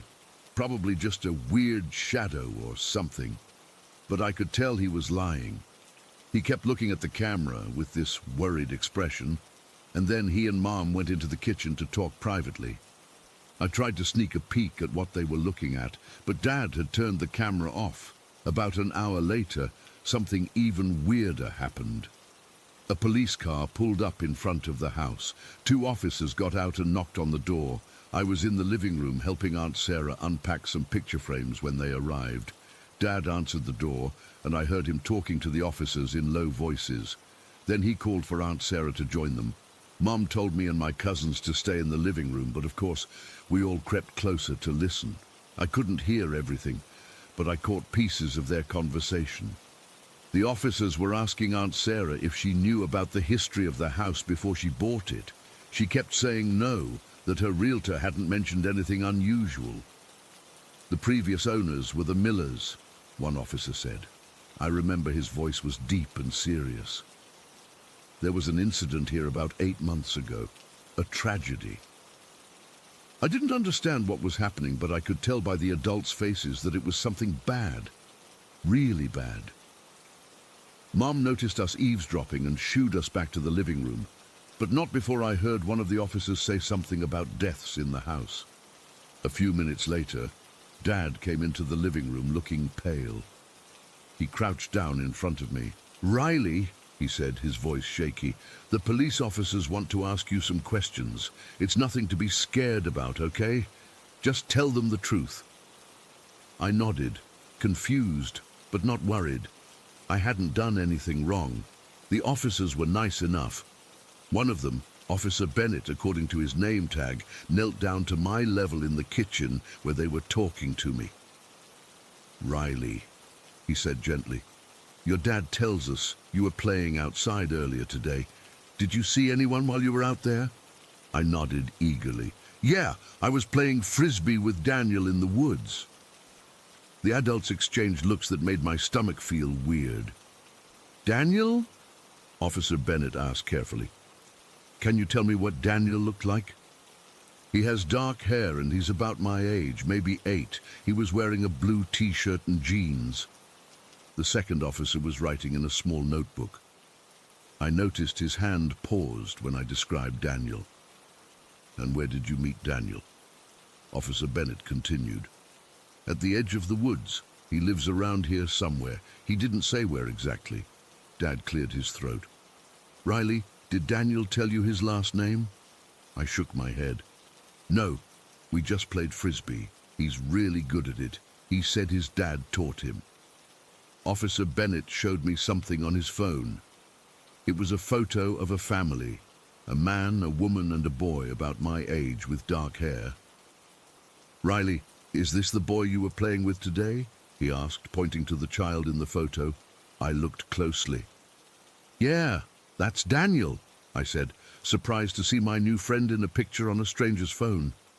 The room got really quiet. Mum put her hand over her mouth. Dad sat down heavily in one of the kitchen chairs. And have you ever seen this man? Officer Bennett pointed to the father in the photo. I was about to say no when something clicked in my mind. He looks like the man in Dad's pictures, I said. The ones from the hallway. Dad's face went white. He fumbled with his camera, pulled up some photos, and handed it to the officers. They looked at the screen, and the second officer muttered something under his breath. We're going to need to search the property, Officer Bennett said to my parents. Right now. Everything got chaotic after that. The officers called for backup, and soon there were more police cars outside. They spread out through the house and the woods, carrying flashlights even though it wasn't dark yet. My cousins and I were told to stay in the living room with my aunt while the adults talked with the police. Emma, who was 11 and thought she knew everything, whispered to me and Jake, I bet someone was murdered in this house. Shut up, Jake hissed. You're scaring Riley. But I wasn't scared. I was confused. Why was everyone so worked up about Daniel? He seemed nice. It was nearly dark when the police finally left. No one would tell us kids what was going on, but I overheard Mom talking to Aunt Sarah in the kitchen later. All 3 of them, right here in this house, Mom was saying. The boy was found strangled in the woods. The mother was killed by her closet in the master bedroom, and the father shot himself in the hallway after. That's who Riley saw. That's who was in Rob's photos. But that's impossible, Aunt Sarah whispered back. They've been dead for months. The house was empty. I didn't understand then. I thought maybe Daniel's family had moved away after something bad happened. It wasn't until years later that I fully comprehended what had occurred that day. That night, we didn't stay at Aunt Sarah's as planned. Mom and Dad packed us up quickly, saying we'd come back another day to finish helping. Aunt Sarah came with us to stay at a hotel. Before we left, I asked Dad if I could say goodbye to Daniel. His eyes filled with tears, and he hugged me so tight it hurt a little. Daniel's gone, Riley, he said. He won't be coming back. I was disappointed, but didn't think much of it. Maybe Daniel was just visiting too, like us. It wasn't until I was older that my parents finally showed me the photos from that day. In one, taken while we were all eating lunch in the kitchen, there's a man standing in the hallway, staring directly at the camera. Behind him, barely visible in the shadows of the stairwell, is the faint outline of a woman. I never saw Daniel again. Aunt Sarah ended up selling the house without ever properly moving in. Sometimes I still think about him, alone in those woods, waiting for someone to play with. I wonder if he's still there, holding that red frisbee, hoping for a friend. The police reports confirmed it later. Daniel Miller, age 8, had been strangled by his father in those same woods 8 months before we arrived.